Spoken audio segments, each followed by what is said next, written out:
Hello and welcome to, you're listening to, this is Nisei on Twitch. My name is Andre, I'm from the Metropole Grid. I am joined very happily by Zeroth Maxima. You might know him from Canadian Politics Corner, sometimes also the ShadowNet. I'm joined by Phil. Yo, how's it going, Phil?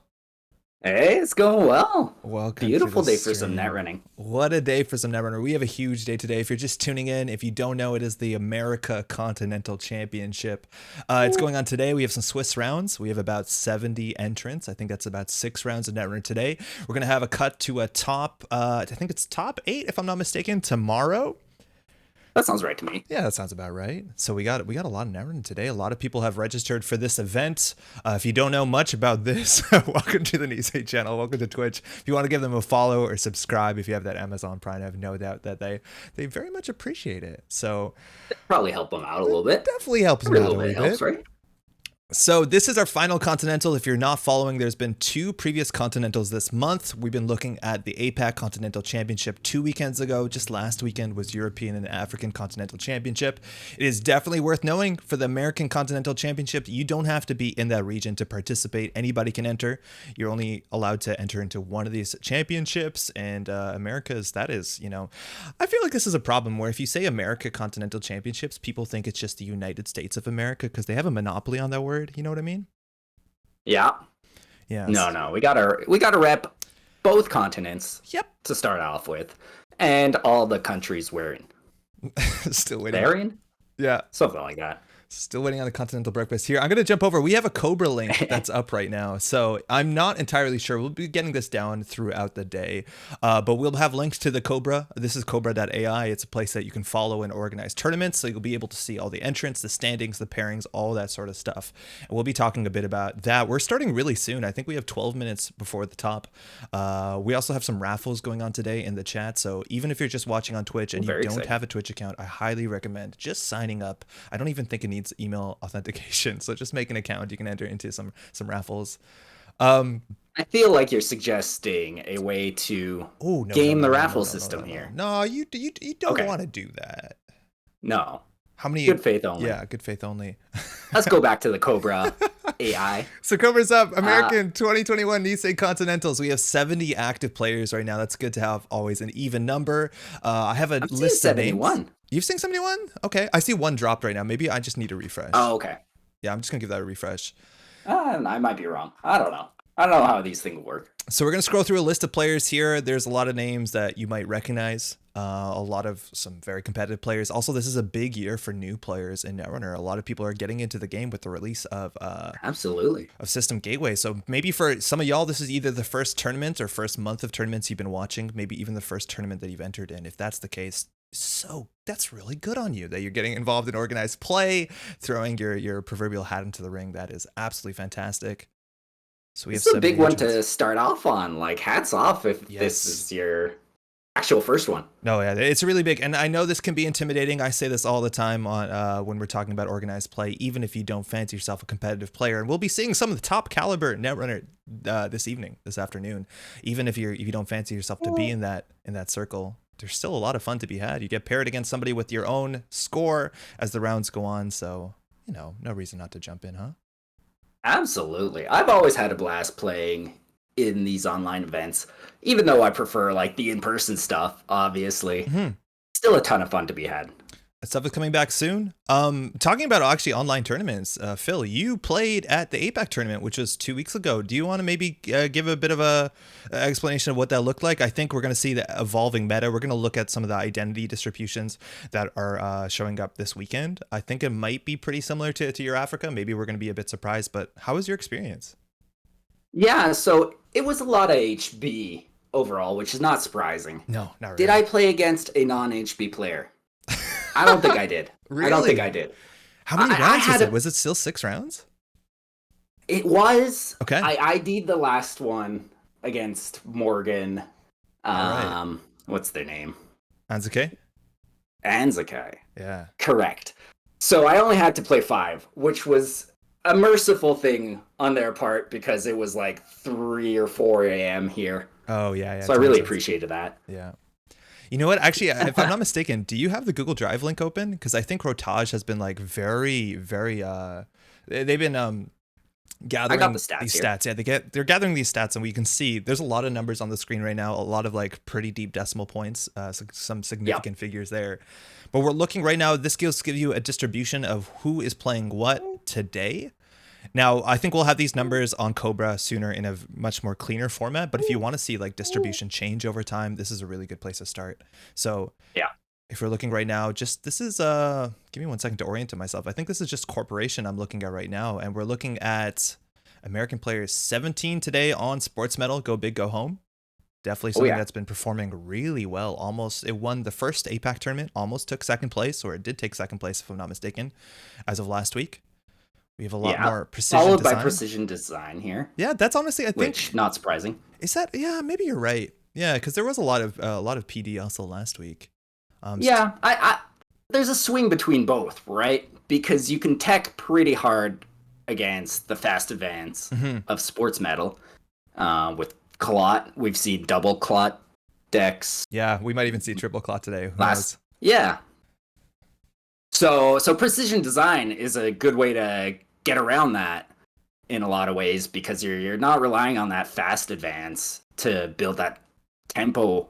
You get an actual board state going. You get the tempo positive agendas going. Yeah. No, Clot won't do much. Yeah, they have a lot of flexible plans. We're seeing really strong defensive upgrades, a really good way to score agendas out with seamless launch. Some of the most tempo positive agendas means you can really fly. Definitely a very flexible and powerful identity. I think looking else, what we see, I think the amount of Wayland might have dropped off significantly from this tournament. I think APAC was the kind of the pinnacle. I think it was the second most representative faction on the Corp side. I think we're seeing far less of that. And I think NBN is now taking that spot. We're looking at 6 Reality Pluses. We see, what else are we seeing? I think we're going to see some near Earth hub, probably some CTM. Controlling the Message, mind you, did take first place last week. Yeah, it's surprising a lot of people. I think we're going to see a good showing from NBN here. Yeah, we saw some R plus decks do really well. CTM taking first, but the things players have to watch out for in Swiss before cut is, are these CTMs going to be on kill package, right? That kind of affects the danger of floating tags. Obviously, the power move with a tag right now, I think, is exchange of information, which can be crushing if you just stole a Bologna for 5 and they switch it out. Yeah, absolutely powerful. Exactly. Trying to identify what a tag is worth, and there's a lot of options. We see boom plans, exchange of information, like you mentioned. Well, now this year is the first year we're playing without closed accounts, if I'm not mistaken. It's still a very powerful card, but one of the strongest single tag punishments in the game, no longer in there. Market forces doesn't exactly do what you want all the time. Yeah. And then finally, although we've seen huge swings for market forces in Continental so far, so I think it will be a threat. Yeah, I'm very excited to see on the criminal side whether the tag me archetype is showing up the way that it did in APAC. APAC, I think there were some surprises on the criminal side. Yeah. I think finally, Psychographics is the last tag card we have to think about, but that shows up just about everywhere. Super flexible as a real easy way to close the game if people take on a lot of tags. Absolutely. Yeah, just a great tech card to punish a tag me runner in a way that's not directly detrimental to the runner, right? It's more advancing your own agenda scoring. So really neat card, hard to set up, hard to force a runner to start floating those tags, but once they do, yeah, you're closing out that game with a big deal, no problem. Love to see the big deal. On the runner side, if we look slightly down the spreadsheet, mind you, just like Project Nisei is saying right now, this is a huge shout out to Rotage who put this together. So this is hugely appreciated by everyone who wants to take a look at these numbers. I love a spreadsheet. Yep. This is a beauty. So I think no big surprises right now. Max is being the most represented, followed just by 419. There's actually kind of a big gulf, 7, if I'm not mistaken, different, or 7 more players on Max today. And I think Max is also really exciting because we've seen 2 large archetypes when it comes to Max. We have seen that sort of hive mind virus Max that a lot of the German players started playing at the beginning of System Gateway release. I think it's a very tricky deck to pilot. The skill floor is very high, but the ceiling is so much higher. It has some really strong matchups. It has that sort of toolbox approach. It can deal with big ice. It can deal with assets. It has some of the strongest multi-axis I think we're seeing. And then on the other side, you're seeing just the good stuff. Flexible. Yeah, immensely.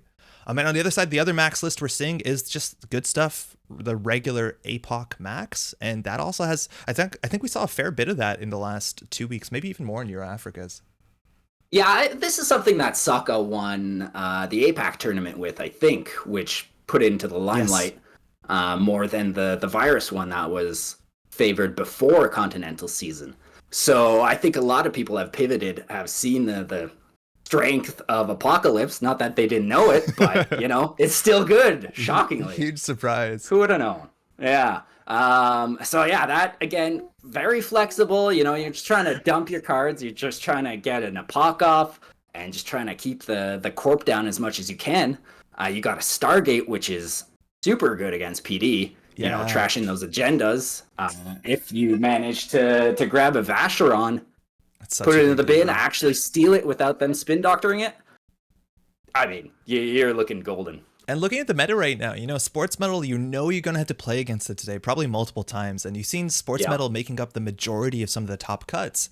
So having exactly those sort of tools that you have access to, specifically in Anarch, things like Imp, things like Vacheron, that stop you from stealing or from scoring agendas and allow you to trash key pieces. If it's fast advance pieces, Vacheron's getting those in archives, they don't fire, is such a big deal.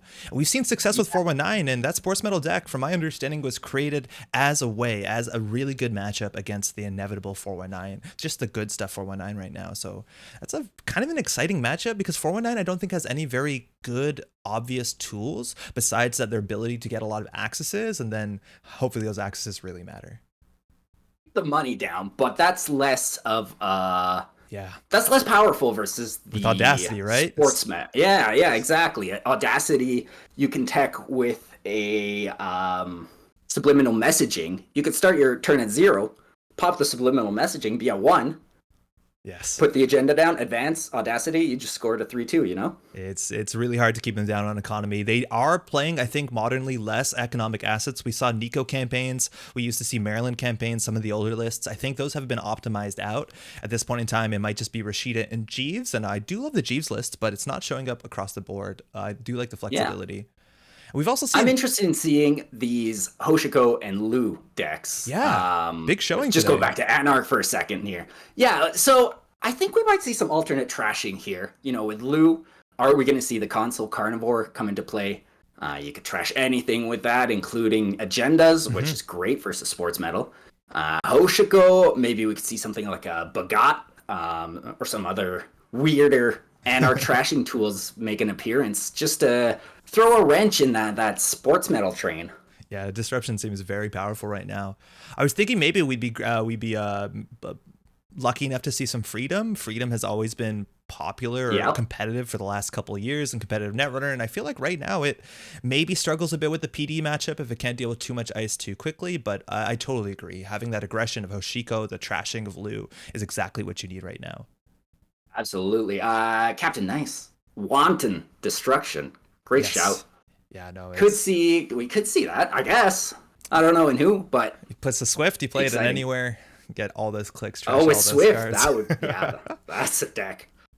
I think one of the exciting things too is you see this maybe it's not slowly because we're talking about week by week, but there's always slight changes to lists, right? People understand this is a Sports Metal deck. We know it's tried and true. This is the precision design deck. We know how it works, but trying to address the meta they're expecting next week or the following week, right? We're seeing Arc Lockdown sneak in. We're seeing multiple clots sneak into the list, and we have this sort of cold war of tech cards brewing. We might see, I don't know if triple Arc Lockdown is a reasonable play, but we might see 2 in just about any HB list, even if they're not opting to fast advance, because arc locking downing any breakers, even if you're playing precision design, might still be worth the slot. Yeah, and the interesting thing to me will be, if someone brews a deck that can just sneak its way past all this tech that they're packing on both sides to counter each other and find something new that won't be affected by these silver bullets. That could show up and be devastating to the meta, just reading the room and making the right call could pay off big here. And the read is so powerful. If you're looking at top cuts and seeing the majority of them are on one game plan on the same identity, there's a lot of flexibility or a lot of opportunity, to be able to capitalize on that. And you know what, Phil? I think it's actually just straight up time right now. We might be making some rounds. There might be some pairings going up. So I'm going to jump into Jinteki.net. Give us just a minute. If you're just tuning in right now, firstly, welcome to the America Continentals 2021. You're watching this on Nisei's Twitch channel. My name is Andre from the Metropolitan Grid. I'm joined by Phil, Zeroth Maxima from the ShadowNet. How's it going, Phil? Glad to have you here. We're going to be joined by a couple voices over today. I'm just going to figure out where I open my Jinteki browser and get in on that. Give me 1 second.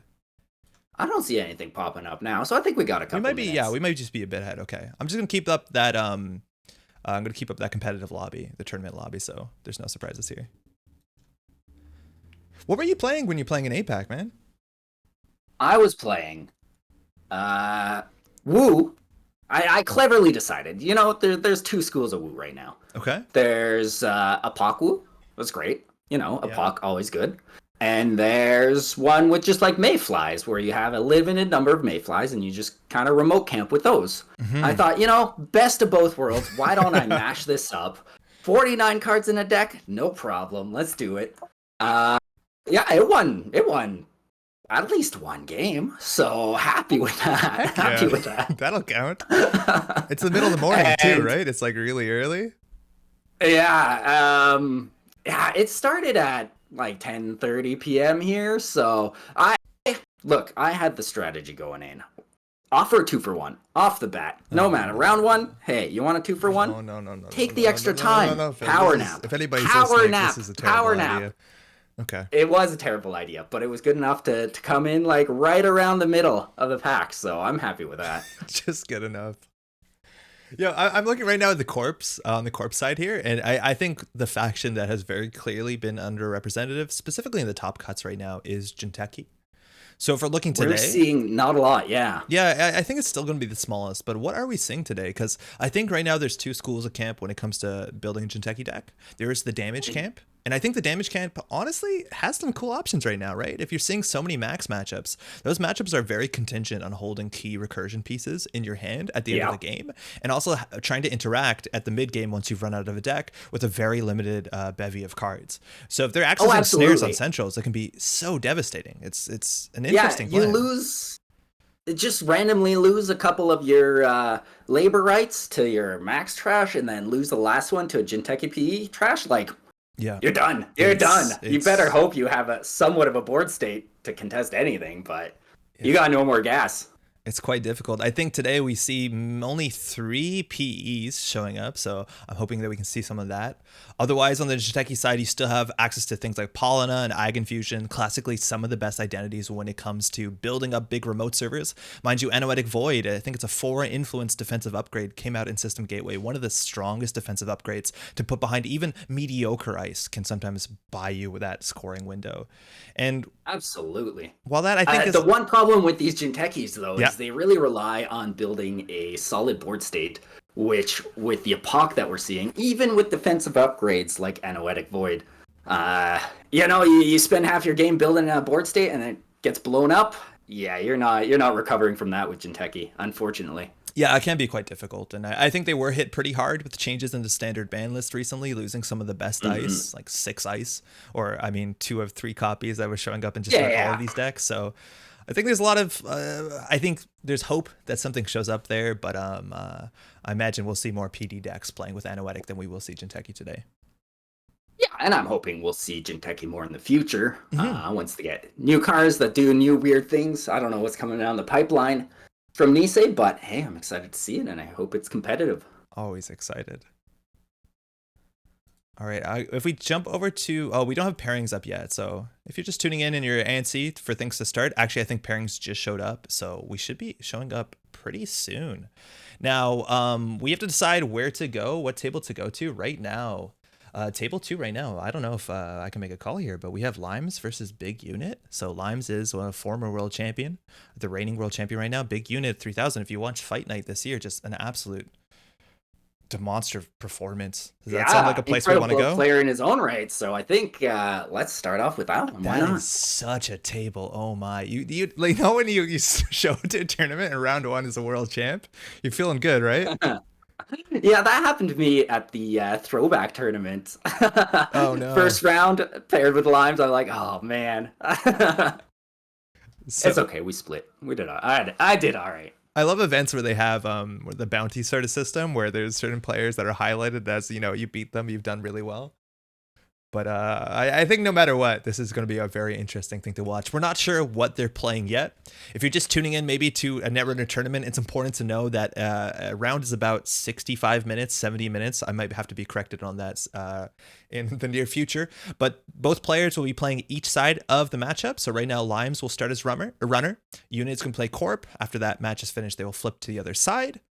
So largely, you're looking just to get as many wins as possible. The way that scores are calculated, each win is worth 3 points. The most you can come out with is 6 points from a round. And I don't know what the math is, but I'm not sure. Generally, there's other people that are better at this than I am. But understanding like after 6 rounds, you have to have how many losses or how many wins to have a chance of making it to the top cut. Yeah. I've never been good at that tournament math myself. I typically rely on better players than me to tell me what to do. One of the strengths of having friends that are good at Netrunner is just to be like, oh, hey, can I start You know, can I lose this one? You always Do I need need to someone to do your math. Yeah, yeah, it's got a certain set of arithmetics to it that I've never taken the time to just wrap my head around, to be honest. But it can't be that complicated. I'm sure if you looked it up, you could figure it out. At the end of the day, all you want to do is get as many wins as possible. It's also worth noting making the top 8 cut is something everybody wants to do, that's for sure. But the higher seed you are in the cut, the higher your placement, whether that be off having more wins or just a stronger strength of schedule, you generally get a better preference in the top cut games, whether that's choosing which side to play in your first couple games or having abstractly a lesser ranked opponent for your first round. So that generally helps you out. Never a bad thing to get some more wins under your belt, that's for sure. No, everyone's here just to play the game. Am I right? I think we're good to go here. Yeah, we should be ready. I think we're just queuing up. I don't know whether we are. I assume we're going to wait for the go from the organizers. Huge shout out to the organizer right now at Nisei, by the way. This has been 3 weeks of tournaments in a row. It's also worth noting that Intercontinentals is coming up in, I think, a week or maybe 2. I think it's the first weekend of September, if I'm not mistaken. It's definitely in September. Yeah. So yeah, I think I don't know time. Man, that's a rough one. The point I wanted to I get, think it is in 2 weeks. Yeah. Okay. The idea is that there's so much organization going on here, so much effort from the team for registration, for prize support, for judging, for organizing all this. So huge shout out to the Nisei team. Running the stream as well. You know, the prizes, the raffle. There's keep a hitting lot that going on here. raffle button. Yeah, keep hitting the raffle button. Right, as many times as you hit it, as that many entrants. I'm just kidding. Please do not spam it. We're off. We got Big Unit 3000 on Sports Metal, Go Big or Go Home, coming from Rain and Reverie, the last FFG set to be released. It is a 4515 HB identity and has a really strong ability. Whenever an agenda is scored or stolen, gain 2 credits or draw 2 cards. It is the choice of the corporation at the time of steal, and that gives you so much power. It allows you to draw through your deck to find the fast advance pieces. It means every score is generally 2 credits cheaper if you need to be, and unit is off. Jamming into server 1, a card with lateral growth, a card now showing up to give you those on-tempo installs, and double icing up against Limes' Lou, our squad. Yeah, we'll see how Limes approaches here. Like, I'm not sure with Lou. I haven't played a ton of it, but you know, you can have a big advantage just being very aggressive off the bat, making them res those gatekeepers, those drafters on turn 1, where it's not necessarily as impactful as it is last. At the last part of the game. But at the same time, you'd like to set up, maybe get some trashing tech there to really help out with controlling the sports metal ability. And talking about trashing, right? Like, this is Lou, our newest Anarch runner, showing up in System Gateway, and Lou gains a benefit the first time each turn they trash an accessed card. They gain a credit and draw a card. And a lot of times on Netrunner cards, a lot of the abilities will just give you a credit worth of value. Gaining a credit and a card is immense. That is so good. Specifically, also, this is smaller deck size. This is only a 40 card minimum. That's smaller than most normal Netrunner identities, and a lot of competitive players value having a smaller deck size. It gives you more consistency on your card draw. It's like, imagine cutting your 5 worst cards out of your deck. The average value per card goes up across the board. And we've seen, as all the abs drawn on the card imply, very lean deck, very lean. Yeah, our Wilder here is going to put on a lot of pressure, and we've seen, I think, 2 big Lou archetypes. We've recently seen Lou decks that are actually playing no on-axis additional trashing effects, nothing like Imp, which you're expecting, nothing like Carnivore that you're expecting, but they're just playing a small deck and playing Apocalypse. But it looks like we have early pressure. Imp coming down, a Botulus allowing to break a subroutine for free, going through that vanilla access a card here. It's Rashida Yahim. You can trash that for only 1 credit. It's free with Lou gaining a card draw. That Rashida turn 1 is exactly what you want as a corp. And excellent. Limes is definitely going to deny it there. That's a pretty good start, and ensuring that Rashida doesn't fly off. I'm a little surprised he didn't go dig into R&D right off the bat just to get a free trash with the Imp. Yeah. But maybe he does want to bait sort of an early virus purge from the corp. Yes, Imp is really tricky. The question, this puts on so much pressure in the matchup. If you hit a Vacheron off the top of R&D, a 5-3 agenda that's very hard to steal, you can choose to Imp these cards. And right now, not choosing to Imp the Mega Pre, just stealing it, this card is very valuable now that it is in the score area of the runner, now that there become 3-2s to the corp. It's a little bit dangerous to let them have that power to get the extra point off of it this early in the game. And being an Audacity following that Mega Pre, that is such a strong card. We're seeing 3 of these generally in all sports medal lists, allowing you to fast advance at the cost of just the other stuff in your hand you don't care about. Getting that daily cast down, and a big unit jammed something into server 1 right here. Could be a 3-2 agenda, but big unit drawing up though. Might want to ice up here on R&D. It is just a Tranquility home grid. Going to allow you to exchange your installs for 2 credits or drawing a card. We're going for the money here. And money in the stack. Yeah, it just allows you to keep going. I mean, excellent card. You've seen some lists without lateral growth or like trading off lateral growth for this Tranquility home grid, but now he's playing both. Yep. So he's going to get a lot of tempo on just basic installs into that server. Oh, here we go. Spin Doctor. Spin Doctor being popped just about immediately after drawing 2 cards. Spin Doctor, the return of maybe the Jackson Howard you're familiar with. Definitely, in some ways, a more nuanced card, but a very exciting card to have back in the game. Shuffling back in Audacity, a very potent win condition, and Rashida Yahim into R&D. And it looks like unit great really... to jam onto that Tranquility home grid. Oh, so much value there. Getting a nice there on R&D. We talked about money before, and I think none of the ice in this deck costs more than 4 credits. I think is where we max out to res. So having credits in your credit pool, I think a lot of that is just the fact that Biotic Labor is going to cost you about 7 up front to score at a 3-2 agenda.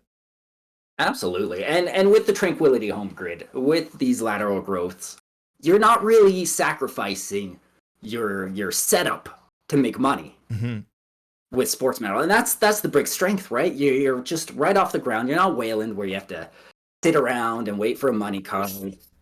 Okay. Slot being put down. Yeah. We're joined by another guest, baby Estelle, here for a couple of minutes. Hey, Estelle, glad you could join us. Yo, talking about setting up, that was a Gachapon on the table. The new version of Street Peddler allows you to look at the top 6 cards of your stack, install 1 of them, get 2 back into your deck, remove some, or 3 back in, I think. We've removed a Knob Curie and a Career Fair. Knob Curie, a lot of good support with the Imp, allows you to get those tokens down. But now with this Clot, big unit can't score or fast advance an agenda. It looks like Limes, this wasn't exactly what they were looking for, but a second Botulus on the outermost piece of ice here on the remote server. I think there could be a possibility of magnets in this list. Always a really exciting blowout if you run into that. And it's just a drafter. What do we got here? A drafter. One of these subroutines is going to have to fire if they don't want to use, if they want to use the Botulus counter here. Adding a card from Archives to HQ, your options are just lateral growth. The install is generally a bit worse. So we're adding a lateral growth through. Breaking through the vanilla again, Botulus is 1 virus counter for 1 subroutine. Accessing in here with an Imp as well. Rashida's probably going to go down for 1 credit and might just go ahead and Imp that Tranquility home grid. Yeah, there we go. So that's letting the gas off a little bit on sports medal here. He can't just jam stuff in that remote, force Lou to check it, and build tempo that way. He's actually gonna have to either find another one and be a little bit slower. Oh, there we go, a lateral, jamming something in that remote, making that money. So the big unit is in somewhat of an awkward situation here, right? We talked about the remote server. That vanilla is not holding up. The drafter is just annoying enough with only 1 single Botulus token. But with the Clot on the table, if the big unit wants to start Biotic Laboring, start audaciting out cards from hand, they're going to have to spend either a whole turn purging that Clot, or find a Cyberdex Fire Suite, which is usually only a 1 of in some of these lists. So you can get that down clicklessly sometimes. I've seen people starting to put 2 in just because we've been seeing 2 Clots, maybe 3 Clots, maybe a bunch of Simul chips to get those Clots back, right? It's the arms race of the fast advance world. And it'll be interesting. We're on turn 5. We've only seen 1 agenda so Another far. ice. We've seen a Spin Doctor popped. I think we might see aggression on HQ at some point soon. There has to be 1 agenda or 2 in there. But that 3rd ice is going to keep Limes off of server 1 with the new card in it. Just setting up a liberated account. It's a slower economy card. Limes, by the way, only showing access to a black orchestra. So they are able to break code gates if they run into that. That's usually just a gatekeeper, which is a very expensive break the first time round. Yeah, and letting it fire is so devastating versus bad. HB because you're usually counting on them, getting some agendas in hand that they don't want to score right away, namely Vacheron. And if you can keep them in hand, that just kills their option, right? You can't risk an Audacity with a Vacheron in hand without some sort of contingency plan. Ooh, so we had a jam in the Especially- remote. The Oh, Tranquility yeah, there Home we go. Grid, getting the value by installing a card and advancing, and this deck only has advanceable cards that are agendas. That's going to be followed by an Arc Lockdown. Name a card, remove all copies of the card from the heap from the game. So that one Black Orchestra that we talked about has been removed from the game, assuming now that the outermost ice on server 1 is a Gatekeeper. Equally interesting, the Nihilist coming down. Interesting. Yes, that's not a card that we see very often in competitive play. When this comes down and place 2 virus counters on it, I'm not sure that that accurately fired at this point, but this basically gives the corporation an option between milling or trashing the card up the top of R&D or giving 2 card draw. And card draw is definitely a premium in this game. Big unit here might be threatening Vitruvius with a counter, but it looks like it's just simply a Hyperloop extension, scoring that, gaining just that money. 3 credits, and we still have the sports medal ability to consider. I think he's going to try to play around the claw as long as he can and not waste time purging here with jamming and basically daring Lou to get into the server with what he has. I mean, we assume that it's some sort of code gate off the top. Assume is the main point here too. You could have put a vanilla. Exactly. It doesn't really matter in Arc Lockdown, and they think they won't run.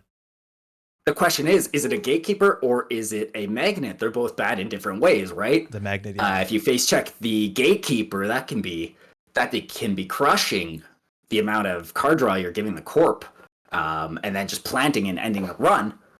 But a Magnet will take one of those Botuluses and make it so he needs another breaker to get into that remote anyways. So I love that pre-advance there of the Hyperloop extension. Scoring that out as 2 more clicks, you have your last click, because you do want to try and get that Tranquility Home Grid value every turn. So the new install did gain 2 extra credits. So that score was less than free. Or more than free. Depends how you think about it. Paperclip in the bin. There we go, shifting. Charging HQ again. I do think there's more than one agenda in the HQ. It's been a couple turns. We've been drawing through a fair bit of our deck. And Simulchip doesn't give access to much besides allowing you to refresh that imp before you access to get that destructive ability if you hit those operations, or sometimes ice, but there can't be that much more ice in this list. And I think going for HQ here is a good call. Like, we've seen some cards discarded, so clearly some stuff is adding up there. We're at what, turn 7 now, and there's only been 2 1-point agendas it's a slapped down on the table. So that comes in at 6 strength, which is a bit of an issue. Now, we don't have a decoder, but you can definitely bring off that Botulus from the vanilla, strap it onto the Gatekeeper, and you're able to break a single subroutine. Your choice is allowing we'll see if to he goes filter for the the card. access here. It looks like we're just going to end the run and bounce off the Gatekeeper. I don't know if you want them to filter cards when they haven't been filtering that heavily at this point. Damn. Absolutely. Yeah, like I was saying, like, no sprints have been played to clear out agendas from hand. No Gatekeepers have been face checked. So, a bit of a situation where HQ pressure is actually at an excellent point in the game right now. You know there might be some really good agendas there. Oh, this aggression is hitting a drafter here. Face check. This is going to full fire. No MK in the bin, huh? 2-0 in the bin besides a Paperclip at this point. And we can have an install here. You can throw out a Rashida even into server 2. Make a new remote server if you want to. Looks like lateral growth will be returned force them to go get it, yeah. Yeah, force out the click. It does give the Lu ability, but it does force their hand. Now, mind you, the Nihilist also does have 2 counters now. I'm really excited to see how that fires. Did we miss a Nihilist trigger maybe at the beginning of the last turn? I don't think so. It just got... Yeah, it just got its counters off that Simul chip. Oh, no. Unit actually trashed the top card. That's why there's some face downs. So I think we might have had a visual bug. So there you go. And it looks like it's a Tranquility Home Grid in server 2 as well. Something a bit trickier to trash. Oh, that's great. Yeah. So you can just slam down extra cards in there. Force the runner to go check what they are. Oh, and the Magnet. Get some tempo. Oof. Such a huge hit. That's a tough one. This thing being rezzed, ending the run, but its ability text at the top allows you to move a hosted program and blanking it. So that Botulus that was threatening eventually to be able to break through that Gatekeeper is going to be vacuumed up here. Stuck onto this Magnet, and Limes' aggression being very well thwarted here. Admittedly, though, now big unit on only 0 credits. You can fully get through the drafters, pay 4 credits plus 1 to get your Paperclip on the table to get through the vanilla. No access to imp, so if you want to break the Tranquility Home Grid, you are going to have to pay 4, but there's another card in that remote server that easily could be an agenda. It's a Rashida time and time again. That's coming down for 1 credit, firing Lu's ability. And the Tranquility Home Grid here, it's an interesting choice, and Limes is going to go ahead and pay that 4. Understanding still there's another one in server 2, but the one that's more protected will probably get a bit more work done.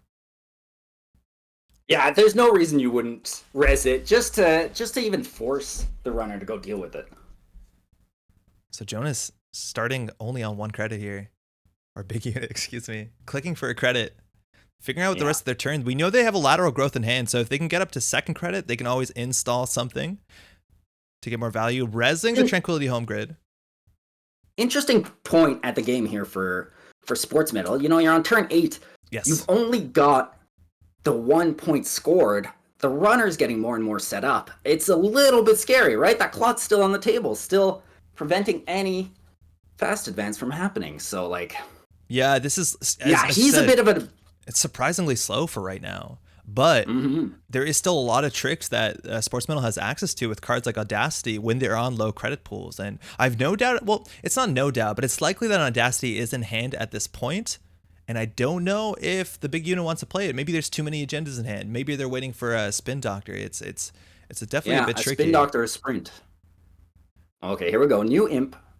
Oof, big unit trashes the clot. Big unit trashes the top card of Archives to the Nihilist. So far has got 2 cards down. New Imp on the table. There's a Spin Doctor. So again, the Nihilist maybe not getting that much value with Spin Doctor back into the format, as the new Jackson Howard and Tranquility home grid will definitely be taking the Imp here. Spin Doctor shoveling Rashida and 1 unseen.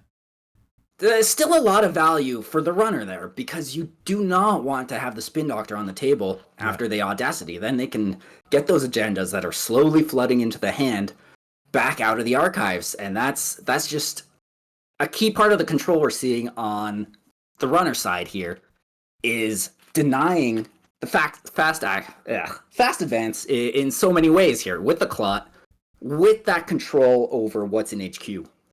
We're down, like you said, 2 Spin Doctors. So there's only 1 more. So now, again, barring maybe a Vitruvius, a Project Vitruvius agenda with that agenda counter, not going to be too much recursion besides that final Spin Doctor. And so now cards like the Nihilist, obviously cards like Imp and any other destruction Lou has are going to be a problem. Red level clearance was played just to gain 2 cards and 2 credits. We're playing lateral growth to put something in server 1. And server 1, mind you, that vanilla is only 1 credit. That drafter is free. The problem is whether the outermost dice, we're assuming it's a code gate. If it is a magnet, that's actually a problem, because then that drafter is pretty safe. It's live, yeah. At that point, you just bounce off, but still. Yeah. Yeah, you're giving up control over that remote completely. But big unit bouncing back up to 7 credits. Getting up from 0 last turn is pretty good. Limes. He's made so much money with these lateral rolls. Red level clearance, lateral, Tranquility, just so much incremental value. Trashing cards off the top, running into Archives, finding a Mega Pre-Qualifier. I think we can tell what else has been milled for the Nihilist. I think we lost a Biotic Labor, perhaps a hedge fund even. And so that second Mega Pre is only worth 1 point to Limes, but it would be 2 to the big unit. That is triggering Sports Metal to gain 2 more credits, so now on 9. I think not great, but not the worst, denying that potential 2-point fast advanceable card to the Corp right now. Simulchip coming down, and that's such a big deal. This does threaten clot. So at any point in time on the big unit's turn, before they try and score an agenda from hand, you can pop the Simulchip, trashing something like the Paperclip, which is not too big of a deal, and bring back that clot. But triple advance to the remote server. That is the final Mega Pre-Qualifier. Off to the races. 3-2 points. So now there's 4 more agendas that the big unit can score that will give him 2 points. Yeah. He only needs to score 2 of them. Yeah. So this is the sort of the inflection points. So this is what's been happening. The one botulist that's hanging out on that drafter on the remote has been feeding the Nihilist the whole time. Oh, so allowing cool. Lou to drop those cards. Look for those bin breakers easily. Bolster his econ. So as much as this card doesn't really see play in this deck, it's doing a lot of work. It's giving him a ton of draw. So we have a Consume down. 5 Influence, a card that shows up in we've seen this in Freedom lists over the last couple of years, and this can make your destruction into credits. Also, if you have something like the Nob Curie, the console, this can just make you value for running, but technically a very powerful card. Sometimes hard to find a one of in your deck if you have no way to tutor it out, but it's more virus installs, and just virus installs once a turn is good enough with the Nihilist. Big unit needs to figure out how to close the game here. We're looking generally at 2 Project Vacherons, a 5-3 agenda, which it's a bit of a struggle to score that out, let alone with the Simulchip threatening the cloud on the table. So this remote server has to hold. Vanilla being Jam. trashed. The drafter being trashed. Crashing throwing out the to put botulus new on ice it. on. And so we have two pieces of Yeah. new ice, or sorry, one piece of new ice. And now Limes has an option here to pop the simul chip if they really want to at no additional cost, and they are firing that. There we go. Because the program has been trashed this turn, so they can go get a free imp. They can get just another virus. It looks like just a botulus on just the bringing it innermost back. code gate. I love that play. Limes' heap, access only to a paperclip so far. No Black Orchestra, only one removed from the game. No MK Ultra. And that botulus. I don't think we have access to lists here, but not yet. It'd be interesting. Is there actually a second Black Orchestra available? There you go. That's a second botulus. We just hit our MU limit, trashing the botulus stuck on the magnet. Not that it's doing anything. I think we've milled one off the top with the Nihilist running into another magnet. Double botulus. You hate to see Those it. are going to be stuck there. That is. He's still going to be able to get the 2 counters off the 1. Yeah. Yeah, you can still empty those, but that is definitely rough. A perfectly positioned ice there. So that remote server is looking pretty safe until Black Orchestra comes out. I don't think this deck has any other ways to deal with a magnet besides finding if there is a second Black Orchestra in the list. Simul chip being taken off the table is pretty huge as well, because that opens up the fast advance possibilities. Yo, I don't know. A Vitruvius. I'd have to go back to see if we're tracking this well enough, but I can't tell what was milled that turn. Whether that was the Vitruvius that came off the top with the Nihilist, whether that was the Audacity. I think you're allowed to shuffle the cards. But hey, we're swinging back here. That's a Luminal Transubstantiation, the strongest 3-2 agenda arguably in this list, giving you an extra turn after you score that on top of course, the Sports Metal trigger. Absolutely. So this is incredibly dangerous. He's got the choice here. Do you jam an agenda in the server, dare the runner to come get it? Do you just keep fast advance tools in hand and just win next turn? Potentially you can do both. And we'll see what happens. There we go, jamming, moneying up. Who knows what's in hand, but it's looking dicey for Lou here. We're on game point on both sides, right? At 4 agenda points with access to imp, if you hit a Vacheron anywhere, you can trash it. 2 Vacherons on the list, goes to archives. If server 1 is anything else besides a spin doctor, you can take that game. But big unit's very favored right now. On 5 agenda points, we're looking at 2 more Vitruviuses. There's no threat to Clot, so even if you have a simple Audacity, you start your turn with 1 credit, you can score it out. And Lime's only going for deliberated accounts here. Pretty slow play. Yeah. 2 cards in archives not being checked. That's probably it. That's the Vitruvius. Yeah. GG from players, 46 to 52. That is only 13 turns. Actually kind of slow for some sports metal games, but you see way more ice, and the ice being actually incredibly impactful in this matchup. Wow, quite the game. I wonder in archives, we'll never know, but if there was a Vacheron in there that came off the top with the Nihilist, that could have been a win if Limes just wanted to spend 1 click to check instead of the liberated counts. Yeah. And it really goes to show you how pivotal like one turn can be here. Like that check with that last magnet, I was favoring Lou up to that point, honestly. Yeah, he had the good control of the board. Yes, he had spent a lot of resources to put that down, but if that had worked out for him, big unit would have been in a really tough spot to secure a remote to be able to score. I think we're gonna jump into the other side if you want to get into the lobby. It's already up on table 2, eh?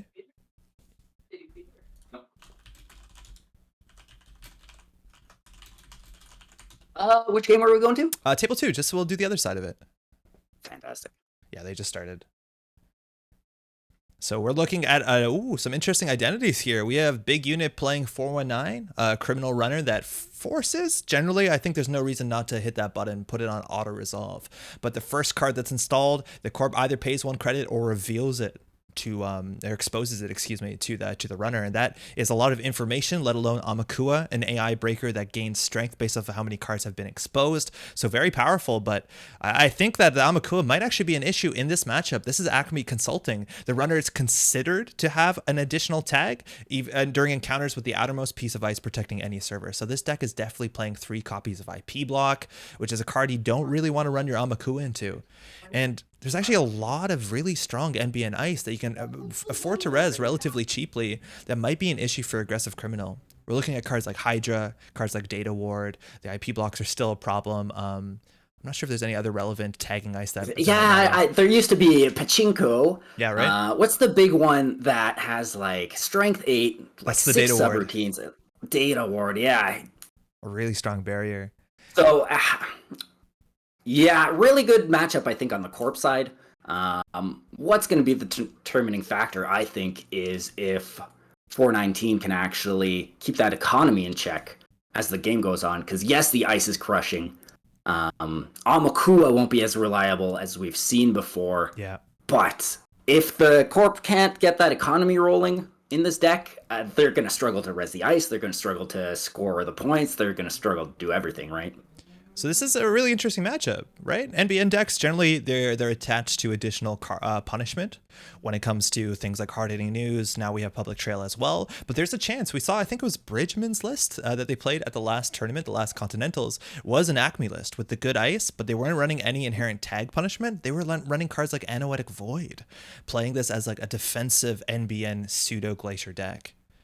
Yeah. Well, again, the ice can be incredibly punishing to break. Yeah, it's you're spending a lot of money to get through that data ward. You're generally taking either a tag, paying 3 credits, paying 7 with your paperclip, and not a lot of the ice is too weak against Boomerang. I think Hydra's one of those subroutines can fire. That's yeah, you're not too bad off if just one fires. But again, you're being considered tagged, so strong subroutines. It can be very rough. Yeah, even to give that Corp the refund on a Hydra if you are tagged.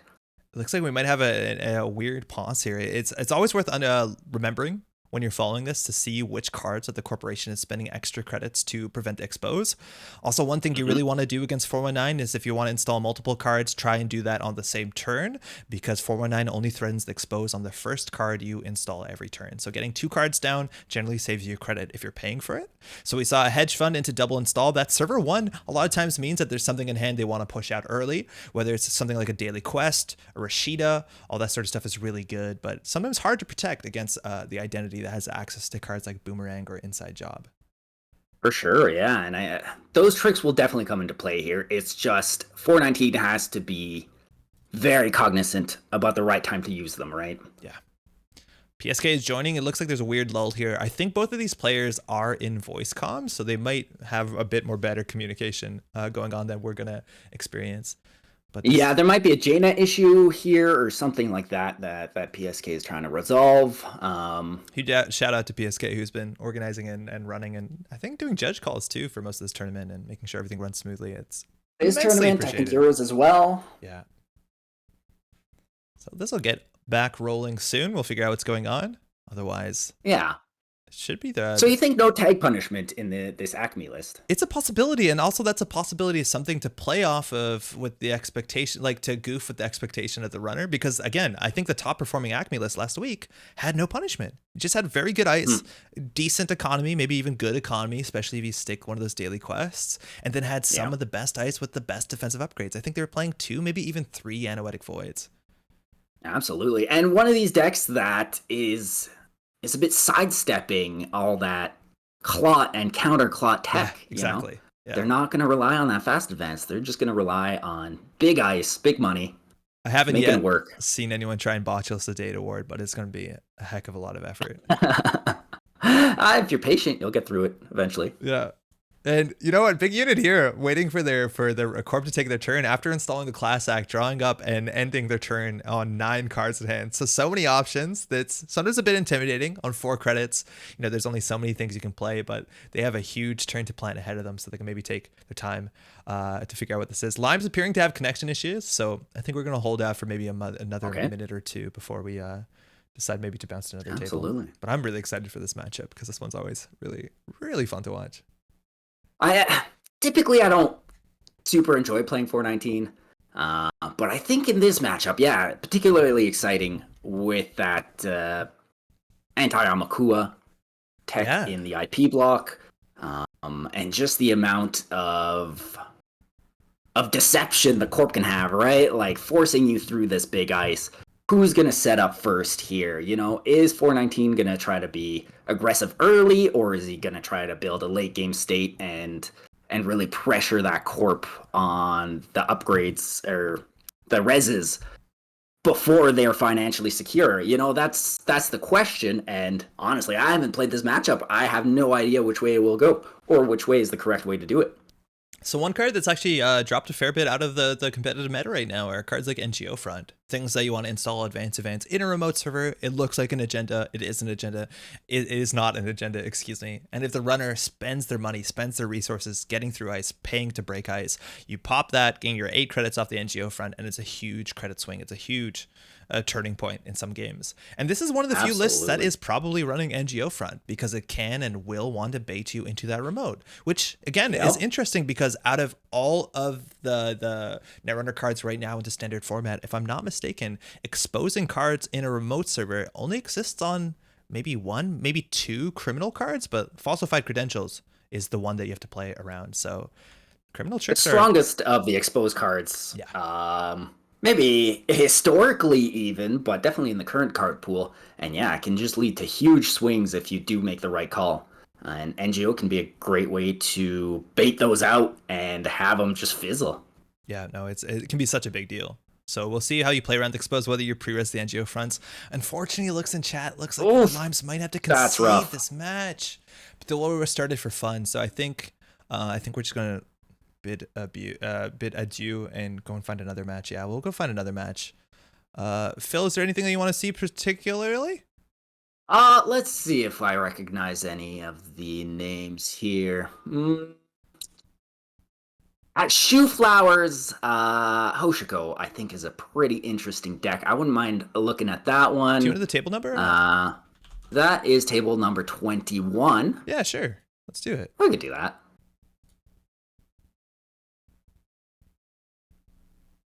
Ooh, it's another Acme. Really cool. Are you going to ask if we can stream it? Yeah, nice. Thanks, Phil. We'll make sure everything's all right here. Shoe Flower with the maw on the table. Yeah, this is Erin. She's one of the top players in Canada, coming in, I believe, top 4 at Worlds last year, if not top 8. I don't want to undersell it. But... I think 4th at Worlds. Yeah, right? That's right. Oh, she's absolutely fantastic player from the Toronto area. Exactly. As far as I know. So we got Hoshiko here, and we're seeing some interesting cards. This looks like a late game sort of more money Hoshiko than you might be used to seeing. Cards like Ma, a very expensive console, giving you a lot of MU, but a very potent ability if you can get those cheap accesses, and then you're starting to trash combo pieces. And if you look at Zero's hand right now, there's nothing in HQ. Nothing, but he's threatening on game point here. Yeah. No, he is. Something in the remote with a single advancement easily could be game point. We might be tuning in a bit too late. And Erin, she's only on 2 points here, so a lot more work to do. And I think this might just be the Bridgman list, the thing that was published on NetRunnerDB this last week. It looks like it right now. Anoetic. But yeah. Yeah, it looks like it is. So there you go. Yeah, threatening that last point with the Anoetic behind 2 pretty chunky pieces of ice for Hoshiko to break. 3 to break that Enigma. And then you lose 3 off the bat, and you got to pump the Black Orchestra twice. She might be able to get it once. Although, Anoetic Void not firing. No hands in HQ. Yeah, no hands. It's actually no hands. Yeah. It's a really nice thing that the Maw is doing, eating up all those hands. So the Anoetic Void is actually useless. And so there's no tricks here on the table unless server 2 is something like, an NGO front. So I think what the math is here is you have to spend 3, 6, 9, 12 credits to get in here. Erin, she has 3 clicks left, no economy on the table, Bagot. So it looks like we're not contesting the remote, trying to win off of a mixture of R&D and maybe HQ. Running HQ here, no cards to see, just trying to get the trigger off the Bagot alone and then running archives to see 5 cards. Interesting. I imagine those 4 cards in face down are because of the Maw, so they might actually be agenda points. Getting the Bagot to trigger, mind you, Bagot says the first successful run in HQ, trashes a top card off of R&D, running archive 0, no additional access, seeing 5, just send a message, but then some operations, a Crisium grid. It looks like if that is the agenda in the remote, that might just be a GG0 taking the Acme game. Let's see if those advancements fly out or not. No, advance. That's going to be it, I think. Taking it 2-7. And the Corp only gaining 44 credits, mind you. This Acme can fly pretty close to the ground, just having some very powerful ice compared to the 100 credits that Erin has gotten within these 13 turns. Absolutely. And, I mean, you do make a lot of money with these tempo-positive agendas in Cyberdex and, I guess, tempo-neutral in Bologna, but still. Yeah, no, there's a lot of money made in that agenda suite alone. Very exciting deck. I want to see what these Maw decks do if they can get that economy up quickly and contest the sports metal combo pieces in hand. Because sometimes the accesses aren't too hard to get, which is really cool to see. No, versus sports metal, yeah, you've you know, got a one ice server that can be broken for 3 a turn, maybe even less than that. Shall we move on to something else? Yeah. I think there was a table that seemed really cool, but I think it might be over at this point. Give me 1 sec. We'll find something. How about we got table 5? It's Chris versus, I think that's Brick, because it's just an emoji of bricks. It might be, yeah. Let's get in there. I think that's Brick. And Brick, mind you, again, another top 4 finalist at Worlds last year, right? I think he came in third. Yeah, here we go. We have a sports medal matchup, overclocking straight into the remote server, and that is only going to be 5 points to Chris, who looks like they've rebirthed into armor, 3 gatekeepers with that Black Orchestra. So that Vacheron is 3 points. It has no counters on it, maybe stolen many turns ago. Maybe it was pulled out of archives, but we got 2 Mega Pre's on 5. Yeah, a Purge, get rid of that clot, open up the fast vents plan. Brick is on 7 credits. Has access to Omar biotic just needs command. a little money here to keep the pressure up. Oh, excuse me. This wasn't Valencia. This is definitely a max deck, right? We're labor rating. We have no stack left. Oh, so. Absolutely. Yeah. We have removed 2 labor rates already from the game. I imagine that was an arc lockdown that came earlier. We might be coming in. You know, it's turn 15. Yeah. I think the whole point with this max is just to get everything in the bin. Get to that point where you're just labor rating the good stuff back in, the exact stuff that you need, and just pressuring them in the right ways. So we'll see what they decide on here. The question is, what is the good stuff, right? Because you have access to 2 clots right now. There's a single apocalypse or a pair of apocalypses in the bin. It might be very difficult for you to threaten that on only 6 credits. You know what you need for the remote server, and 9 credits is still a lot. You don't have anything like Amakua to reduce the cost of that run.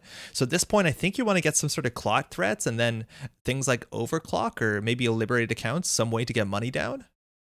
Yeah, absolutely. Because, you know, you can get the clot in, but if you don't get the money, those gatekeepers are still 9 to get through 3 of them.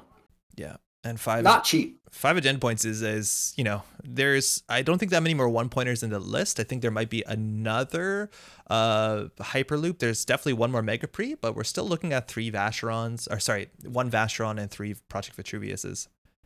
So still, yeah, absolutely. So Brick just needs to get 2 2-pointers off the board, either fast advanced or, you know, just bait that remote. You know, put a Rashida in there.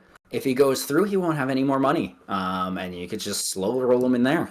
So they pulled liberated accounts, clot, and overclock. Those cards are shuffled together. They become the new stack. One of them is drawn. So one of those options is in hand here.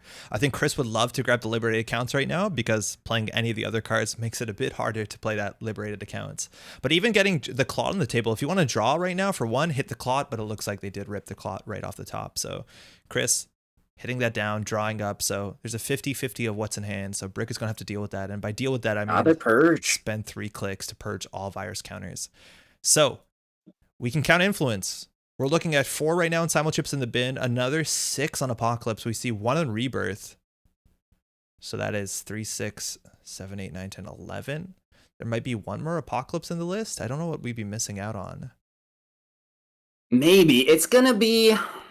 You know, depending on what the archive ice is, it could be fairly spendy to get it off. And I think... so hard right now. You know, Brick can definitely score out before the Apoc threat becomes realized. We're overclocking straight into HQ here. 5 credits. That will pull out for free an MK Ultra. We have in the heap there 2 to install, 3 to break. So you're paying 1 credit for the overclock. And the break.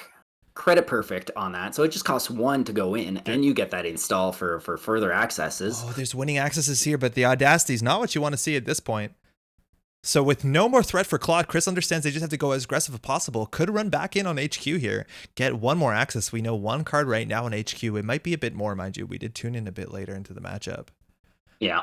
But we have 1 biotic labor spent, 2 CVS in the archives. So with 2 CVS only 1 overclock. So I'm feeling like there's probably 2 more overclocks in hand here. Maybe, oh boy, let's see. If there's no res here, we could be in Apoc territory. No further. Oh, that's actually interesting. You're right. That being said, if the APOC goes off, yeah, I know, there's still a lot of fast advancing to be done. So we're accessing the top of R&D. Now, if there's a res here, Chris can't spend any money breaking it if they want to threaten the Apocalypse, because they need 3 credits perfectly for the Apocalypse. We've made 2 successful runs on Central Server so far. It looks like we might get the APOC here. Accessing Archive, seeing a Drafter, and I believe a Sprint. Cyberdeck's Fire Suite purging, not having any impact on the board. The world has ended. There we go. All right. There you go. The third apocalypse in this list. 3 successful runs on 3 central servers, but Biotic Labor doesn't care. You have the money scoring out the Vitruvius that was in hand. Unless it had to be in hand. It wasn't top decked. That is game point. And we know there's an Audacity in hand, so Chris has to find quickly that absolutely. This is the last turn in the game, probably, for Chris to lock in the win. So where is he going to focus? Is he going to probably check the top of R&D, make sure there's no top decking? But then there's 4 cards in HQ.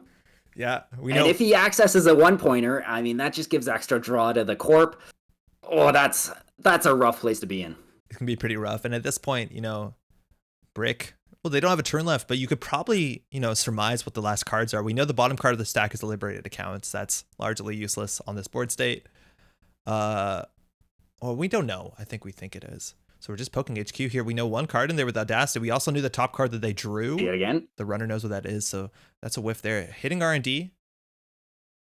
Archives, mind you, is just going to be 3 ice that wasn't rezzed, so the value running Archives is pretty low. Chris clicking for credit, clicking for a second. They're not keeping the pressure on HQ. Does Brick have it? Brick has it in hand. Just missed. It was the Vitruvius that was in there for 2 turns. The runoff HQ missed 2 Vitruvius. That final one missed a single Vitruvius. Turn 18. Sports pulling it out there. Chris not going for as many axes as they can, hoping they just did not have it. 2 Vitruvius and a Vasher on an HQ. Oh my god, and they missed it every time. Yeah. That's tough with the random accesses on HQ, but yeah, that's why I was surprised he wouldn't go in for more accesses and trying to build back up the economy, because honestly, it was probably the last turn in the game. Yeah, it seemed like it for sure. And these decks, is worth knowing, aren't running things like Legwork or Docklands Pass. Some of them, I don't think any of the max lists we've seen are running Jailbreak. So those accesses on HQ have to be just single accesses. If you don't have maybe Chris is building up to a Stargate in hand. I don't think that would be unreasonable, but maybe. Yeah, maybe that's why they wanted the money. But there you go, Chris. Our Brick is taking that. I like the fact that there's emojis you can use now. Yeah, that's fantastic. I think the round is probably winding down at this point. I don't know. I think we might have more, like 20 minutes, right? Like started at 2. Okay. I think I saw the King start a game right before we hopped into that one. So that one might be somewhat fresh if it's still active. Is the King playing under the King, or is it under... I think it was under the King. Okay. Let me see if we can find it. If you're just tuning in, by the way, we're getting towards the end of round 1 of the American Continentals. Glad that you can join us. American Continentals 2021. We have 6 rounds today, 70 entrants, if I'm not mistaken. So we're going to jump into another table. I don't think I see it. I do see, though, table 12 is movement versus movable. And it's a Jinteki matchup. It's a Jinteki matchup. Let's see what that looks like. All right. So, hey, we're tuning in halfway through. We got Moomin running in on Omar. It looks like a rebirth here. Probably came from a max. It's a bit hard to check, but there's no bad publicity to talk about. Running into HQ on a macrophage. There is a Cyberdeck's Virus Suite, a Cyberdeck Sandbox scored. So this Tracer actually has some really mean subroutines. That Trace 4 to gain 4 credits the first time a turn can be a lot. But, movable here is just playing that good old Glacier Polana that we talked about not existing in the meta anymore. And we were seeing cards like Border Control, IP Block, all these like sort of mid-cost but very effective for their cost ice. We're tracing in here. The Imp gets trashed. Yeah. This might be... Well, Jinteki's already in a tough place here. Moomin being on game point already. Yep. But... we see that there's a Pox in the bin. Well, 1, I guess. And with 15 cards in the stack, it's possible there's a last one in hand. Have we just joined up on an Apoc turn? We might just. An NGO front coming down. This is, they have 2 clicks left, so the only other thing they need to run through is an IP block on R&D, and you know how much that costs you. That costs you only 3 credits with the paperclip. So the res here in Archives can be pretty important, and a Border Control is sometimes you want on the central servers, and that's exactly what you need. But Movable has to spend the trash to end the run after Moomin spends 2 credits to get through here. So we'll see if they respect the Apocalypse. It does look, yeah, there you go. So They're going to live Delay another it by day a turn. unless Yeah. unless they have the brain damage card amped up, but it is in the heap, so it looks like that's not going to be the case. But hey, it's open up now, Omar. Free real estate, accessing the top of R&D, so 1 card in HQ. Just clicking for a credit. So the Apocalypse could still come next turn. The Macrophage getting a bit tricky. Trying to figure out how much money you can spend on that Trace 1 to stop the Apocalypse, but also not lose you the game. And Lacoste in the remote server, you could always jam here. The remote server looking pretty good. 2 barriers, you know, you can get through that with the single paperclip. You might have to run twice with the border control, but hoping for a code gate there on the outside. And access to breakers. We have a full suite of breakers in the bin there, so it's just amount of credits at this point. Ice on archives. Just jamming in there. Yeah, securing archives because that'll lose you the game versus Omar for sure. Pretty quickly. So we'll see if they can sneak out another agenda here. Bring them back up, but it's looking bad. We got the Lacoste, with 12 credits, Omar could probably get in there twice depending on what that top ice is. Yeah, and that's the thing is like maybe this is going to be a faster deck that runs like a lower cost threshold of ice, but again, this could just be things like a Nancy or a DNA tracker, some of the bigger ice we saw in these lists. It looks like we're clicking to draw first. Again, that does give the pollen a credits. The first time a turn the runner draws, gain a credit. Or smashing through the IP block for 3 credits, or just tracing through it. Just gonna check for an agenda. Shouldn't you always just break there? that, right? Like it costs you 3 anyways. I guess you can give the corp the ability to goof it and spend money. We're hitting the top of R&D, and there you go, Obokata. There we go. Accessing with a lot of cards in hand, but so that's more than enough, and there you go. 8 points to Moomin. Movable, maybe going to be threatening their 4 points, but that Jinteki Ice on Central servers might not hold out to the aggression of... Not fast enough to compete with these Anarchs. Yeah, it might just not be. All right. We can jump to another table. We got, I still think, about 50 minutes in the round. Do you want to call a shot? Let's see. Who's some... Well, let's look at a shaper. We got Plural on Smoke versus Adam Jensen. Adam Jensen. What's the table number? Actually, 11. Adam. 11. Got it. Let's do it. Oh, I see how you spell Adam. Tricked me. Ooh, this might be the only Jemison, if I'm not mistaken, in the list or in the tournament right now. And Jemison can be very, very spicy. Some very interesting cards already we see here. So let's try and unpack the board state. Jemison Astronautics, a very tricky ability. When you forfeit an agenda, you get additional agenda counters or advancement counters, which means you can trade things to get bigger things.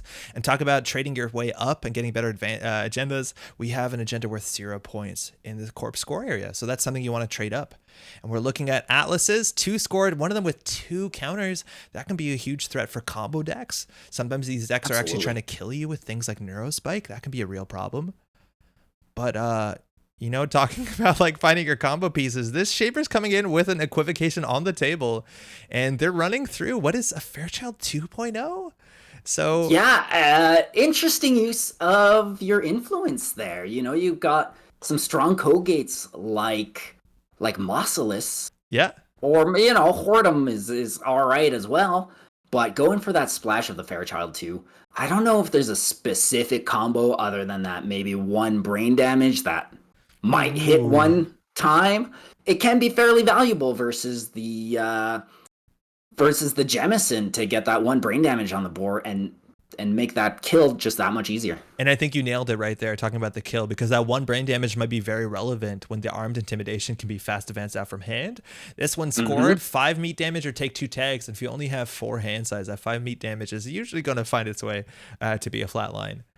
Yeah, and I'm not sure if we're going to see it in this list, but Jemison can run City Works Project, the agenda which you need to suffer some meat damage to steal.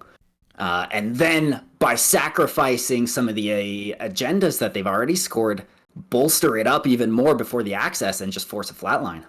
So this doesn't happen a lot.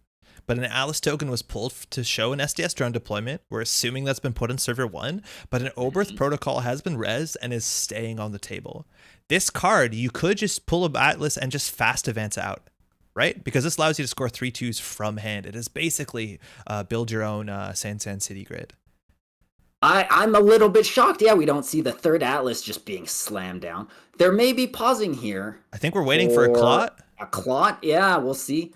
Because you could, Although there's none in the bin, and so they'd have to pull an SMC. yeah. Okay, looks like it's a legitimate SDS, So we're which saying, is wild to me that the runner's on 4 points and they're well, they only have 3 credits, right? Like 1 on Mercur, okay, 1 on Smoke, but only 3 credits. So running through what is likely on server 1, you're going to see things like Tithonium, right? Which they don't have a fracture to their name just yet. So server 1 actually might be pretty safe. yeah, that's a good point. And they can only pull up, so there's no like Archer also could be an Euler issue. Palangi. Yeah. Archer would be a huge issue Yeah, for sure. you'd have to go sort out your after image immediately. So Plural's trying to figure this one out. Again, they're on 4 agenda points, and if we're playing things like SDS drone deployment, I think you're right. CityWorks Project also could make a showing in this list.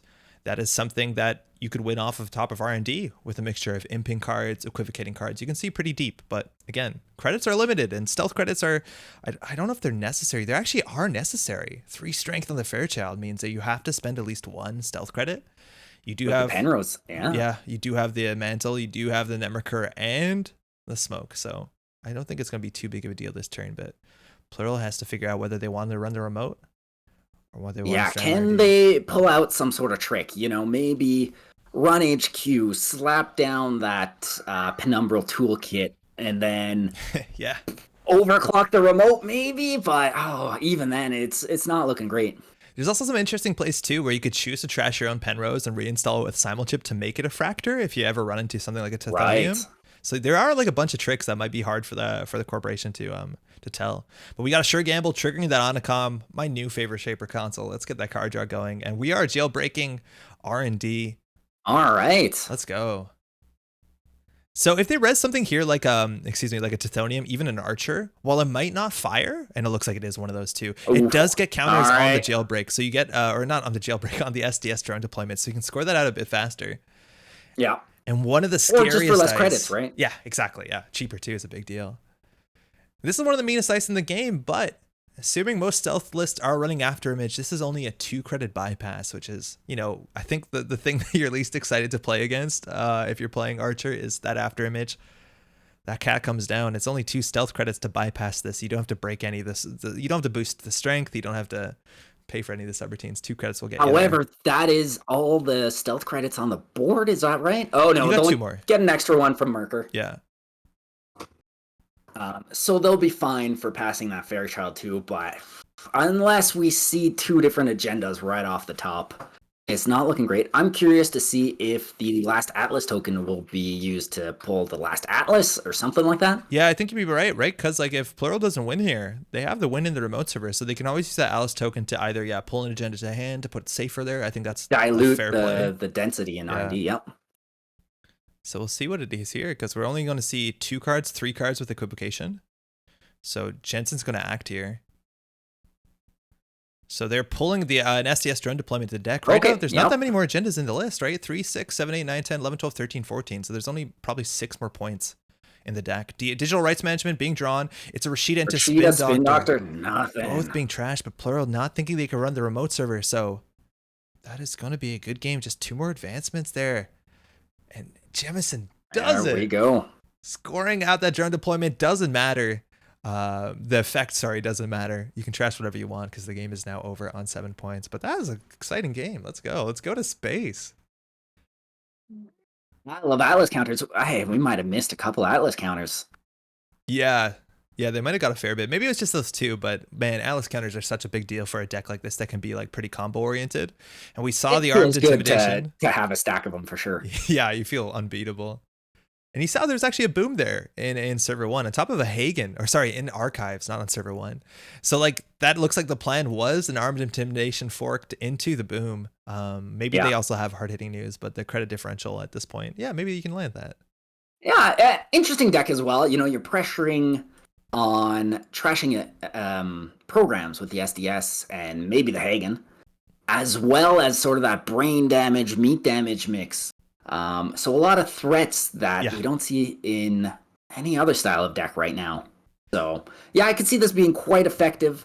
I don't know exactly how it fares against the Anarchs. I'd be excited to watch it. There's a lot of tricks you could pull with the Jemison.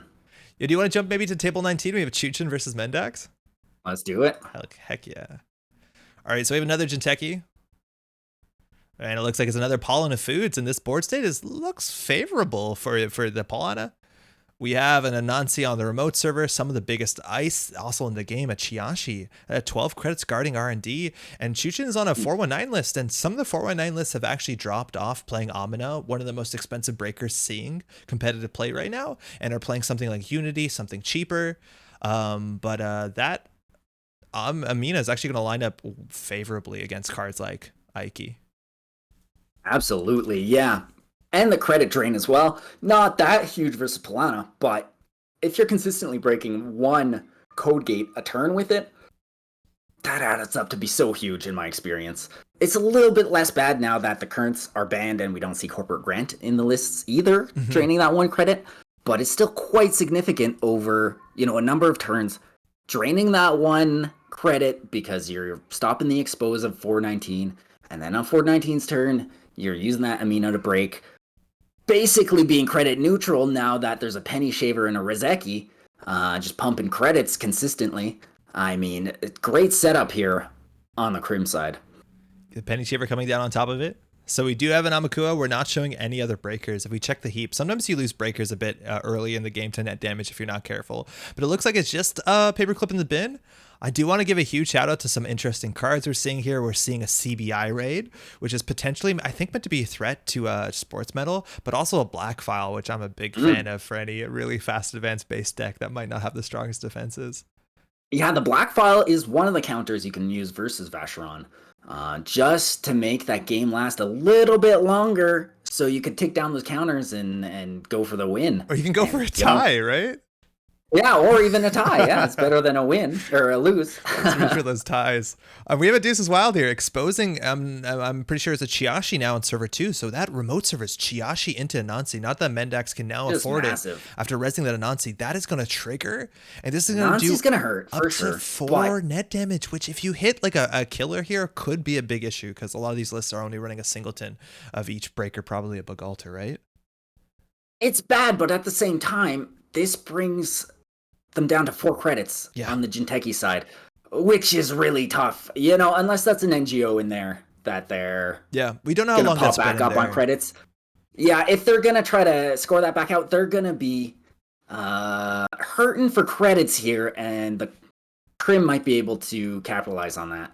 So now we're up to 3 strength. We lost a Boomerang, a Mutual Favor, and a Dirty Laundry. So the Mutual Favor actually might have been a big reason behind that run there to pull out the Bugalter to get comfortable here. If there's something like a Diversion of Funds that survives in hand right now, that would be a really strong hit into HQ. Absolutely. But Chuchin getting the card draw off the final part of the Deuces Wild, filtering an additional card with the Class Act, and now the credits have swung massively into the favor. 5 credits now after the Plana draw. Or Plana trigger off the draw. So the remote server, we know if you can get through the Anansi, and again, it's worth saying this as much as possible. Anansi is really hard to get through. You can't Boomerang it without taking 3 net damage, which sometimes is the right play, but they have it. There we go. Doof comes down. That 1 extra Polana credit actually working out in 419's favor. Just more to take. And talking about more to take, that Aiki's going to be rezzed. You break that for exactly 2 credits, and then the Corp loses an additional credit. So we're going to go through Penny Shaver triggering, Turning Wheel triggering. You don't get the Amakua because you don't actually get to that breach access step. But now Mendax is on a single credit, something in the remote server, just getting more counters. Could easily just be an Anoetic. Could be a Biovault, yeah. But again, with 1 credit, you can run their remote. And sometimes it's worth running that to trash the Lacosta, to trash the Anoetics when it matters. But Chuchin really needs to find that final copy of I'm assuming a Bugalter. They could, but at the same time, look, they could just run HQ twice, get that turtle up to 5, and then that's okay for a the way Anansi. Better point. Yeah, and specifically when they're running that Aiki once per turn, right? Like that run is not very expensive. When you pay 2, they lose 1. You gain the Penny Shaver, you gain the Turning Wheel, you gain the Amakua. Absolutely. Yeah, Chuchin has some very aggressive plays here they can pursue. And once that turtle is 5, like your ice, barring the Chiashi, and mind you, Chiashi will mill your deck. So if your Bugalter's still in deck, I don't think you can interact with that Chiashi. Because if you lose your Sentry Breaker, you're in a pretty bad spot, and Bravado going to make that run even more beneficial.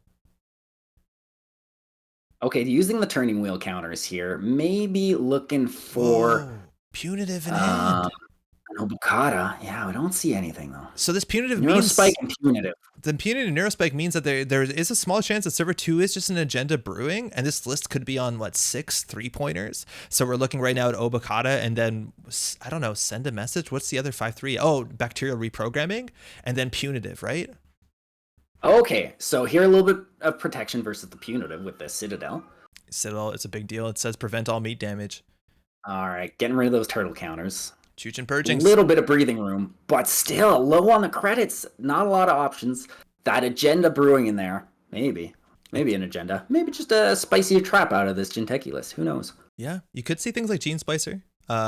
Those traps that do technically get you points.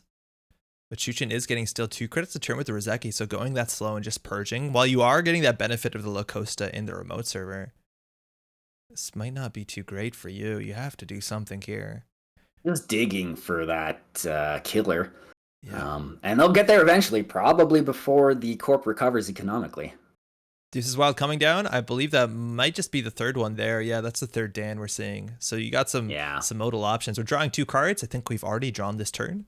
Paulina gaining their credit a turn, which has probably been a lot of money throughout this game, counteracting that. And the runner's down to 3 cards in the stack here, which is dangerous territory with probably Obokatas in this deck. Yeah. Because they're still on 0 points. They've got almost no cards left to steal stuff. And we've got these punitive threats. We've got these Neurospike threats. Very spicy deck. I love it. So I think you nailed it there, because so when you play a punitive Counter-Strike deck, it's a card that cares about the runner stealing agendas. And at this point, Chuchin has stolen nothing. So you still have generally 1 or 2 turns that matter from punitive. You're running low on cards. You still have to interact with Obokata. It's going to be very difficult. Chuchin cannot steal more than 1 Obokata in this game. And on top of that, we have Citadel Sanctuary, which requires you to trash your hand. So it's another additional cost that makes it harder for you to survive later in the game. We do have our Begalter there. That is our accountant showing up. A very good fractor, or sorry, a very good killer. Falsified. As long as you find it. Falsified, guessing agenda on one of the cards in server 2. It's a Biovault. Ooh, okay. I'm assuming they guessed the one with 2 advancement counters on that, so that actually might just be double Biovault. I think so as brewing. well. Yeah, which is that's quite the remote, even with the Begalter on the table. Yeah. I mean, it's not bad. You get a refund the first time you break it, but after that, you are paying top dollar to get through that Anansi the second time and the third time. So, you very secure looking remote there. I think the best thing that Chuchin has going for them is the abstract idea of economic pressure, but that's the all 3 diversion of funds out. So now the Mendex is on 5 credits, barring the Mina and the 419 tax, their money is only going to go up. And this is a tough place, because if there is snares in the list and you hit one right now, that's no more Obokatas, maybe 1 more. The snare would be such a big deal here, and with 4 credits exactly. Border control here. Border control. That is some influence that is always worth keeping track of. And I don't know what the call is. This is by no means an official call, but we must be coming up on time soon. And that does favor Mendax, who has 2 agenda points, but Chuchin's plan might just be find 3 agenda points. Okay, interesting play here. He's going to go see if the other one's just a slow brewing agenda that they were keeping in there for a Neurospike play. But I like this, right? Like you force out the Biovaults, because then they're not there on the turn they have to run it. So it looks like that server was just double Biovault unless they falsified and exposed. Unless they click the other card. Yeah. It's hard for us to tell. So again, hit points. We're looking at 7, 4 in grip, 3 in stack, 1 fewer with the daily cast. And that card might be more impactful than the money. Now, money is definitely important when you're interacting with the big spider, let alone sometimes that Chiashi might get res on server 2, but we do have 5 credits on Penny Shaver. We are making 2 credits a turn on Rozeki. About 4 minutes left in the round here. I just checked. Okay. Thank you. That's huge. Yeah, so Mendex, still, they need some money. It could go either way, but it's looking rough for Kuchin here. Mendex needs to figure this out, because again, you need 5 credits to score out an agenda, but that's actually technically 6, maybe sometimes even 7 if you want to prevent expose. If you can always just run HQ as the runner to break the I key to bring them down 1 more credit. Yeah. The Lacosta does make it a bit cheaper. Maybe this other one's an agenda. Yeah, just brewing, waiting for that Neurospike to happen. Who knows? You got to put the advancement tokens on a card. It's not an option with the Lacosta, so yeah, it's hard to tell what's what, that's for sure. Yeah, and it's so hard to tell what's in this deck, right? Because we've seen Punitive, we've seen Neurospike. Those are both slots that are taking up room from potentially, other tools like snares. We see a tithe. We see a border control ice Oh. in HQ, but where are the agendas? Yo, I was gonna say Chuchin accessing there with only 3 cards in hand would be very rough if they hit an Obokata. I'm not sure if they're prepared to steal it, considering there might be 2 punitives in hand, and admittedly the credit differentials, let alone the link, might be favoring 419 at this point. But I think they might have just wanted that credit loss on the Ike and getting a turning wheel counter back. We're going for 5 credits through the Nancy. Charging server 2. We'll figure out what that card is. If it's a border control. So if you pop it, you're protecting the Lacosta. You're sure they're not spending 2 to trash it, but if they want to bring that Lacosta down, they have to run again, and that's very expensive with the Bugalter. Where are the agendas though? Because R&D's down to 20 cards. We only have one agenda on the table. You know what? We've been hitting HQ and see nothing. So this is something. We might just be like so used to the sports metal and the PD decks and the Asa decks, but like turn 20, having 18 cards left in the deck, they just haven't been drawing. This deck is probably only running 7 agendas. We see 2 spin doctors removed from game, so there might be 1 in hand. They might have just top decked 1, but there's not that many more agendas in the game. Like, sorry, excuse me. If the rest of their 6 and like 25. That's 1 in 5 still. Right. Yes. Give or take. So here we go. One advance. That's an advance. So that does threaten the score next turn. It does. It smells like NGO to me. Why would you open up yourself to that? I don't know. And this is so awkward, right? Like if that is the Obokata and Chushin does manage to steal it, like they are technically favored for time because you're 3-2. And Mendex has a lot of work to threaten the second agenda when they're losing a credit to turn to the Ike. Mm-hmm. I don't know at this point, do you actually overinstall the Ike and just don't risk code gates and commit to that plan? Because Ike is costing them probably a lot. Absolutely. And yeah, they're not getting that draw money, right? Mendex trying to figure out how long is left in the round is going to be so important if the game ends on 3-2. Because when it comes to time, if you don't know, if you're maybe newer to organized play Netrunner, when time is called, the active player, the player who's currently taking their turn, gets to finish their turn, and then their opponent gets a full turn. And after that, whoever has the most agenda points wins, and it's a full win on time. That is, you're totally right, Phil. That's an NGO front. Read it perfect to trash the Lacosta here. Okay, getting it out of the way. That's a little bit of breathing room for Kuchin here, but actually no, I think Chuchin used the missed bones, so they did save a bit of credits here. Oh yeah, there we go. But hey, we're dieseling. That's all we got. 5 hit points left, so we gotta make this matter. Yeah. Snare, a big deal. Obokata, a big deal. I just don't know if Mendex has the time to jam an Obokata, let Chuchin take it, and jam a second Obokata, let alone the credits. Any damage here is sort of the end of the line for 419 as far as I'm concerned. Something going down in server 2. We'll see if they pay the 419 tax. That's an additional credit to prevent expose. And Amaku is coming in, right? Like you hit HQ, you don't steal. We're at breaking Anansi for only 3 credits. I wonder if Mendax can just like purge and hold off, because that Amakua is a big threat here. They're going to be on 5 credits after Chuchin slams into the Ike. Maybe there is just a snare in hand and Mendax is hoping for it, because once that snare connects, those Obokatas are unstealable. We've seen where the black file is, am I right? Oh, not that matters. We're going in. Amina, already 3 strength, breaks 3 code gates for 2 credits. Such a premium. Paying itself off. All right. We might see some damage here. That's a Chiashi. That's gonna fire. That's gonna do 4 damage. They have access to a paperclip, but that big old game of Tetris is gonna do 4 net damage. They just don't have the money. Getting this down on the table, it does nothing. It does nothing. It clears out the turtle. Maybe they just want that so they can't mill the deck, but the milling the deck at this point isn't relevant. 4 damage on 1 card. The Obokatas are safe. It's all about the bacterials. Snares are lethal, but Mendex doesn't have the credits here. Chushin, what can you do? They just got to money up and try to get a lucky hit on R&D, I think, but you got to be real lucky because they might be the Obokatas. It might be a snare. Who knows? Oh, my God. I think we're just going to see moneying up on both sides here and hoping for the best. 1 card in grip. 7's what you need up front to break that Anansi, getting the refund of 2 from your accountant. Not a terrible call here because, where are the agendas? Time has been called talking about where the agendas are. They're not in archives. Wow. Oh my God, is Mendax going to pull it off with only 2 points to their name, not having to score at anything else? Just absolute fortress here. Double Chiashi, double Anansi. Credits a bit tight, but that's what happens when you pay 12 credits to throw that wall up. To prevent the exposure, though. Yeah, it's just game. That's it. Right? Yeah. So time was called on Chuchin's turn. I think Thyke called the round. So Chuchin only had that one click left to check archives. Mendax just going to install in server 2, pay the credit to prevent the expose. But that should be it. Longevity Serum is all you need. Again, another card that helps you bury agendas, which might have been exactly what we've needed for this game.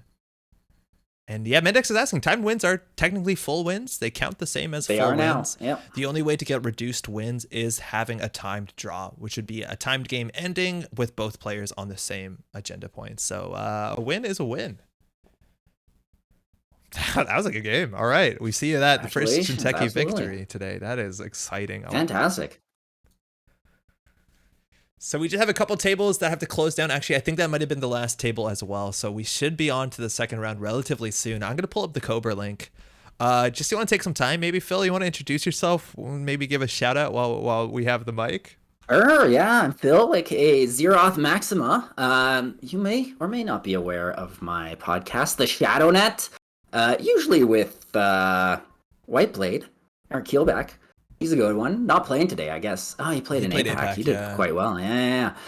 So we do that less regularly now, but it's still coming out. Watch out for season 2 coming next week, I hope. Oh, next week? Yeah. Get out. I'm stoked. I'm a big fan of this. Oh, it's recorded. It's just, it needs a little editing time, which I'm trying to find. But hey, I decided to do this today instead.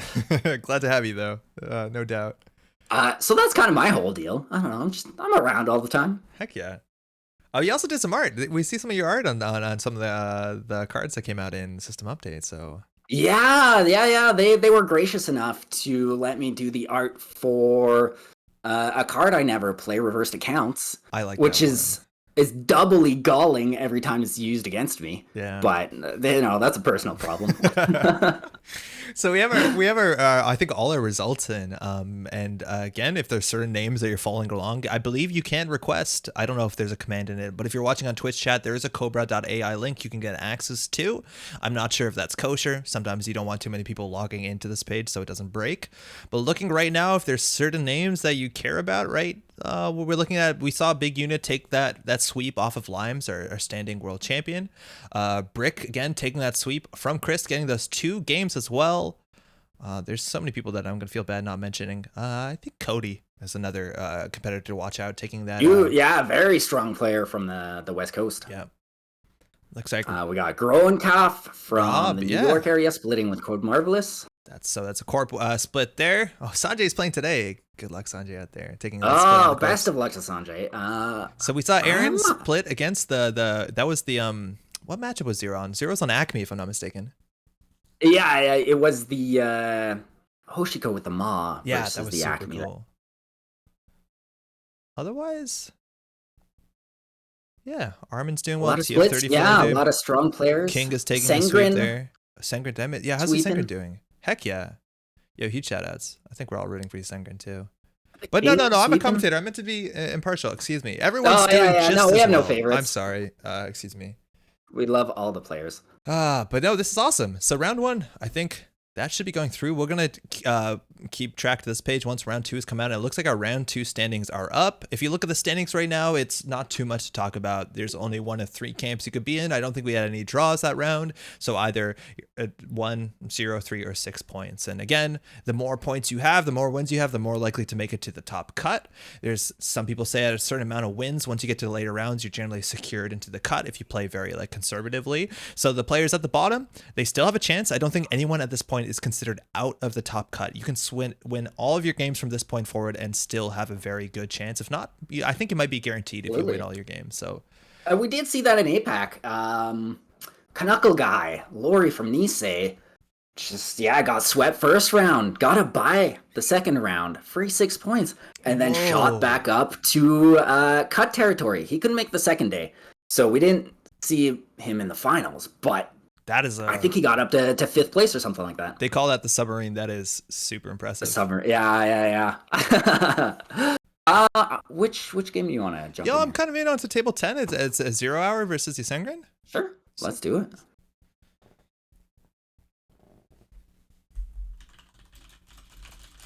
All right, so if you're just tuning in, mind you, welcome to American Continentals. You're watching this on Nisei. My name's Andre. I generally stream on the Metropole Grid. I'm joined by Phil. How's it going, Phil? Going very well. Going very well. Some great games in the first round there. Yeah, spicy stuff. A lot of sports metal, which we expected, but we saw a couple of Acme's, which is Yeah. yeah, it's been a deck that's been around there, but yeah, no one's really sure how it compares in the big field, especially with all the tech that's going around to have fast advance and to counter fast advance. It could sneak up there and do very well. So that's something I'll be keeping an eye on. Not a lot of Reality Plus, I think, today. Let's see. Maybe we could catch one of those games. Yeah, I don't know what the numbers are. Never mind, 6 of them today. It did all right in the Euros, Yeah, I it did. think. A couple of players coming in the like 10 to 20 range with that deck. So it's definitely got some potential. And we'll see if someone kind of brings it to the top cut tomorrow. Yeah, That'd be interesting. I think Vesper's saying that R Plus is actually the most presented NBN today, also beating out Acme and CTM as well as Near Earth Hub, which is pretty impressive. Mm-hmm. For those who don't know, Yasengrid SC does have a YouTube channel. I highly recommend you to check it out. YouTube.com/, I think he has the vanity Yasengrid SC, and he's been making a lot of videos helping onboard newer players. On top of that, explaining competitive matchups and mindsets, and I'm a big fan of the content, so do check that out if you like. Also, on that note, if you're watching right now on twitch.tv/Project Nisei, which at this point you probably have to be, do go ahead and give a follow to this channel. You'll be able to know when they're going live. And while they don't stream too much right now, that's generally a very important thing when they do. So it's always good to know. Also, you can subscribe. They have no doubt they appreciate your Amazon Prime or your other subscriptions. So that's fantastic. I will figure out, but there is a big chance that there are additional streams. Sometimes there are language streams in alternate languages, so we'll be able to show. Oh, there we go, side streams. So we have a German Yeah, I stream. think Mike had a list. Yeah, that's perfect. That's right now in the Twitch chat. We have a Spanish language stream as well, and a POV stream. Movable is actually streaming their side as well, so that's amazing. Nick, thank you for the subscribe. That's super appreciated. Where can I find this Project Nisei stream? It's on YouTube. You'll find it. No worry. It looks like we're just waiting for the round to start again. We have, I believe, 5 more rounds, including this one tonight. Yeah, 2 minutes here, and they'll get the games going. Yeah, we will have a lunch break coming up in, I think, between round 3 or 4, but it might just be 4 or 5. So someone I was actually looking forward to seeing play today was Greg Tung, Crit Hit D20, former Nisei designer. I don't know if I've seen him. Yeah, I don't know. I think there was there's the question coming up, like, what are we going to see? How well are we going to see Shaper do at any of these tournaments? And I think last week specifically, Shaper did not make the top cut. I think the top cut was only 2 separate identities on the runner side. So I think Tung has always been that sort of the pinnacle, the person who will, believe in Shaper and play Shaper regardless of what other people perceive to be their strengths or weaknesses at that point in time. And it would always be super cool to see. But I don't know if he's playing today. I don't think so.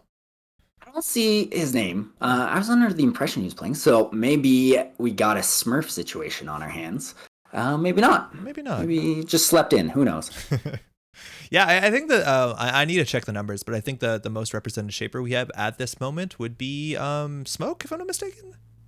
It looks like Smoke on the stats we have here, which is pretty interesting. Yeah, like Smoke was kind of out of the meta for a long time due to Jinteki being pretty good and having a lot of problems stealing those Obokadas due to the small deck size and the need for all your cards to make your rig work.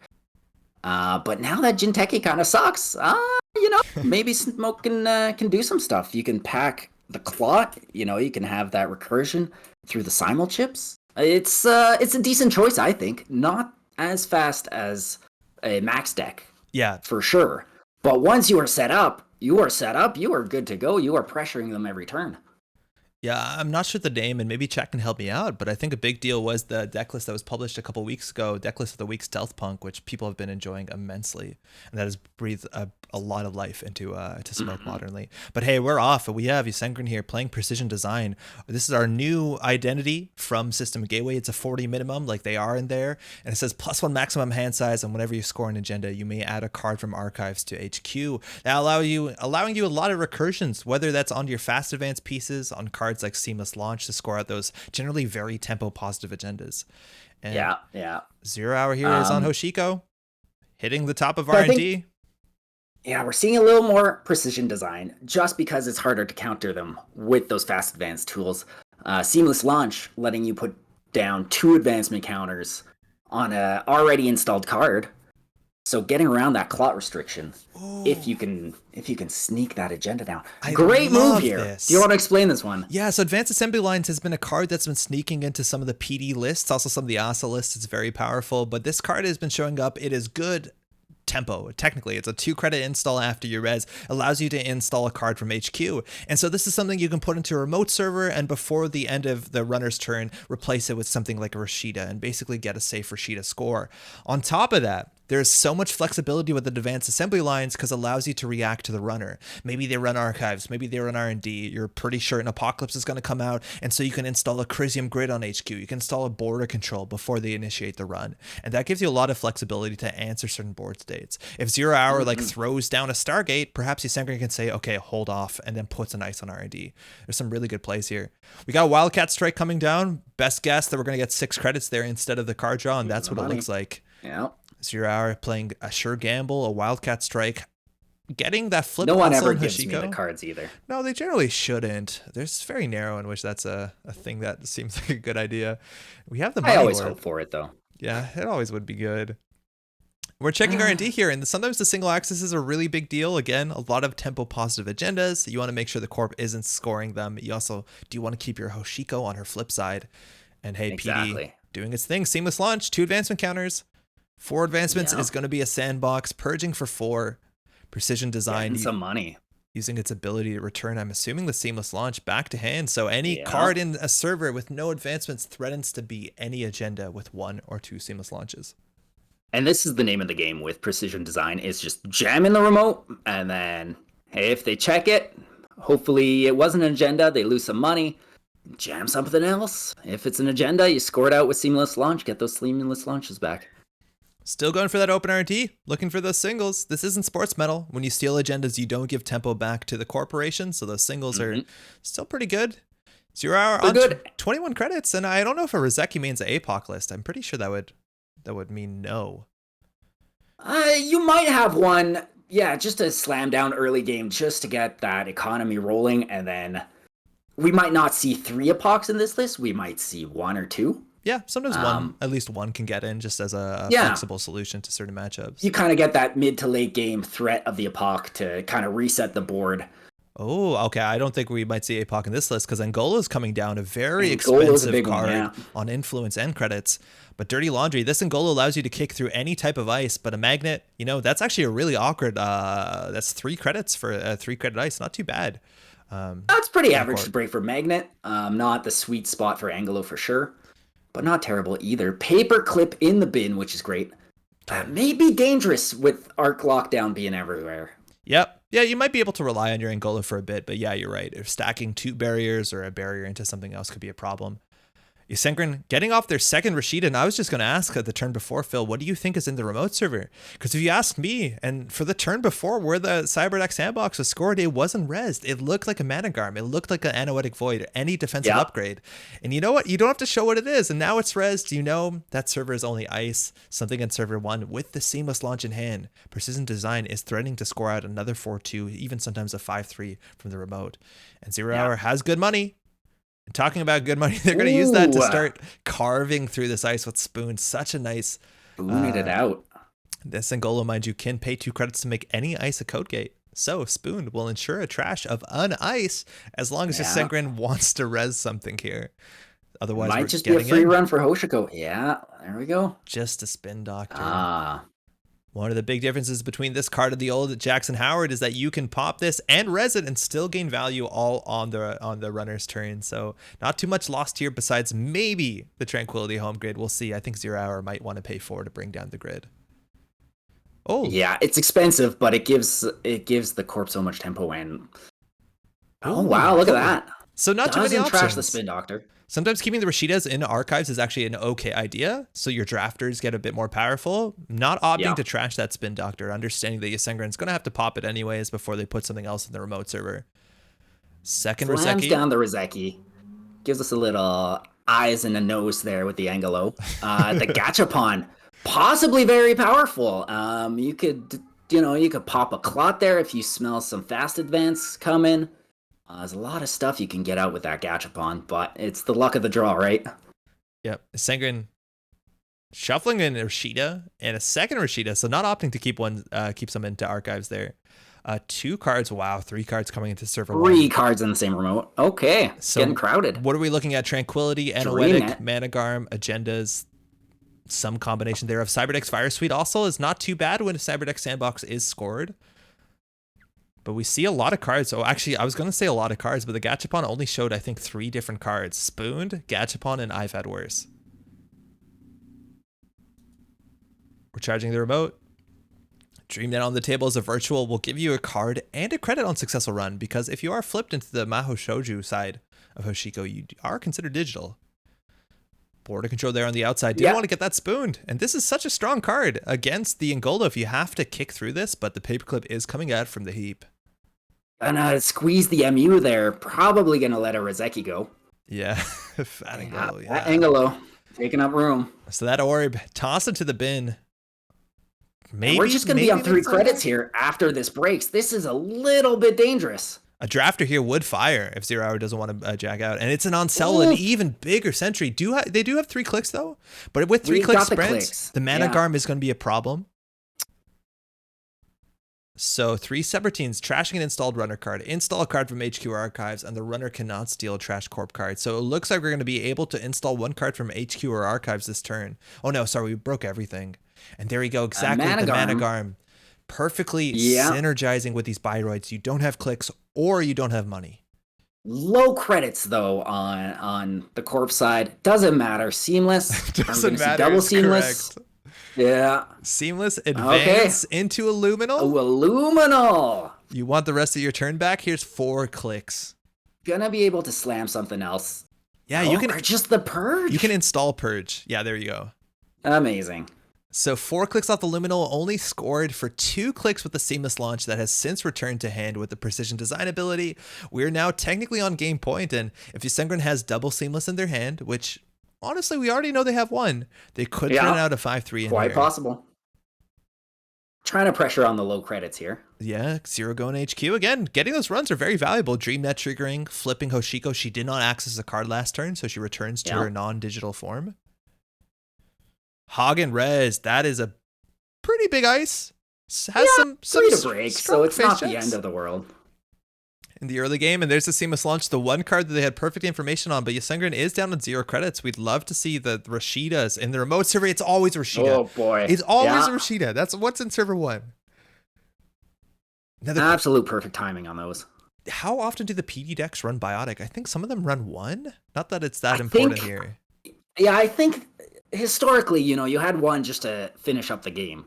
But yeah, with the wealth of clot we're seeing, I don't know if that's really making the cut.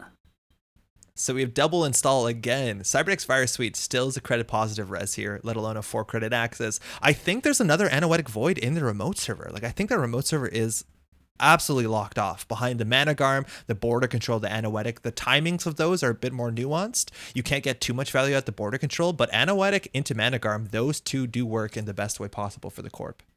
Absolutely, yeah. So if the Corp doesn't want Hoshiko to access what's in this server, it's not happening.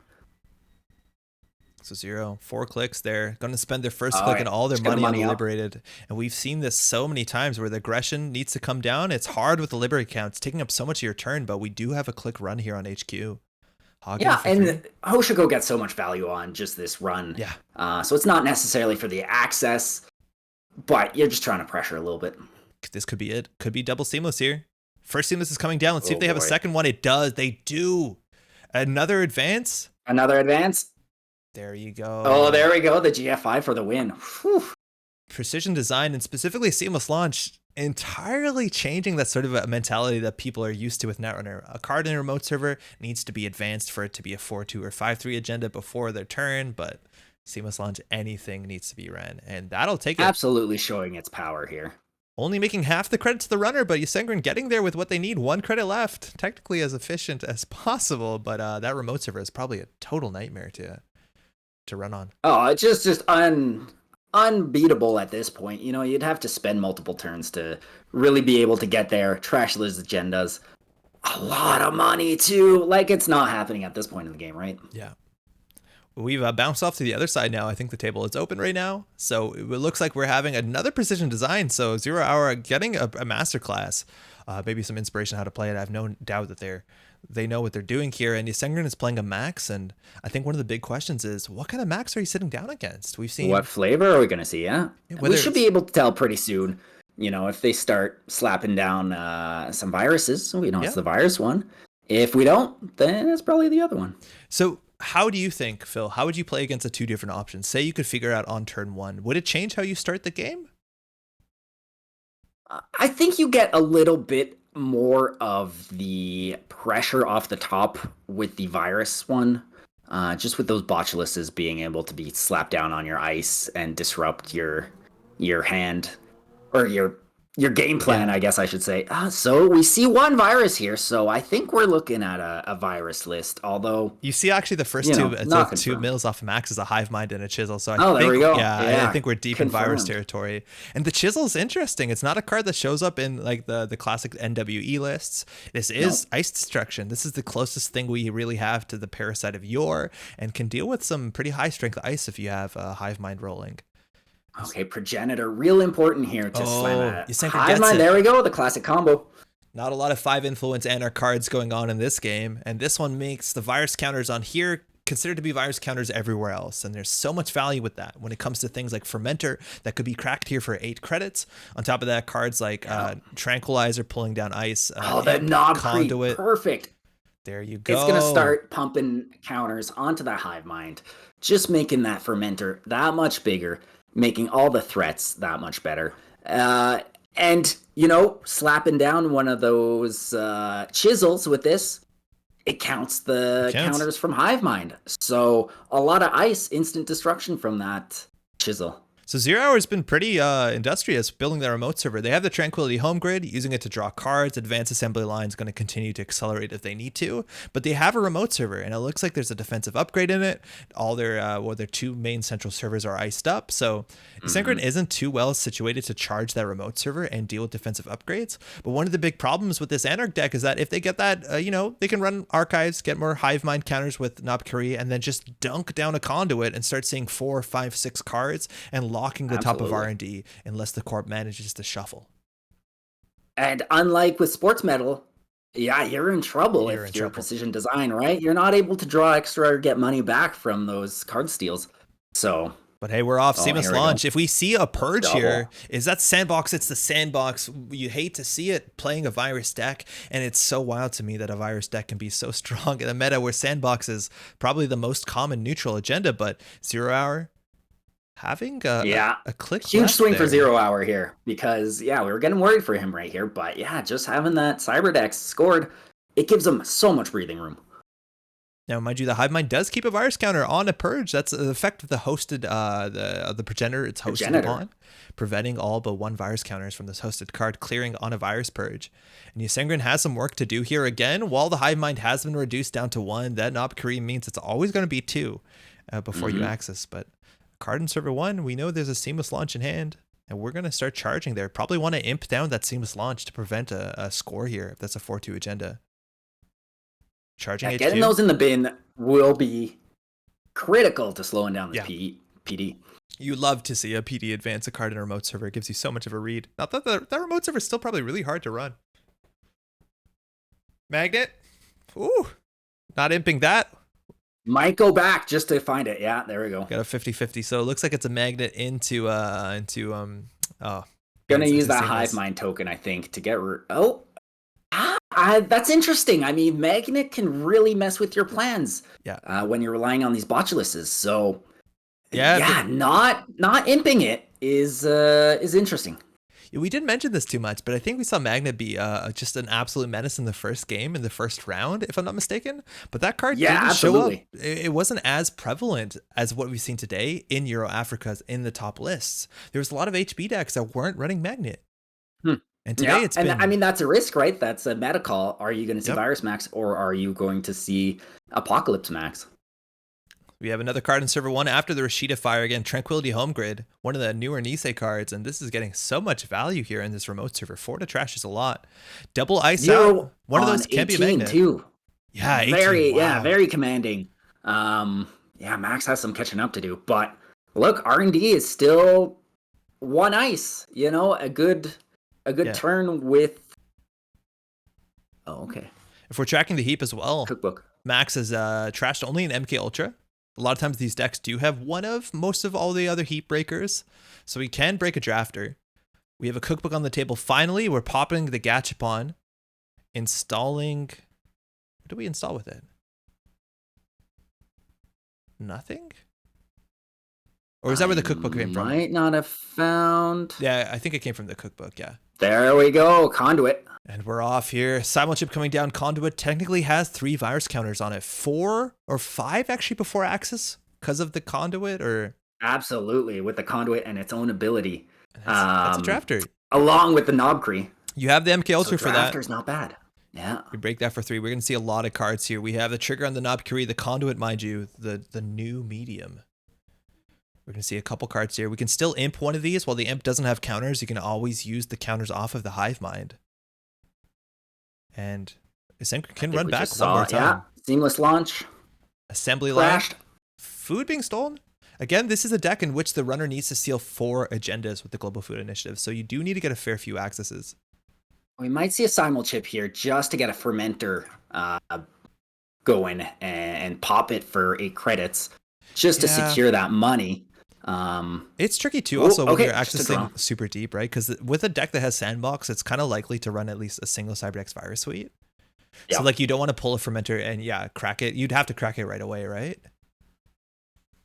Oh, absolutely. Yeah, do that run, crack the Fermenter on the last click there, just to make sure you're getting those big Hive Mind numbers on it, as well as its natural, 2 with the cookbook.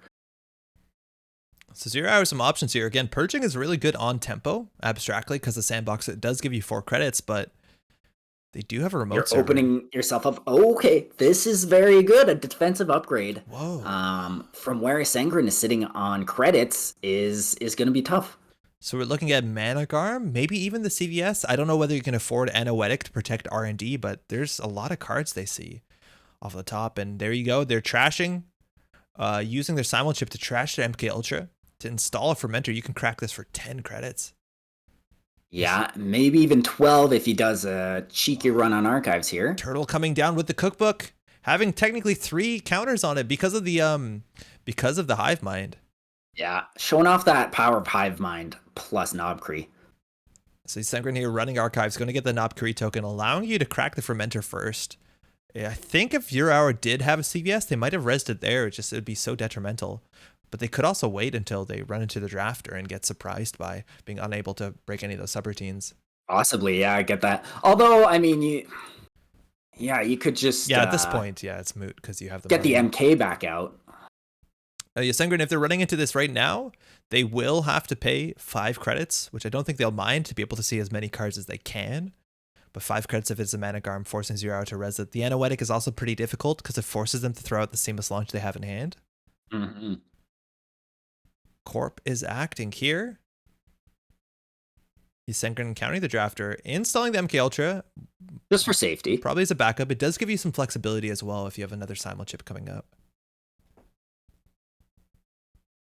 All right, so we have some upgrades here.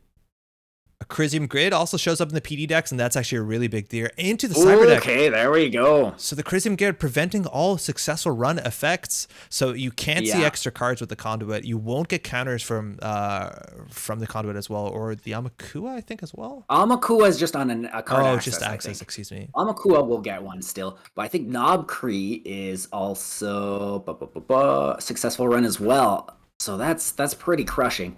Interesting. Using the Hive Mind counter here to trash it with Imp. Probably not a bad call because you've got to get rid of it. There's an off-world office. I think you'd, to some extent, you wouldn't be too worried about the second Sandbox. I think that was maybe the concern about using the Hive Mind counter. Actually, no, but you keep it. But 0 Hour has something else in the remote, the Seamless launch coming back into hand. So if they have double Seamless, they can threaten out a score of a Global Food Initiative. Yeah. You And say? just jamming here. Archives is effectively poison. They can't farm counters off of it anymore. Yeah. So it's gonna have to be R&D hits. Yeah, that's interesting. They didn't purge to goof up the whole like fermenter thing because they could have got that in archives. They could have, there's a lot of work to do there. Yeah. Simul chip coming down again. You can just sacrifice that MK Ultra to pull in a fermenter. It'll come in with a cookbook counter. It's not amazing, and you need to get a real access here to get the hive mind with the Knob Curry. So probably running R&D if anything. I think so, yeah. So here you go. You got to get those Knob Creek counters onto the hive mind, because that's the crux of your whole rig, is to have all your viruses be a threat at the same time. With 0 counters on it, you're not doing much. Ooh, that's a good steal. Huge steal there. Amakua not technically getting a counter, but still you like to see that. You need to get 2 more agenda points here, and it looks like Yasengrin is just betting that they can win off the top of R&D before 0 Hour draws enough things to smash into server 1. Yeah, we know there's still 2 seamless launches in the trash, so scoring a 5-3 is out of the question right now. Yeah. So that's a little bit of breathing room. Yeah, outside of Biotic, which they have the money to afford, but yeah, that makes it a lot harder when there's only 2 1-ofs. We know one of them is in hand. Conduit now coming back. You want to use the run on that card. This is going to see you a couple more cards. The Knob Curie putting a counter on the previous run on the Hive Mind.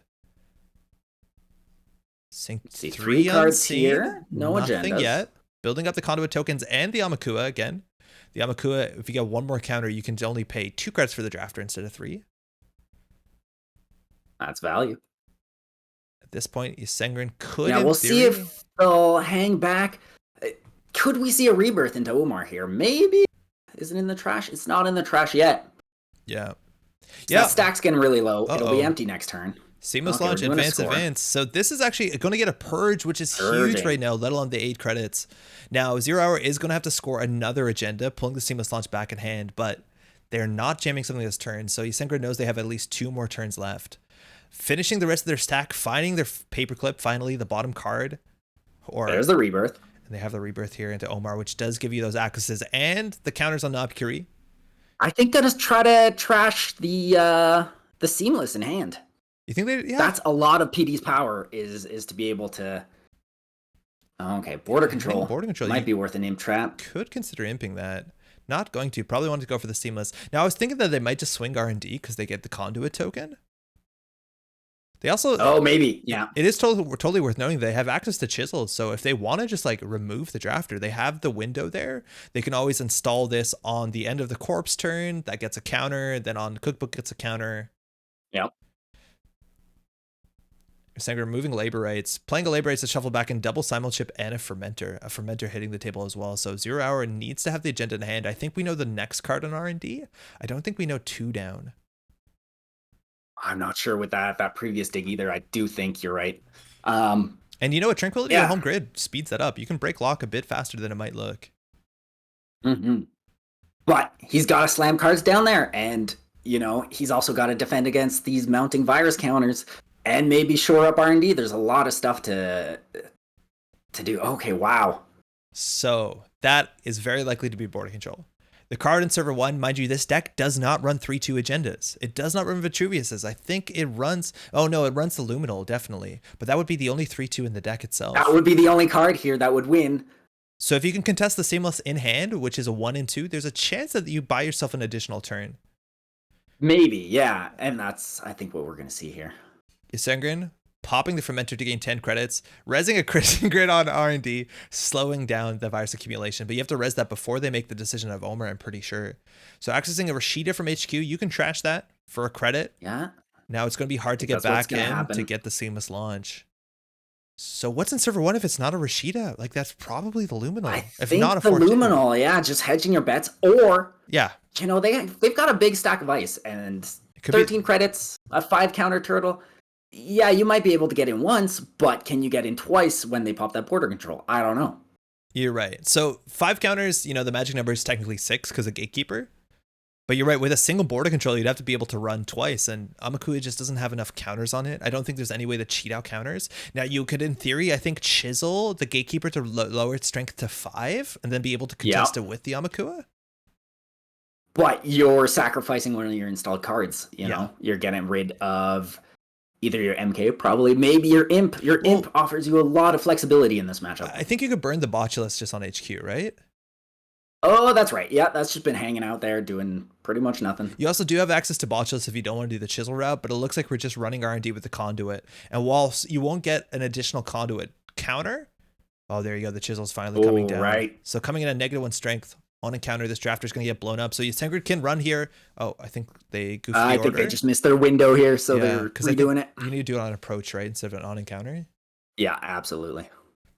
Just the timing on chisel for it to be non-interactive with data sucker leech counters is something to be played around. But Sengrid can afford to play 5 flat if they don't want to sacrifice the hive mind counter for the imp and then come back and see additional cards. Again, they still need 2 agendas. But they're going to see, they can do both. They're going to see some cards, yeah. They can do conduits in R&D first, see all the cards, and then at the end use the imp token. Unfortunately, so they trashed it on Cell off the top. Chrysium getting trashed as well. So now they can go in and see, I think, 3 cards. Zero saying good luck. It looks like it might just be a Luminal in the remote. First, second, third. Oof, nothing. Zero has Seamless. Could even be a 4-2 in the remote server. Is Sengrid throwing out the GG? Seamless. Double. There it was the Luminal. Okay. That was a good game. Yeah, you'd feel really bad if it was the 4-2 and you missed the like 50-50 on the Seamless, but the Luminal means, you know, the Seamless was actually just it didn't really matter too much. But yeah, there you see Sengrid betting that they can close the game off R&D. But this deck, if I'm not mistaken, is only running 8 agendas, and you need to steal 4 of them. Maybe it's 9. Excuse me. 3, 6, 7, 8, 9. Yeah, it's 9 agendas, and you have to steal. GFIs. Yeah, you have to steal just about half of them. Yeah, it's pretty tough, and I mean that's also the name of the game with this Virus Max is just to get all those accesses with a big fat conduit run.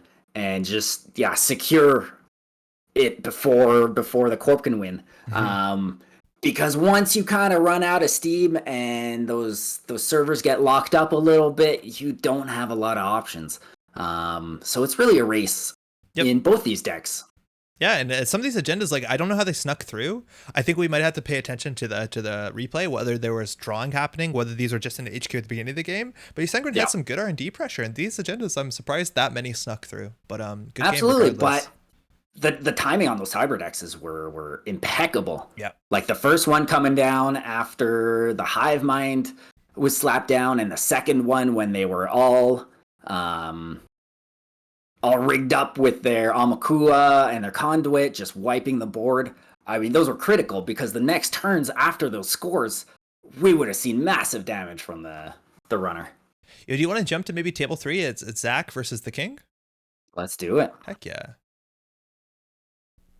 All right, it looks like we're not too far into the game. So I think, if I'm not mistaken, is it Disperse who's oracling for the King tonight?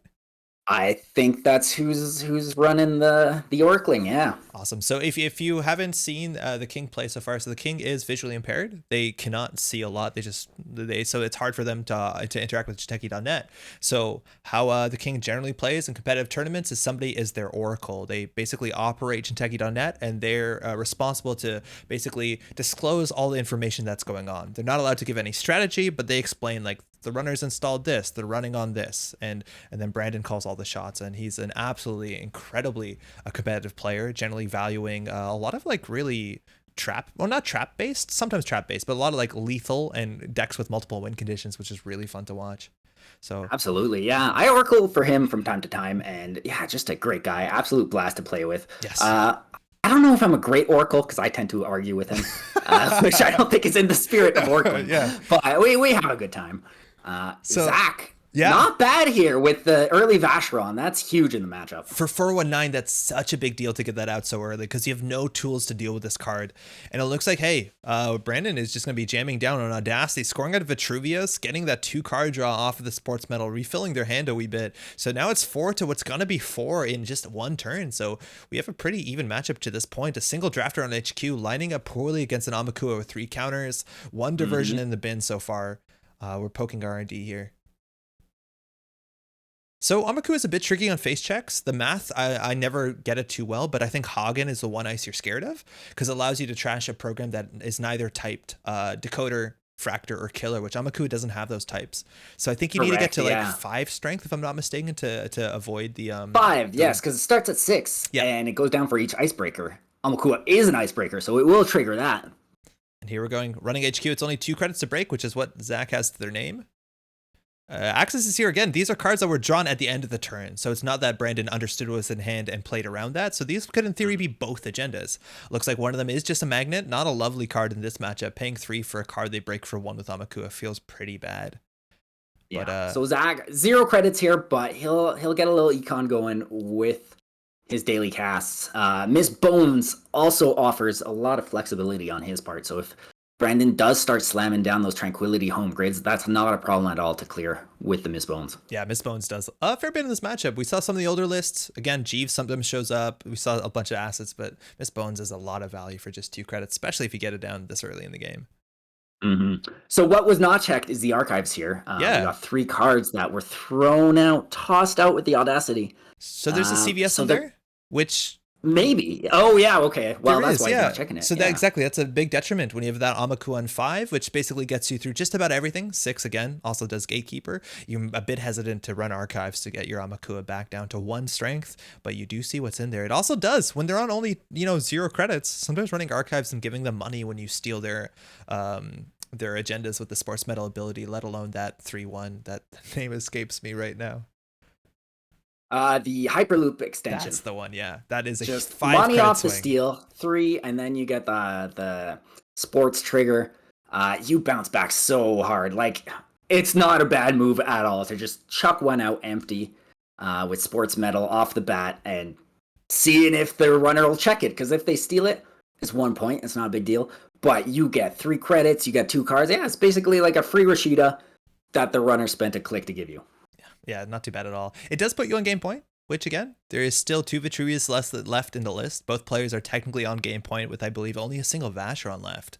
But I think this highlights one of the big differences between the 419 sports matchup and some of the Anarchs. Because a lot of the other Anarchs have actually like very aggressive game plans to deal with this deck. Cards like Stargate, cards like Imp. But 419 right now has to be like, okay, I hope I find a turning wheel and I hope my single accesses are good.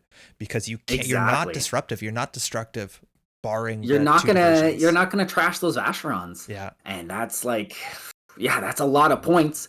Yes, stealing one, it puts the corp on a timer, sure, but Sports Metal does not need that much time to slam out those last 3 points. Yeah, the later the game goes on, that Vacheron threat gets a bigger and bigger problem. Now, Zach throwing out 2 cards there, an Onacom in the daily casts. Brandon starting their turn on 6 cards in hand. Again, Audacity is alive and well on this board state. We've only seen 1 Spin Doctor so far. So Recursion's still alive, and we've seen a single Biotic Labor. And Biotic Labor, sometimes this can be tricky, right? Like if Brandon wants to get their money to stabilize to be able to threaten ice or, Biotic Labor, it's a problem when the criminal is very easy to get into HQ here, right? Like we're up at 9 credits, credit hedge fund. There we go. So you do clear that 5 to 9 pretty quickly. But if we have a diversions here, Docklands Pass is good. Okay, yeah, not bad. That's what you want to see.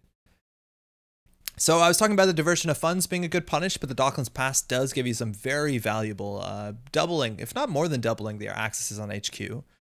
It's good. Yeah, like I think you're right with the doof being a good play here. But you got to draw it.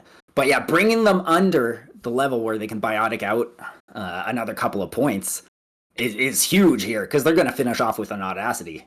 And you see Zach just kind of at the whims of the accesses there, seeing a fast break, a card that I think snuck into Sokka's list is the first time I saw these in the modern lists, allowing you to install. Yeah, as far as I know, he pioneered it. And yeah, it's just a great way to get all the cards you need and get all the credits you need to just slam out that win.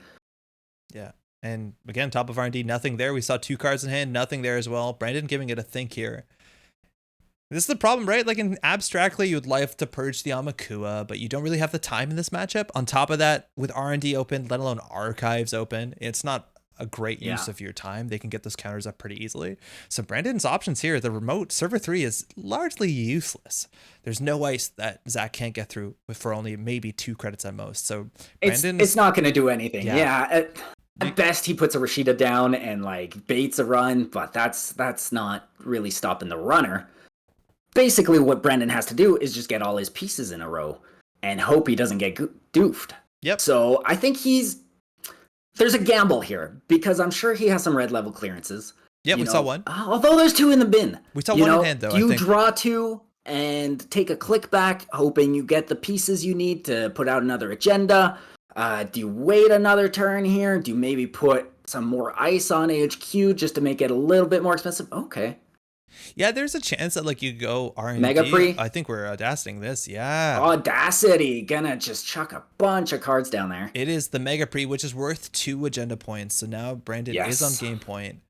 They're going to gain 2 credits, not opting to draw there, not wanting to draw into a hand they have no control about, having the money instead. So there is a lot of face down cards in archives, all discarded by Audacity, if I'm not mistaken. And we'll see if Zach is going to take the bait there, or I like. check. I mean, it's.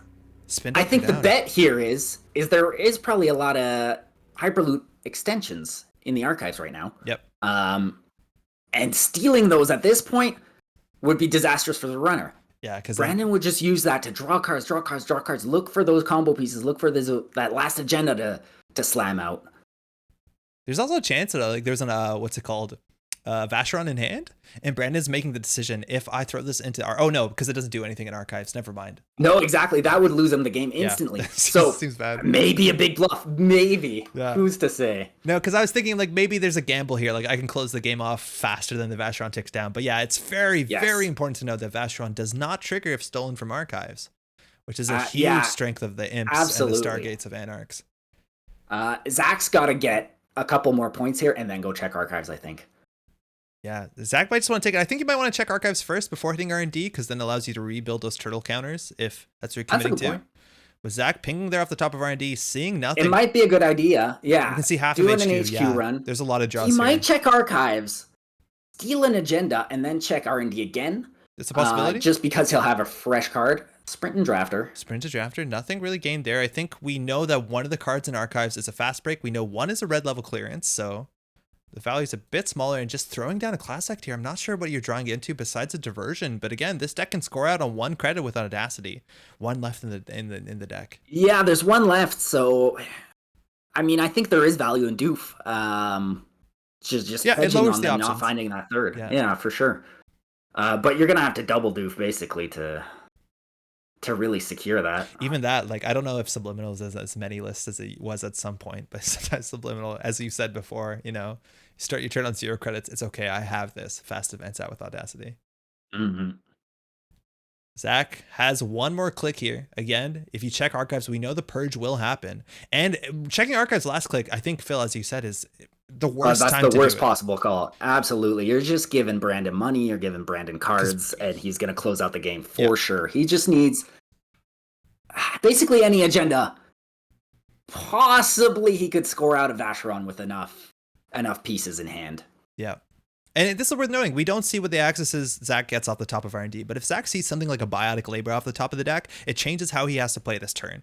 Assuming, that's a problem. If they have the agenda, I win. So we have to pay in mind that Zach does see things off the top R&D that influences the play heavily. With 1 click left here, again, Dawkins Pass, mind you, only triggers the first time a turn you access HQ, so it's not like an HQ interface of the old days. And we're checking archives. Checking that archives. Oh, this could be a problem. There is only a single Hyperloop, which is, I think, the worst case scenario here, because that is a bunch of credits on top of what's probably 2 cards last click for Brandon. Both players now definitely on game point. Let's see what Brandon does here. Yeah. Again, 7 credits is Biotic Labor threshold. We only see 1 so far in the heap, 2 Audacities. The other cards lost. There's 2 CVSs, the red level clearance, that magnet we've seen before. Brandon only gains 2 credits, which means he probably has it in hand. Yeah, maybe. Wow. I would assume if he's missing pieces, he would draw at that point. And it looks like install confidently in server 3. Yeah. Preventing the expose. Prevent. Wait, is this not it? Oh, Biotic Labor, there you go. Oh, no, wait, we got it here. That was an HQ the whole time. The Dawkins Pass missed it. Yep. Wow. And he slams it out. That's the HB spice, You just go. You don't really care if they steal some small stuff. Yeah. There's a 1 point in hand, 1 in archives, which would only take Zach to 6 if he got both of them. But definitely when you see, and that's why running archives last click, it tells you a lot about the hand, right? Yeah, Zach calling it in chat. 33 accesses, though, 2 agendas, and that number is inflated a bit because I do think it counts the 16 you saw from archives. But I that's kind think of so, the yeah. issue, is that I see the 419 lists are so dependent on just seeing the right cards on the right accesses, and they Yep. don't have that much control over the destiny or destruction. But you No, know, and you don't have time to really set up versus sports metal. Not the time you need for a crim deck. yeah, I know it could be an issue. But again, 419 is still performing well. Do you want to perhaps jump to table 5, which is Armin versus Mendax, who I think Mendax was on the Polana, right? I think you're right. Let's do it. Good game to both of those players. Oh, no, never mind. Oh, no, this one's over. No, yeah, it's no good. Oh, yeah, that is 9 points. Coming down to 6 What cards about left. Eric George? Credits Yeah, at Hotmail versus Mark. Mark. Not sure who Mark is. Mark's avatar looks a lot like Kit Boga, if you're familiar, but I'm not. So we got an R plus here. yeah. One of the 5 in the tournament today. So Eric, or credits at Hotmail, playing 419. So far, it looks like a pretty standard list. We're seeing Grozekis, which don't actually make it into every 419 list. Some of that list opting to go a bit faster against some of the sports metal in the meta. But we have an IP block on HQ. You hate to see it with the Amakua, albeit the Citadel Sanctuary does help you reduce those tags. And R plus, mind you, this is the first time we've seen this today. It is. But yeah, just grabbing that tag versus R plus is bad. You're giving them cards or money. You're just accelerating their game plan. That turtle is not long for this world. There's a strong inevitability in here, and sure, the 419 does play a full breaker suite, no doubt, but the Amaku is usually more than one of in the deck, so you generally find it, let alone it does pressure the 419 expose credit. And Mark, what turn are we on? Turn 7? This is quite the board state, and this is what you want to do against 419, what you need to do against Amakua, is put ice on every single server. A lot of those ice is things like Funhouse. We even seen Thoth C play. Anything that if they interact with Ping even gives them more value and stops them getting the free Amakua values. Interesting. What? That's a mouseless, right? I'd bet my money that has to be a mouseless, right? Yeah. It says tag on it. Right. That's what you're looking at. Yep. Once it's advanced 3 times, yeah, you got to break it. All right, Unity coming down. The affordable option compared to Amina in these lists for 2 influence. A decoder with a really cool credit boosting subroutine once you're fully set up. And that will hopefully, I think, eventually deal with the, not as well as the Amina, I think, but it will, it's better than Mouseless when it comes to Black Orchestra. Yeah. So there's an interesting inflection point coming up here. We're seeing 22 cards in R&D. That's about half the deck. Yep. We only see 1 point scored. So agendas have to start being piled in hand here. I think that's why we're seeing a little bit more protection on HQ, despite the unfavorable interaction with Amakua and IP block right there. But yeah, the more the Corp can stall out, the more that daily quest accelerates them and they build up that board state that 419 can't really reset with the same confidence that an Epoch runner can, right? Yeah.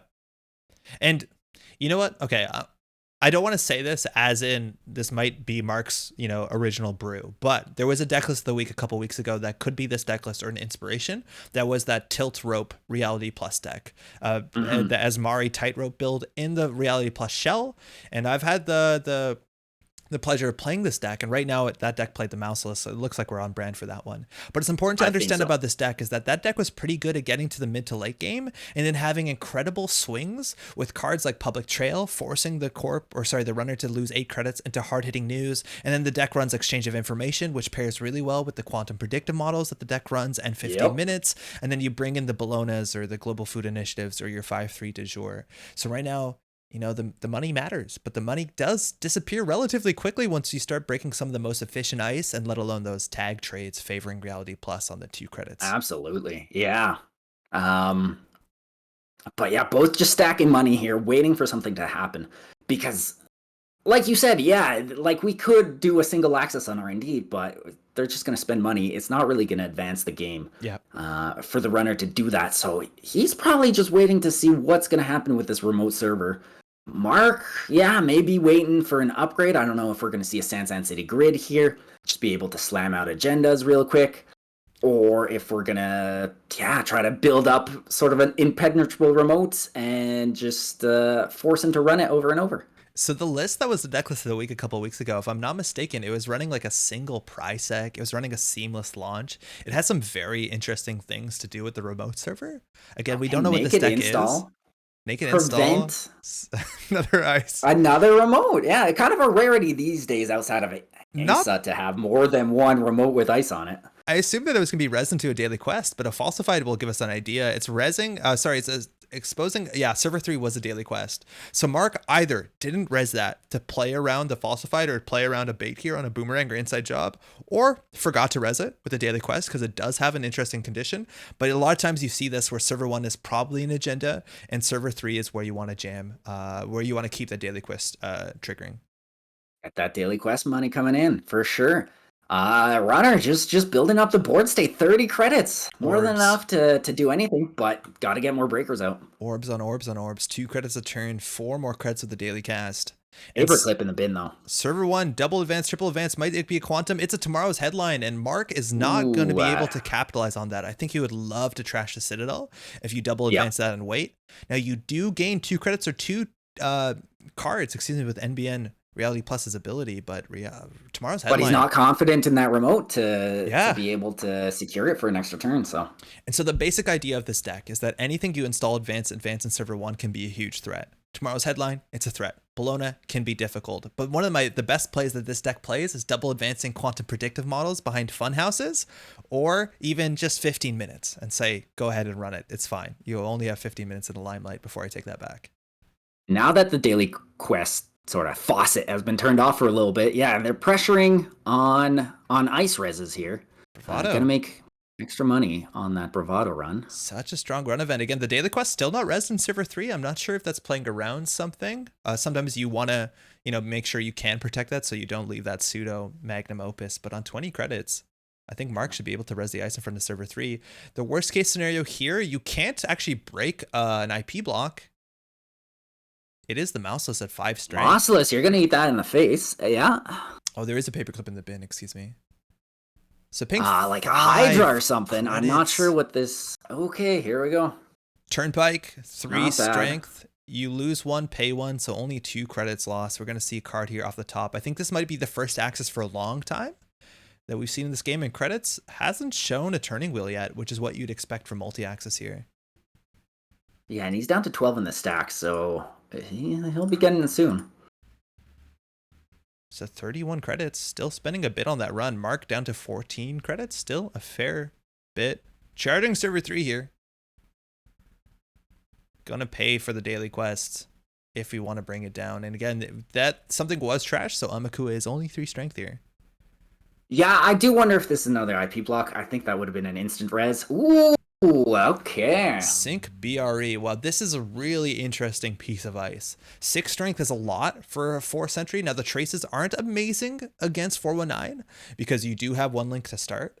Now, that first trace, you could boost 2 in and get your 2 credits back. Your ability hasn't fired so far, but the runner accessing 1 fewer cards when they access cards is not amazing in front of a daily quest. You only break that for 1 credit with 419 regardless. Yeah.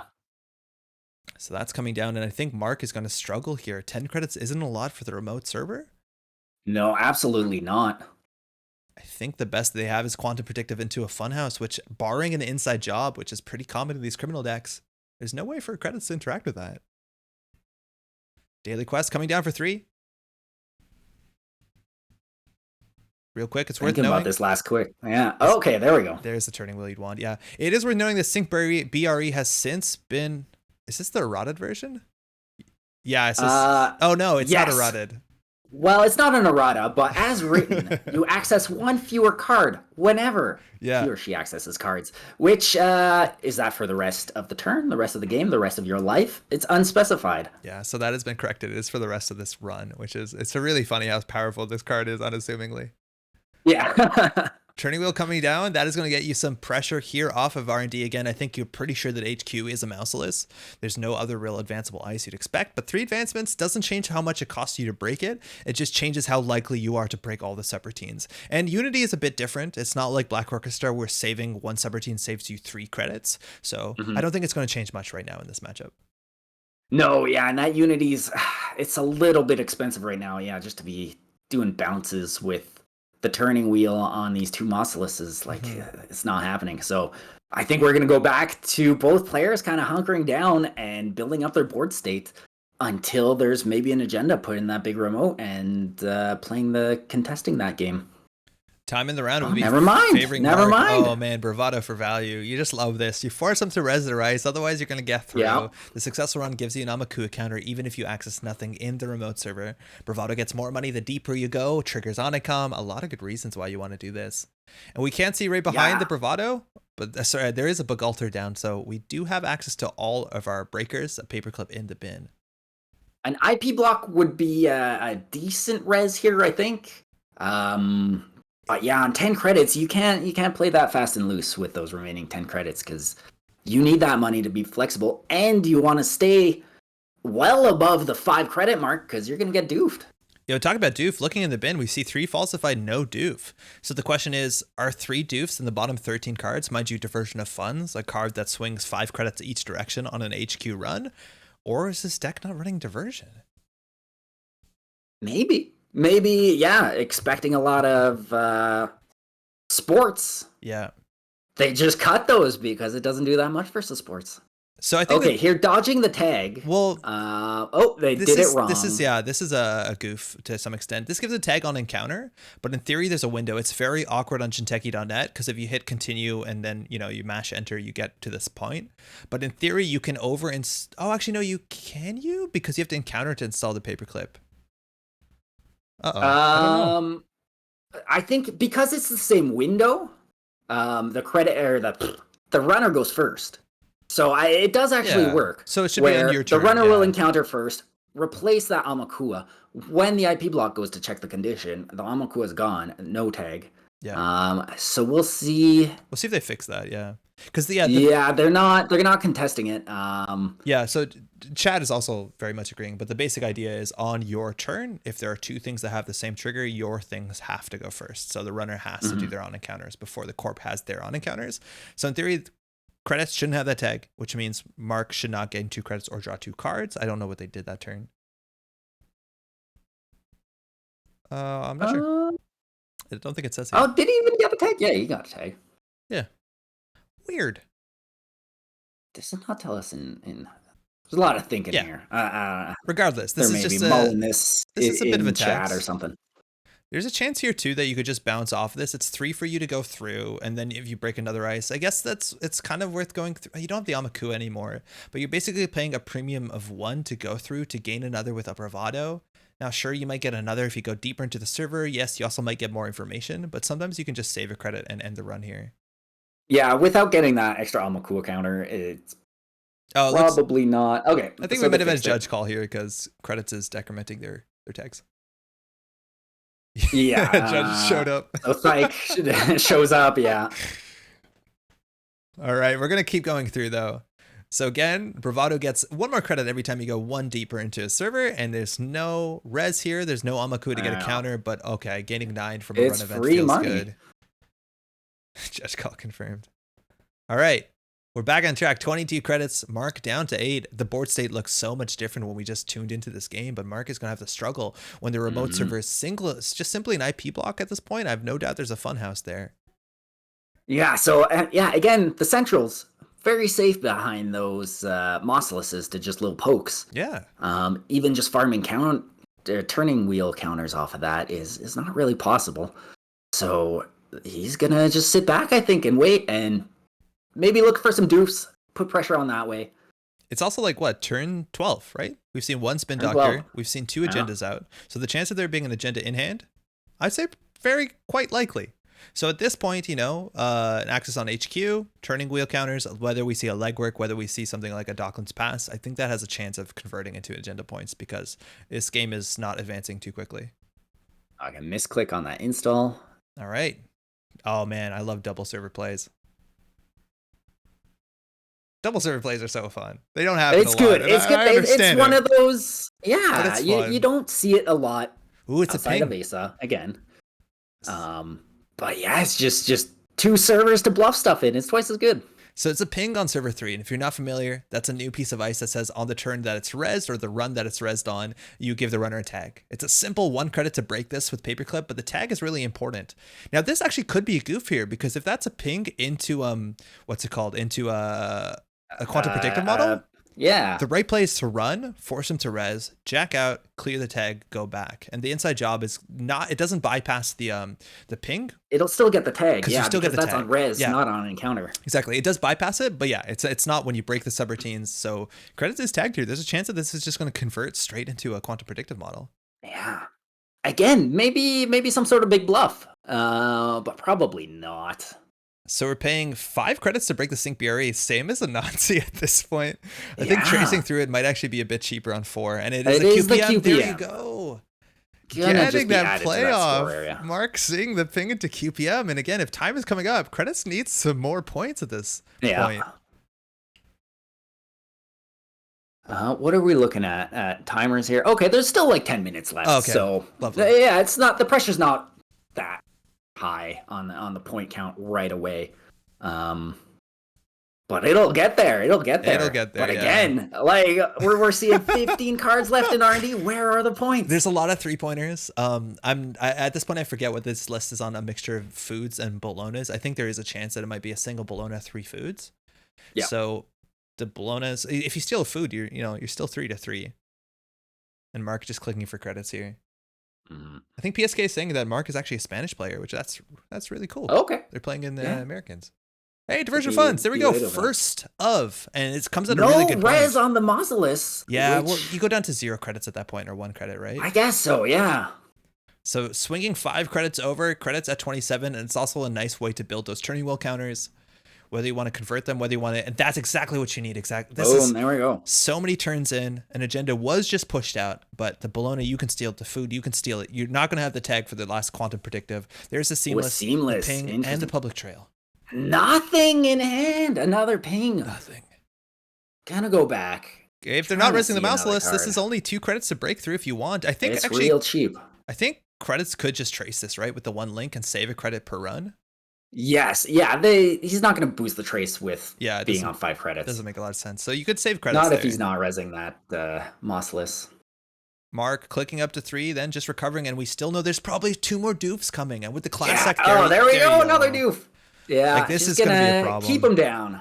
And here, Mark might feel a bit better resing the Mausolus and makes those, those cheap runs that Eric has been going for after a bit cheaper. Well, sorry. We're going to have 4 turning counter wheels here. So I don't know if we're going to dump those on R&D here, since we don't have any luck on HQ. I wouldn't be surprised, if that goes into R&D. 4 cards mind you in archives. I don't know if there's any cost really checking that at this point. This is not it's worth noting it's not a penny shaper deck, so you don't get as much, but there you go. That's true. Okay, we're gonna with 0 credits, right? Peek here. Like there's nothing that's there's not much they can do. Oh, even there it is. Oh my God, there it is. That's 5 points. Oh, that's huge. I think we understand now why they weren't in HQ. Oh, is he gonna close out the game on R&D? Maybe. Oh man, okay. Although there's no rush, there's literally no rush. The corp can't do anything. The corp is on 0 credits. There's probably about 8 minutes left in the round. Whoa. So I think they were like really holding on to their combo plan, like public trail plus hard hitting news or whatever. Obviously the credit differential is a bit weird. There is a hard hitting news in the bin. Single advance resing the NGO, popping it immediately. Oh yeah, that pop right there is bad news because it just because of the falsified. Yeah, there we go. Yeah, it's worth noting a lot of players will like pre-res it because of the falsified, but there's I think 3 falsifieds out. Popping it is just asking for this doof. That's a bummer for sure. Oh man, just gonna put you further into the ground. Yeah. And now credits money admittedly has evaporated. They did spend 10 to go through the Mausolus twice, returning 5 credits for sure. They did steal 5 for the bologna. But at this point, you're right. He's on 2 Rozeki, though. Play control. So, like, yeah, he just has to sit back, click for a credit here and there, draw some cards, and then, that turning wheel, dump it into R&D. He just needs 1 point. All right. And while those last turns, I'd be I'd imagine Mark can describe very confidently as miserable. At this point, you're out of the woods in terms of 3 diversions. That being said, you're behind 6-3 and time is sneaking up on you. So if you can't score at least a 3-pointer, admittedly, you can shuffle back to 15 minutes and, that does even things out a little bit if of you can get room, one more agenda. But 3 QPMs how does he are out. score something? He can't. Yeah, he can't. He's on no money. He's just he's struggling here. Seamless launch It's will just help, a matter of time, but not enough before 419 closes out the game, in my opinion. Yeah, so time is going to be the biggest factor here. And while credits can definitely go into R&D, it is worth noting that there are potentials for huge swings here, that Eric can still lose the game. Say that Eric goofs it up and doesn't end his turn with at least 8 credits. Public trail into exchange of information swaps a 1-pointer for a 3-pointer. Suddenly Eric finds himself on 4 and Mark is on 5. There's a reason they call this the tightrope, right? This could be it, though. We're jamming 3 on turning wheel, nothing. Oh! Nothing. Checking archives, discard 1. I wouldn't Once pass again, put it past Mark again. It's just so that's a great point on the 8 credits here. Yeah. Will he click for 1 here? Okay, yeah, he's safe. And the deck, if it is the deck I'm thinking of, did run 2 of those to public trails. So if you have 8 credits, you can do public trail exchange. Admittedly, Mark is even only just on a 3 public credits. trail here to buy himself a little breathing room. Yeah, it's gonna be 4 credits to spend. But you do make 2 back if it sticks. That's true. But this deck does crawl back. Like it's by design can crawl back from some of the worst states, and there is a line of play in which credits kind of beefs it in terms of the credit differential, and goes a bit too aggressive, and Mark can close it. So as bad as things look, there's a chance here. It's a spin doctor. Cool. Credit. Okay. 11 cards left in R&D. We're looking right now on the table, 3, 4, 5, 6, 7, 8, 9 agendas. So there's 11 agenda points within 16 cards. It might have been piling up in HQ though, because it's been like 3-4 turns of Mark just drawing up, discarding some stuff. I think we know 2 cards in there because we turning wheel at the top of R&D, and I think we know there's a seamless in there. So it might be 1 agenda in there. Oh, okay. Credit's not running. Upgraded R&D. I think this list puts that at a price sec. Yeah, there we go. Which again, if you run that last click, that single tag means exchange of information. Yep.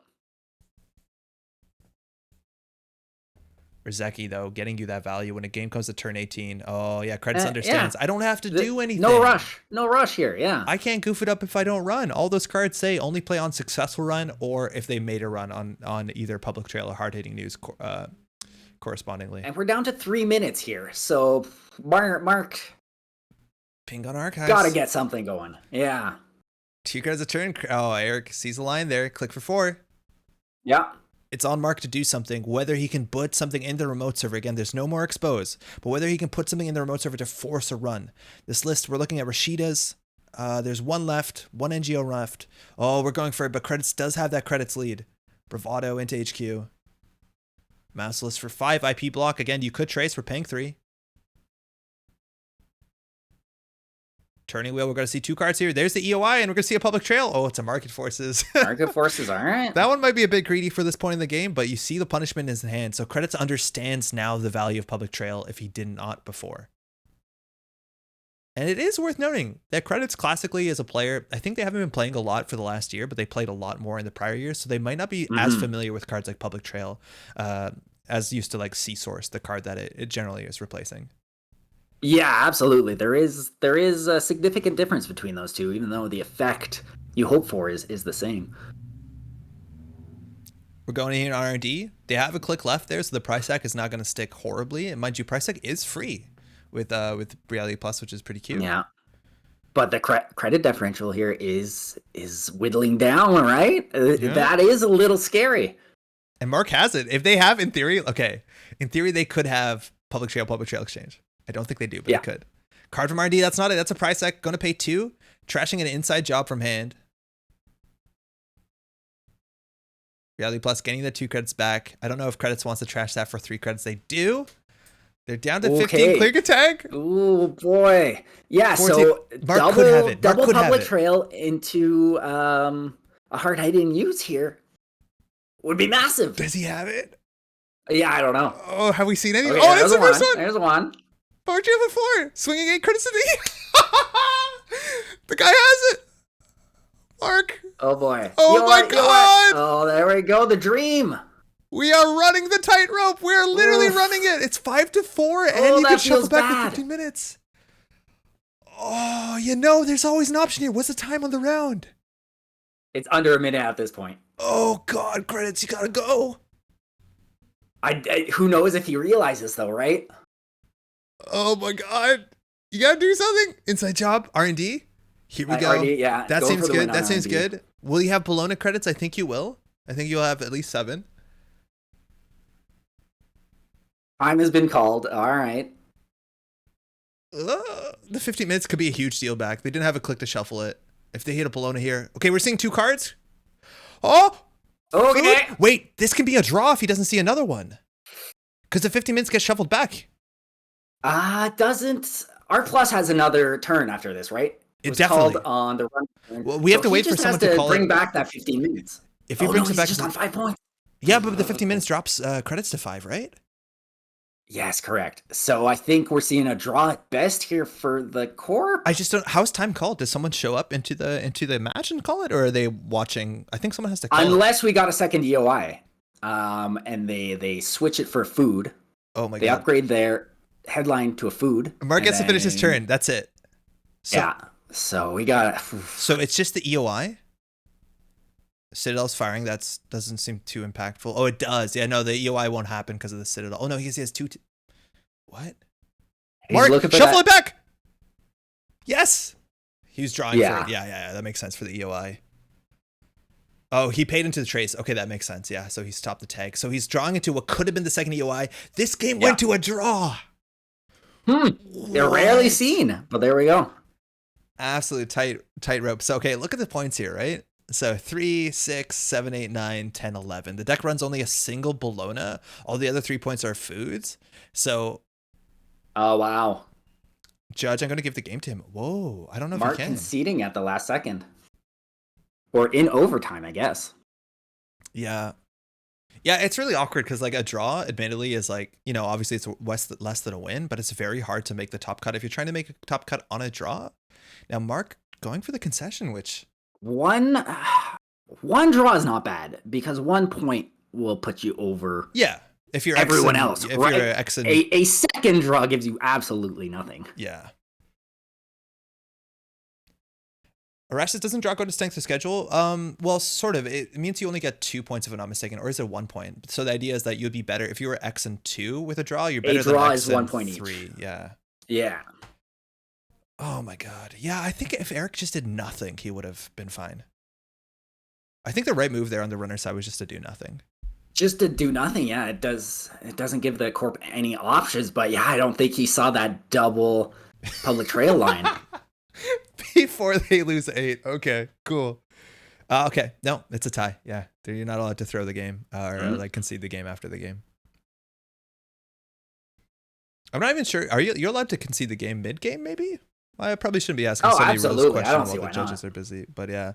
I mean, if you hit that concede button on JNet, I guess you could actually keep playing after that, but I mean. But no, hey, that's you how could definitely concede the game. That's how the system works. So that is a draw. So both players will be getting. Did you say 1 point, Phil, or 2? I think it's just 1 point each. Yeah. Okay. Oh man! Wow, what a game! I'm glad we caught that. That was really fun. Yeah, that was an interesting one. It's like the perfect hand. And you could tell that like to create that perfect hand, Mark, it was at the cost of all the agendas. He's like, I can't hold on to all of these. Like I gotta he's just dumping them into archives, Yeah. That's amazing. So hey, we're gonna check the standings. I'm gonna throw up on Cobra. It looks like Vesper's saying that we have about 7 minutes and then we have another round. Wait, round 3 will be starting in about 7 minutes, and then after that we will have a break for it's just about dinner time here in the East Coast at least. So, Cobra AI, I know we might sound redundant, but you want to just say shout out, Phil, for those who are tuning in at this point in time, who are they listening to? Shout out to Andre, the host of the Metropole Grid, casting this with me, graciously taking his whole weekend to do this. Yet again, casting another major tournament under your belt, Andre. Congratulations to you. Thanks for that. It's been I'm having a great time casting. I'm really That's what you meant, right? Nisei is on. No, if you can talk more about me, actually, that'd be good. That'd be good. Yeah. No, I've really been enjoying all the content you're putting on YouTube. Oh, It's cheers, so man. good. It's so like the production value, amazing. Thank you. Just off the top. And the actual content inside, actually very useful tips. I was just playing against a new player the other day, showing him the ropes on JNet, and I was like, you're playing all right, but you got to get your fundamentals and check out the videos by Andre. That's the best place to learn them in the least amount of time, in my opinion. Thanks, So man. yeah, if you're a new player watching this, trying to wrap your head around the game, go see Andre's new player videos on YouTube. They're just amazing. Hey, cheers. And if you haven't said it yourself, I'm joined by Zeroth Maximo and Phil, who runs a podcast might know as I keep calling it the Canadian Politics Corner, but it's known as the Shadow Net, where you talk about your Netrunner, and then there's a lot of Canadian content on there, and I'm a big fan. You guys have good guests, and yeah, we complain about America too as well, but yeah, no, it's good stuff. It's all right. It's all right. Yeah, new episode next week. I'm hoping Season 2. The official launch of season 2 of the ShadowNet. So look out for that on wherever you listen to podcasts. It's everywhere. That's out of my control. So you know how to use the internet. We just ended round 2, and we've had some really exciting rounds so far. If you're tuning in, this is American Continentals on Nisei, Project Nisei. This is their channel. Welcome, glad you made it. If you want to hit a follow button, you'll get notifications. Subscribe if you can with your Amazon Prime or your regular subscription. They definitely appreciate it. That supports Nisei and all the wonderful stuff they've done. We've just wrapped round 2. We have some results coming in. I think we were at the last table that was wrapping up, and if you look here at the charts, you can see some of the names that you might be rooting for. So I think it's hard for us to shout out everybody. I think there's certain players that people have, for better or worse, expectations of. So Brick right now, a very top contender, taking in that sweep, and Cody going for that split. Yeah, we have a bunch of X and O's, right? I think Brandon also now is X and O, right? Yeah, the king sweeping Aruzan from the West Coast. Mm-hmm. Yeah, also we have Cable and Unit, they did a split, so I think Unit is X and 1 at this point. What else? Sengrin, we saw that split against 0 Hour. TF34 also coming in second at Worlds, if I'm not mistaken, last year. Or yeah, right? Yeah, 6-0 at this point. Second? Yeah, maybe. I think that's right. Excuse me if it's not. Aaron going for that split. Shoeflower, Code Marvelous taking that split too against Volatar. This is going okay. LSTM, host of the Kitchen Table Netrunner. Oh, heck podcast. Hell yeah. Splitting with Check the Box. These are the last round matchups? Yeah, no, I'm aware. I just wanted to see how the results are. Is round 3 pairing up at this point? Okay, round 3 is up. Okay, so we should be rolling. We're going to get those games into JNet. I just wanted to check real quick on the standings. How many players are undefeated? We're looking at 6 players undefeated.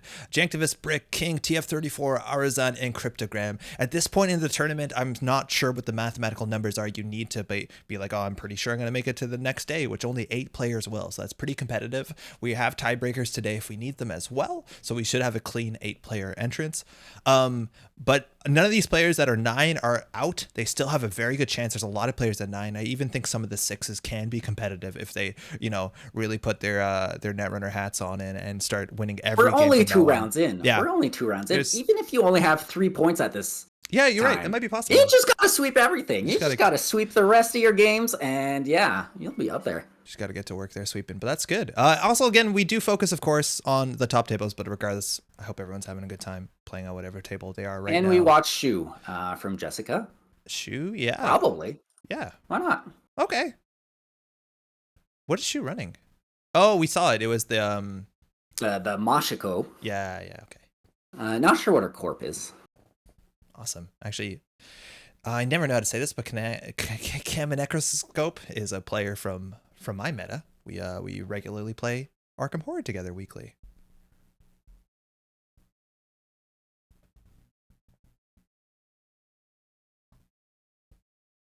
So I'm interested to see. I actually don't know it. Uh-oh. Oh, no. He says he doesn't mind. Do not mind, or sure. No, I think we're good. I'm not gonna clarify. I think he means nope. Yeah. Okay. Cool. Yeah. Okay. Awesome. So these are actually 2 Canadian players. It's Toronto versus Montreal on this round. I think I had some classic idea. matchup. Seems in any sport. It looks like there might actually be a repair. Okay. Oh, okay. That's a bummer. That can happen sometimes if the information was not inputted correctly.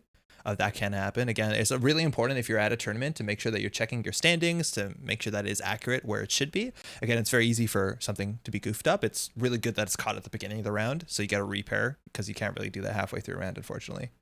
Absolutely So that not. happens. No, it's kind of expected at some point. Yo, based off of what you played at APAC and how you saw the meta change, do you think you would have played something different if you were to play today? Um, this is somewhat of a deep question because it's like, hey, say I was an actual good player that knew how to play runner. Would I have played my runner deck? No, absolutely not. Absolutely not. I would have probably picked something Anarch. But look, I'm a big Shaper fanboy. It's hard for me to give up that Shaperness. I get it. And I don't know how to build a good deck either. Yo, so Netrunner DB. You just pick someone else's deck. It's a brilliant idea. Yeah, so that's what I did for the corpse side. Heck yeah. So I was just playing a pretty regular what's going on here? Pretty regular sports deck with all the fast advanced tools and all of that. So that was all right, obviously. That's pretty good right now. Yeah, that'll work. But yeah, I'm not seeing a deck that can kind of counter everything that's out there right now. And I'm actually really pleased at the spread we're seeing right now at the top. Yeah, it's a lot of max in sports, but that's anticipated. Yep. But yeah, TF34, second at Worlds, second to to Limes last year.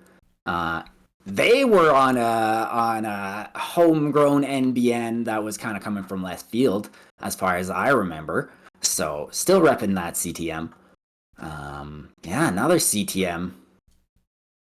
Yo, actually, it's not bad. Yeah, we got some PD. It's a lot of max for sure. Yeah, but that was to be expected. We have the Ag Confusion sneaking up there, which is pretty good, and the Pollen out 9 points, which is fantastic. We saw Mendax. Nice. Play. Yeah. Yo, I could actually, could we do a quick news break here? We just got this news bulletin. 44. And if you want to follow Phil, just hop over to Nisei.net for a second. I just want to make sure I hit the right button here. Let's go. But Nisei has just announced, as of now, so we are reading this together for the first time. Glad you could join us. An Eternal Testing Tournament. Lost Geek wrote this up, and Lost Geek has been a big, one of the large proponent between creating the Eternal format, which has been a format that has had some big shakeups in the last couple. I think it's been out 2 months at this point. And Eternal is a format that basically you can play with almost all the cards that came from the history of Netrunner. So that's a huge swath of cards for a lot of players who have been playing since the original FFG days. They probably have a lot of these cards as well. So it looks like there's going to be a tournament that's going to be run.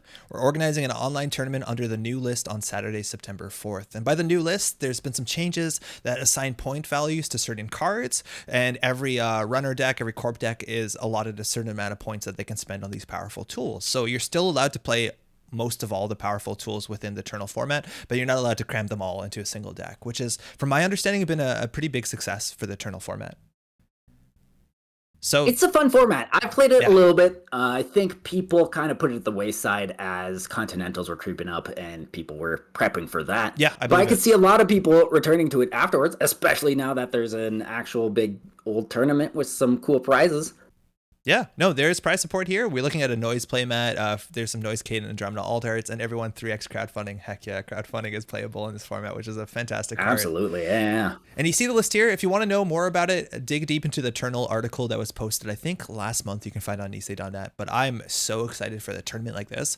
I want to see more of this Eternal format because there's a high power level and there's a lot of possible decks. So I hope this is streamed, but check that out. That should be in just next weekend. Natus banned, which is good because I actually lost turn 2 to a Natus deck. Oh yeah, has that been a change in a previous version of this Eternal ban list? Yeah. Okay. Awesome. Yo, thanks for sharing that, Nisei. That's good to know. It looks like pairings are back up. Do you want to call a table on this one? We could do Shu, or we could do the Atom player if they're on their Atom list. I think someone wanted to see that, and that player is Stone44 on Atom. So we'll maybe see if they're on their runner. Yeah, okay. I'm looking for an Atom logo. I don't see it. Yeah, they haven't picked yet. Let's just Control F Stoned. Should find them. So it's table 4. and they're on their corp to start with. So I think Well, maybe let's go back to that. Let's go to Shu first, and then after they're done that one game, we'll maybe there's an Adam on swap table over 4? to someone else. Maybe I need to reload my list. Because that slaps. I'm in on that. Okay. I know they have their image as being Adam. I don't know if they're playing Adam. No, I think my JNet just froze up and stuff. Okay, where are we Don't listen going? to me. We are going to. No, table 4 was them. Yeah. We're Shu.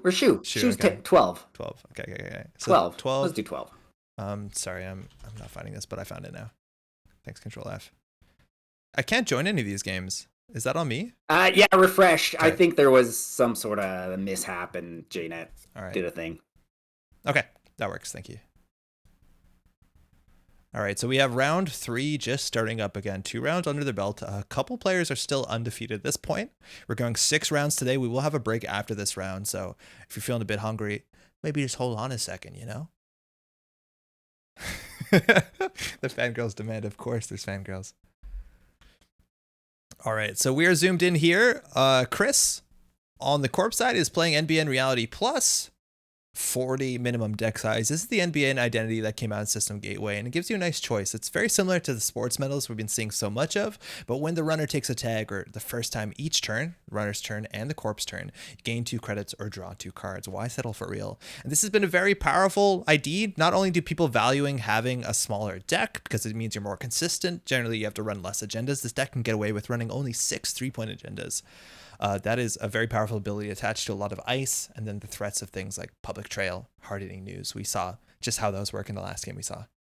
Yeah, so I think this will be interesting because Hoshiko gets a lot of value from doing runs, flipping her ID, getting DreamNet triggers, and yeah, R plus, if it's on the same game plan, is just looking to get those combo pieces to get a tag in into EOI and close out the game that way. Yeah. So I think we're gonna maybe see some early pressure from Hoshiko before that tag punishment really comes online. And then maybe a little bit of a lull as they both get set up and sort of contest for position.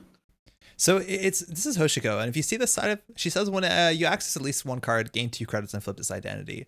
And it's definitely worth noting on the other side of the card, it gives you 1 link, which helps for any trace-based deck. But on top of that, it says at the beginning of your turn, lose a credit and gain a card. And that means on any turns that you interact with the corporation in which you access a card that may be hard-hitting news, maybe online, that's actually a really big difference in credits, because you gain the link plus 2 additional credits. You're actually kind of difficult to trace down. You don't lose the credit until your turn starts, but the trace is going to happen on the corp's turn. But it looks like Aaron's not going to be too aggressive. You could, in theory, run archives just to get your ability flipped over, but just going for that slower play with the liberated accounts, establishing the economy, clicking for 4.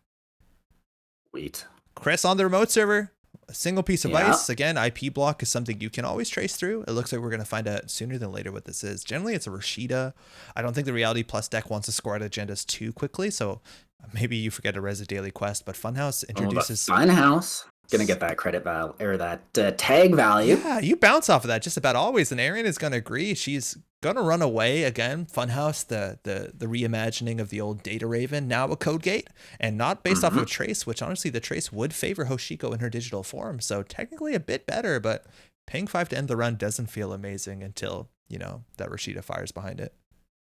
It's not great, but yeah, you know, if there's no Puck in this deck, that'll be there for the rest of the game. Yeah. And anytime they want to contest the remote, that's an R plus trigger. Yep. So she has the rest of their turn, valuing to poke turn 1 into the remote server, getting the information, and she's able to interact or react to that. With 5 credits, there's not a lot of threats. You know, 10 credits there, that actually could have been an awful res if that was something like a Hydra, which is seeing its way into some of the NBN lists that are, you know, trying to score behind ice. But hey, it's just a Rashid into a Funhouse, which I think is best case scenario here. Rashida triggering. All right, there we go. Draw 3 cards, gain 3 credits, and mandatory, giving Chris a full hand, a full HQ of options for this turn. And Shu not drawing aggressively. And, you know, one of the values of Hoshiko is Anarchs don't have as much draw as they did classically maybe 1 or 2 years ago. So finding things like your Heat Breakers, a lot of times it's Earthrise Hotel, it's 0, and that's kind of all you have to work with outside of I've Had Warriors. So maybe if Aaron's not drawing here, she has her cards. maybe she has breakers, because that's one of the things you need to ascertain quickly is, do you have a boomerang? Can you contest the remote? Maybe you don't need something like that into a funhouse, but 2 cards in server 1. Yeah, I don't think it'll be an agenda just yet. I'm probably thinking it'll be moneying just to get that econ going, although they might try to sneak something out. So it's hard. It's kind of like hard to guess what the agendas are in this list, right? Might as well give the fans what they want. It's kind of hard to guess what the agendas are, right? It could be 6 agendas. You could be on a Neurospike play. It could be a mix of Beals and remastered editions. It could be the global food and quantum predictive model. There's a lot of options. And this actually, with the mouseless res, looks very similar to the list we saw Mark on. It might actually be the exact same list. If we see a price in server 1, I would hang my hat on that one. Yeah, I mean, as it was published and quite popular. Seamless launch, I think it's the list. Seamless, not the card that's trashed because it goes face down. So something else is trashed. So yeah, how Maw works on the first time you access a card and don't trash it. They trash a card from HQ, but it is worth knowing that the card you're accessing is in HQ technically, so it is one of the options, but you would know if that gets trashed off the Maw. So if you're playing in person, you need to roll a die. It gets a bit awkward, but let me tell you, Maw is really fun to play and potentially very powerful. It is really fun, and this puts a lot of pressure on the corp to not just put out naked assets. Yep. Because you're just gonna get punished for it. Yeah, if the accesses are cheap. And you know what? Like I said that we probably know what this deck is. I think seeing the seamless launch, the mouseless, kind of like suggests that it is that deck that we saw the deck list of the week a couple weeks ago, and I'm really excited about that. We saw the deck last round, and the deck has some really strong plays. It might not be a very fast deck, but you see that in the late game where things look really bad for you, suddenly, can you afford to lose 8 credits twice into an exchange of information? The answer is usually not, especially that Shu hasn't found any of her Rezekis. Which I think she has Rezeki, right? I think that's what you do with the Maw. You gotta, with all that MU from Maw. All that MU. Spin Doctor popping off in server 1 on top of an upgrade, shuffling back a Rashida. It looks like we have something to jam here. A single advance. Yeah, so that might have been a real good hit from the Maw. Yeah, maybe. You're right, because that's the card they shuffled in. Yeah, or they might just want to get this agenda out real quick. Yes. Maybe a QPM. That's what I'm thinking. And that's where this deck gets so exciting, because there's a seamless launch in hand. This could be just a Bologna posing like a QPM. Yeah. QPM, mind you, is a quantum predictive model, a 3/1 agenda that says when the runner accesses, if they're tagged, it goes to the corpse score area instead, which is perfectly defended behind the funhouse. But hey, Turning Wheel Maw. Ooh, mouseless res. Another one, but very low on credits here. That's a hard. They'll get a nice refund. Oh, the access to QPM going into the runner's into the corpse score area. We just talked about this. One of my favorite arts in the whole game, Liga's cat reflecting in the pond, but that mouseless gave a tag that QPM going to Chris. That is the fuel you need for exchange of information. In theory, it could be. Oh, well, there's nothing to exchange yet, but not yet. 8 credits. The silver lining is that the Maw still procs. Yeah. If the agenda had been stolen. Oh wait, actually? Oh, legit. Nice. Yeah, but a card was accessed. It wasn't stolen or trashed, so Maw triggers. Yeah, Turning Wheel as well, right? Yeah. NGO front just in the remote. Again, one of the few decks we're seeing in the format that is running NGO. It's mostly the NBN decks at this point, which is kind of a wild sentence if you're looking a year ago. But Chris has a whole turn here to jam in. They are bleeding cards. So again, the value of the spin doctors and whether the list also runs preemptive, we've seen some of those show up in some of the slower NBN lists. Yeah, bolstering the remote here. Again, server 1, I think I would put my money on that being a Prysec, which only really hurts once exchange of information is a play. Yeah, so digging here. Probably looking for that decoder. I don't know if we're going to be on a Black Orchestra or a Angelo. Yeah, Angelo could make sense. If this deck is like big money, big MU, it is very expensive. But hey, Orchestra hits there's the a bin. Blorch. Yeah. And without additional support, Black Orchestra can be installed from the heap when you encounter the mouseless, which is a nice help. But the way that this word is worded, you need to spend 9 credits to break all of the subroutines without something like an Ice Carver, without something like a what's the new data sucker called? Leech, I guess. Leech, yeah. So this is great pressure here with the Amakua. Bologna in the bin. I'm not she's sure. Gonna be able to just. Was that binned or was that mod? It must have been mod. But same Although, maybe it's just hey, exchange, steal yeah. this, get some point, exchange it. And Erin, she acts as that. She didn't steal that. Understanding if she steals the Bologna, she'll have 5 credits fewer to pay the cost, which means it's easy public trail into exchange of information, flipping the script entirely. And Chris has something in the remote with double advancements. The turtle on top of the Rizeki came down last turn, and that hippo is going to do a lot. As long as she can break all the subroutines on that mouseless, which again, Yeah. 9 credits is a lot. But plus the install would be at 12 Yeah. just to get rid of it. Oh. And then playing around, the public trail, possibly double public trail, she's going to have to money up. Chris, scoring out, that's a global food initiative, putting them on game point. Game point. Is this a sports medal game? It's turn 8. What's happening? Well, I mean, look, it's not like they can slam it out in a turn, right? No, I know. Like, there will be some warning, but still, yeah, fantastic. Oh, here we go. That's what you need. Yeah. Open HQ wide this is open. going to open HQ. You get that overclock. You're paying 4 credits less on that install break. Again, it's 9 credits to the Black Orchestra. You have to be at the strength to break the subroutines. It's a kind of nuanced interaction here, but that's going to come down low on the credits though, which means Maw can fire to maybe hit those cards. Spin Doctor probably just gonna be trashed out of hand, and then Erin, she can go back. There you go, trashing 2 for Spin Doctor, getting turning wheel counters. Now going back in for the Maw. Now you can't trash a card with the Maw. Ping, trashing an unknown card, and clicking to 2. So again, single attack punishment on the public trail doesn't matter, barring the turning wheel, because there's no exchange. Market Forces isn't as powerful as technically just the public trail losing 8. Yeah. So we might put a ping up here on HQ, but that's just one tag once. It's maybe not the best use of it. Amakua deals with that relatively well. That might just be there. Let's see what Chris does with the rest of the turn, because if they draw here, the ordering might be optimal to do something else. They might want to do something with their hand. So there, click for credit and put something in the remote behind a funhouse. And again, just a daily quest. There we go. There's that big money. There's a chance that Erin feels okay with that, considering that isn't an agenda. They know what's in the remote server. They don't have to run it. And now they can just spend their time crushing into this IP block, lining up so well against the Amakua. Can no longer run this cheaply every turn. You can't give them 2 credits or 2 card draw. Giving the tag because the Amakua is an AI. So Shu's going to have to figure out where they're going to find their paperclip sooner than later. Yeah. Can't even break through it because the tag prevents that. Gonna have to dump that turtle. Yeah, turtle has to go. I'm pretty sure they're hoping to get she's hoping they get the Amakua up to 5 so she can deal with the mouseless on R&D, but that dream is gonna not gonna happen. Yeah. I'm sure there's more than one hippo in the list, so that's a possibility. Mm-hmm.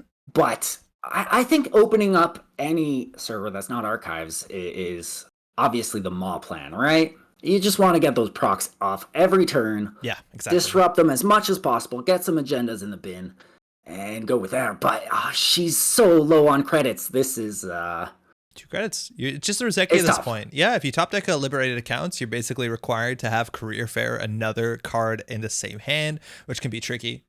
So the economy here, daily cast is even a struggle to install. You've played 3 Sure Gamble. This actually might be one of the few points in the game where if Erin cracks down a Wildcat Strike, you give them the card draw.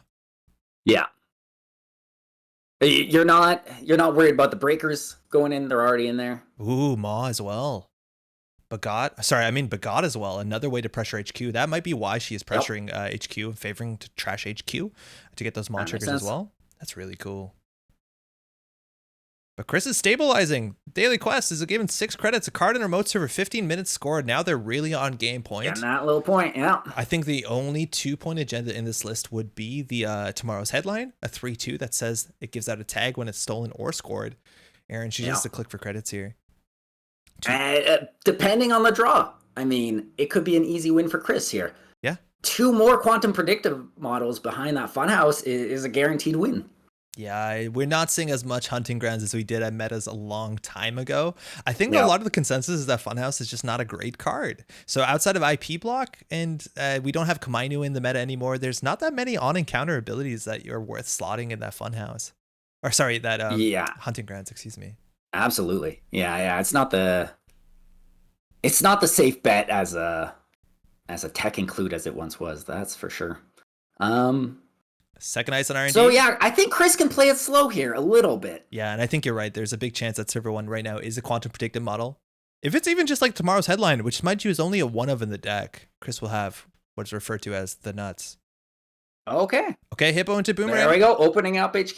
Now this can be a problem. You generally don't want to draw 2 cards into the ability because the tag will still fire on this with the Amakua. You don't want to do that into an Axis unless you have agendas in hand. It kind of shows you have agendas in hand unless you're drawing into combo pieces. So going for the 2 cards on Reality Plus, accessing here, hitting a Thoth. It's a card you can play. Yeah, if that goes down, that's going to be a rough one. Chris definitely has the credits to slap it down. So I don't think HQ will stay open for long. Server 1, though, no advancements on this.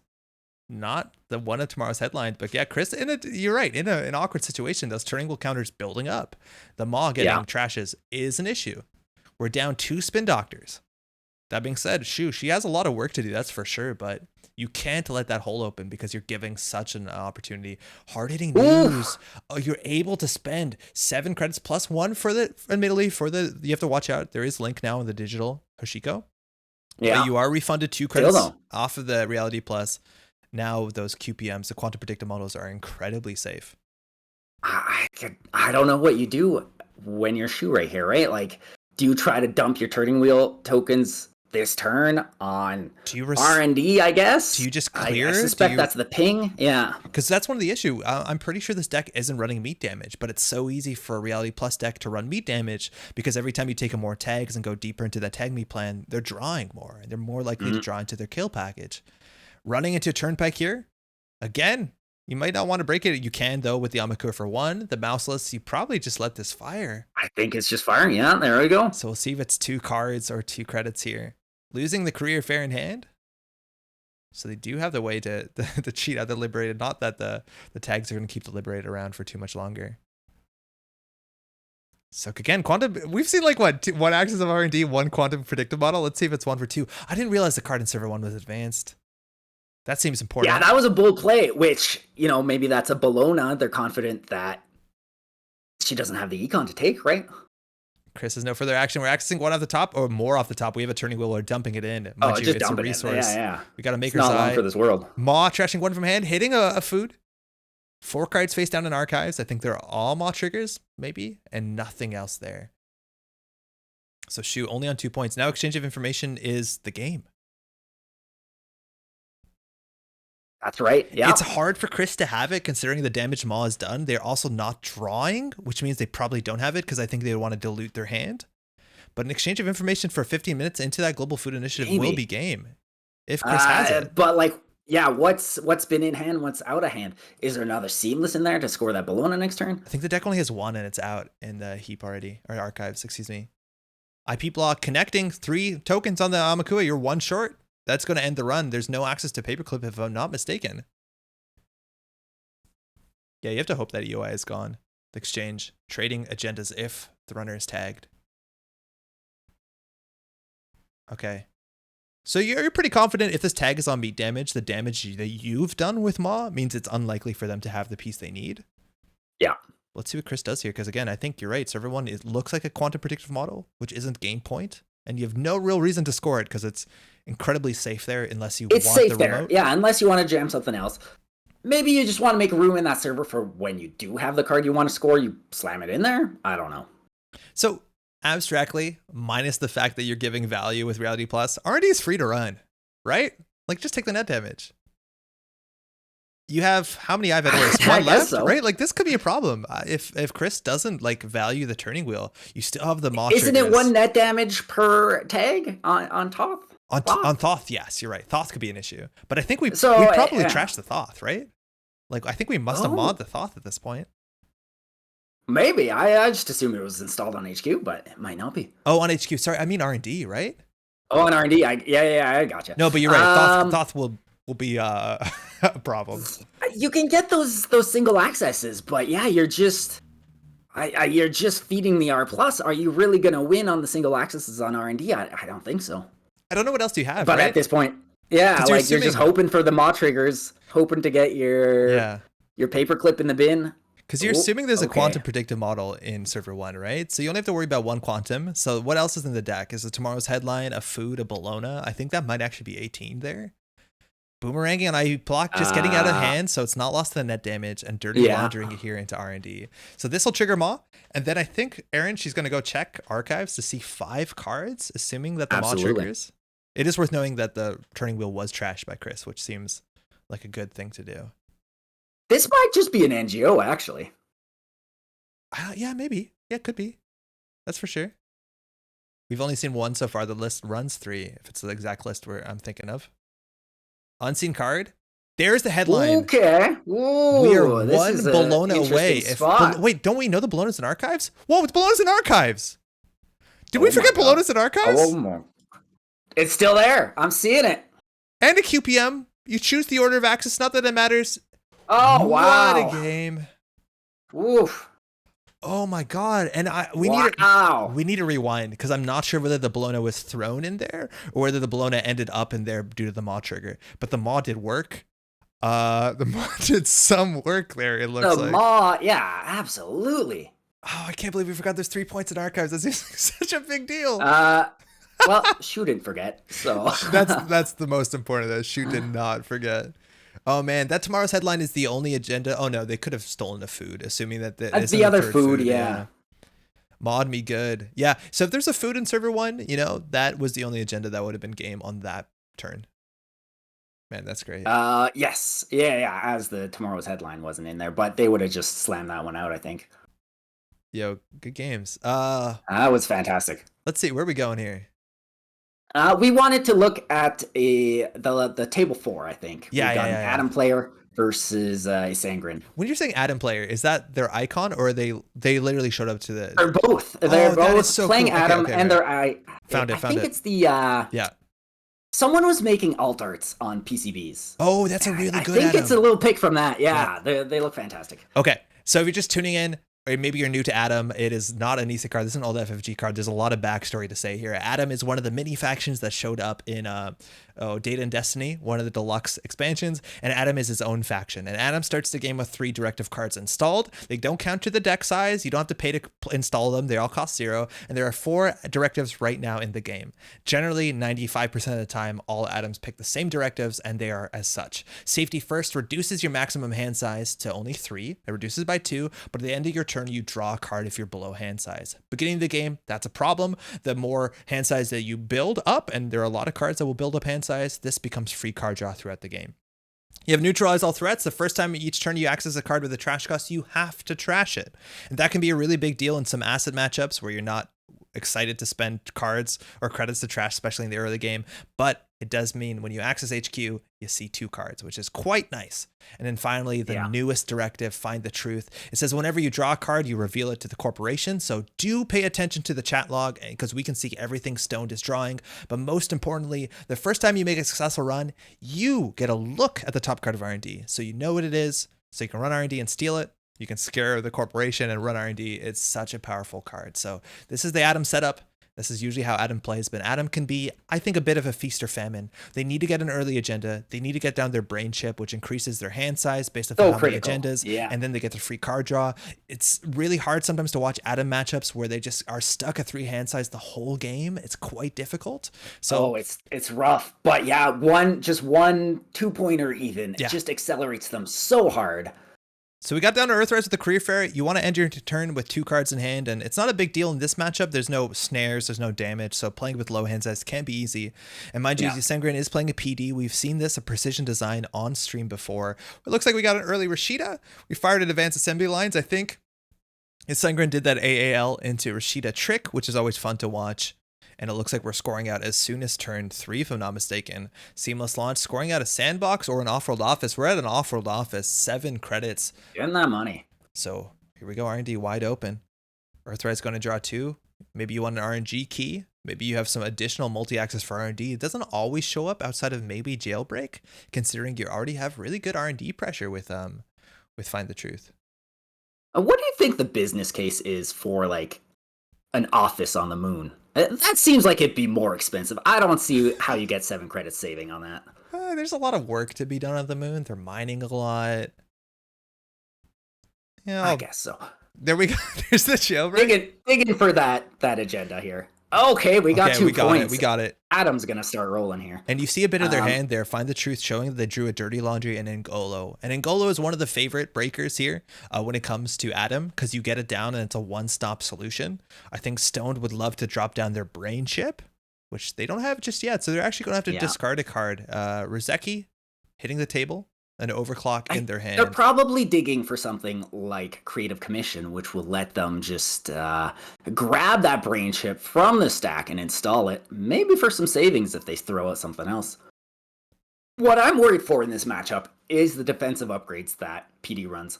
Yeah, there can be some. Given that hard Adam ones. can be pretty slippery with a Logic Bomb.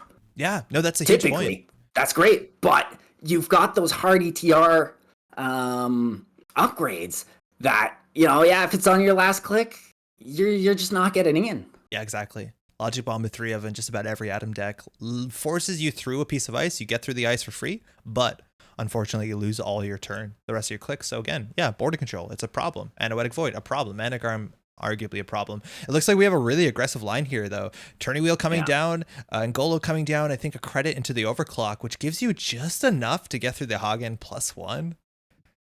But that was for an unknown card. So just trying to get the overclock out of hand to get free card draw, that's kind of good value, I reckon. Yeah.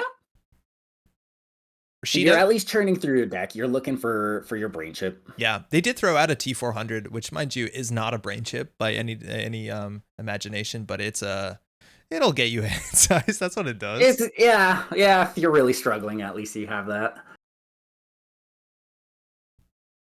Blocking off all the servers, but yeah, we've gone through. Oh, just one dirty laundry here. Yeah. So I think, there's a lot of value in just blocking off those accesses and stopping Adam from seeing the top card of R&D with his directive. Yeah, no, you want to ice up all the servers. It looks like seamless launch, in the remote again. There's a sandbox, and we've talked about this so many times, the precision design strength of just any card in a remote server threatening a 4-2 agenda. Yeah. Where those seamless launches go straight back to hand with the precision design. Now we did find the brain chip, so the hand size is now back to 5. You're playing a conventional runner. You also do have a bit more MU, which can be useful. Mind you, it is always worth knowing N'Golo is a 2 MU card. Yeah.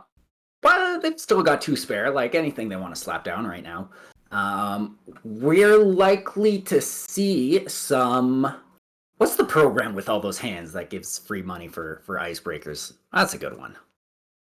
With Adam hands? enjoys that one. A multi-threader? I don't know. Multi-threader. Yeah. That one. Overclock going to HQ. Hitting that magnet that on meta agenda, or sorry, ice. Not doing too much in this matchup. Breaking through the magnet for hitting Aluminal. That's Aluminal. a hit. Not only are you robbing that from Yusengren, who might not be too interested in scoring this one out, they might be more willing to just get to that food and only score out 3 agendas to win the game. Maybe. It's never a bad score, Yeah, though. it's never awful. That's for sure. Stone dropping down to 1 credit. It's going to be 4 credits after the Rozeki and the daily cast that just hit the table. And Yusengren looks like they're just drawing up into their last agenda.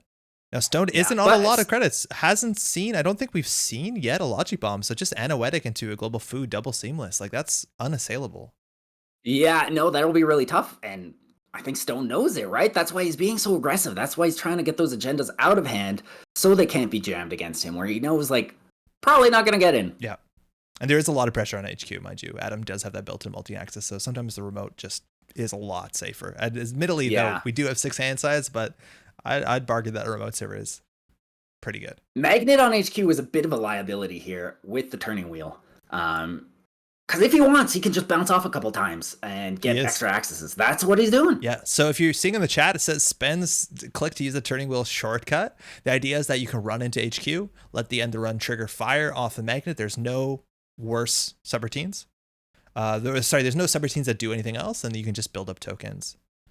Sangren wants to take an action after the first bounce. Oh, looks like an advanced assembly lines is going to attach something onto HQ.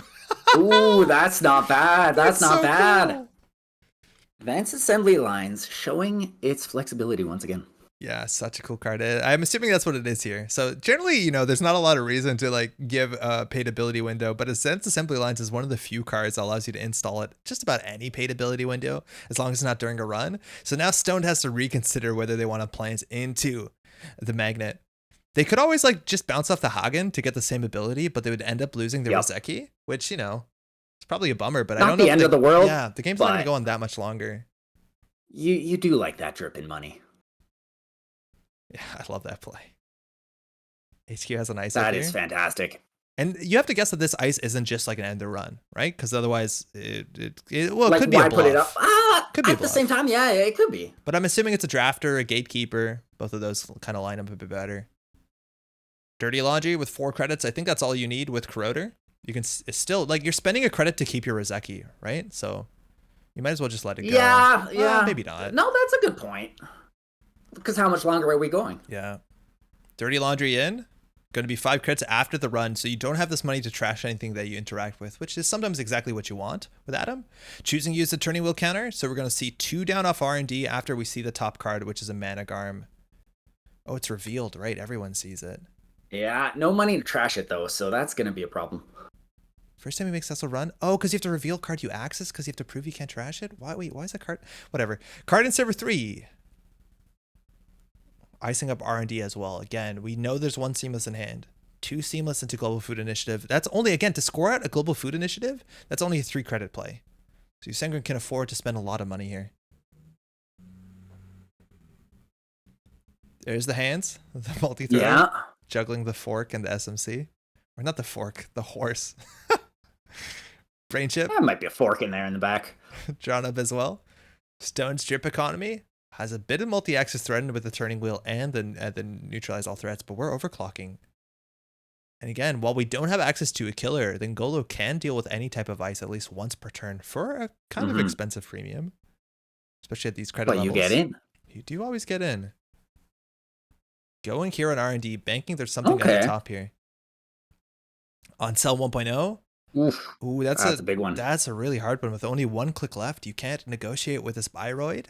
It's going to be kind of expensive to get through there with the with Ngolo. It's going to be 2 to paint it to make it a code gate, 2 to boost, and 3 more for the subroutine. So that's just 7 credits for the on sell before you hit the Hagen. And all those subroutines are high impact. Trash a runner card. Yeah. You get your brain chip trash, you get your Angelo trash. You are not doing much. 1 card from HQ or archives. There's no that's defensive pretty good. upgrades. I think defensive upgrades. Yeah, that'd do a lot of work. Yeah, sometimes you can use it to like install advanced. Oh, you can't use advanced assembly lines. Yeah, sometimes you can use it for a spin doctor and then pop it to dilute R&D if you think that makes sense. But yeah, definitely. I don't want to deal with that. It looks like we are pumping and breaking it. You can save a credit if you want to click through one of the subroutines. Not sure if that's. You could, yeah, that's a single credit. I think if you have enough credits to break through the Hagen anyways, you could probably get more than 1 credit worth out of that click. It looks like but he does spend it. So we're clicking through for 1 and then breaking all the other subroutines. We hit the Hagen. We're paying 4 to get through that with Corroder. We're going to see a single card here. There's no real 3-pointers in this deck, so you still need to steal 2 agendas, but it looks like that axis isn't converting to agenda points. Does Sengren have it? Draw means no. Server 3 looks like it's 2 defensive upgrades. Managarm and Oetic, if I'm not mistaken. But Stoned has another turn here. Turning wheel on 2. Yeah. Sengren is actually a bit low on credits now. Like, 9 credits, if you're pressuring that remote, and you need, to res those defensive upgrades as well. I think you're right. Is he going for the single? Yeah, I think pressuring server 3 could be fine here. Yeah, we might just triple click through this and go for the single, but again, you still need 2 agendas here, unless your turning wheels really convert well. You get 2 agendas off the top. So we're clicking through that.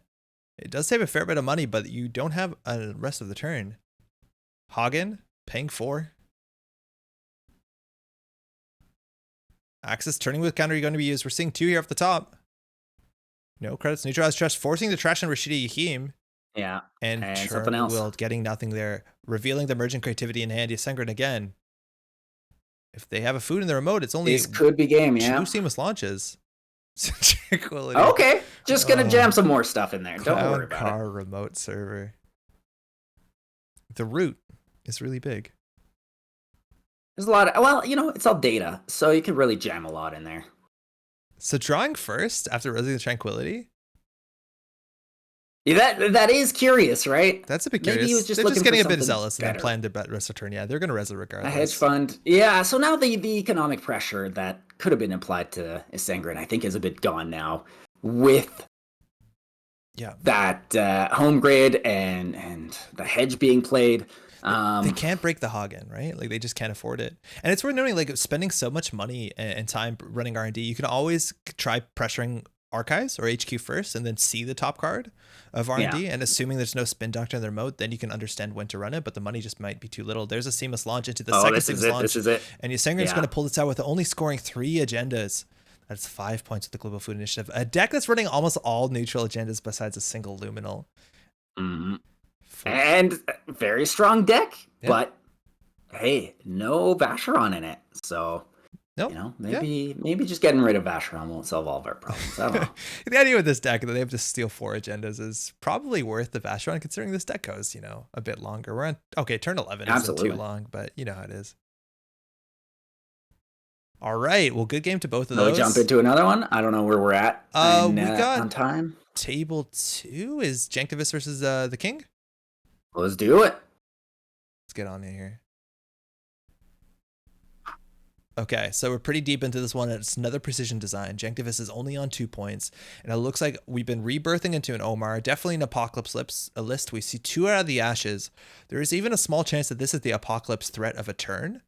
While there is an upgrade on R&D, there's only 4 more cards in R&D. Okay, the Crisium gets res, so no Apoc here. We might just get a lucky steal, though.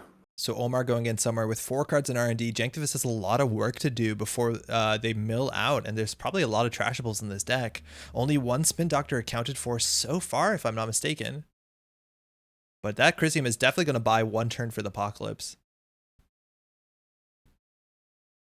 Janktavis on 1 credit means there's not much they 1 can credit, do. yeah, ooh, that's a rough spot, so... Crisium coming down, so they have to make enough money, not deck out, which again, they have 2 Spin Doctors, but one of the big difference between Spin Doctor and Jackson Howard is that it forces you to draw 2 cards. Mm-hmm. So it's not the so easiest you're not really thing. saving yourself. Yeah. Stargate, though, coming with down. The Stargate, yeah, gonna trash an extra card. For how much Anarch we've seen today, this is the first Stargate we see on the table. Seamus launched assembly lines sandbox into the trash. sandbox. Oh, that boy. looks like it's game That's unless there's a Doctor in server 3. That should be game. True. No further action. That's it.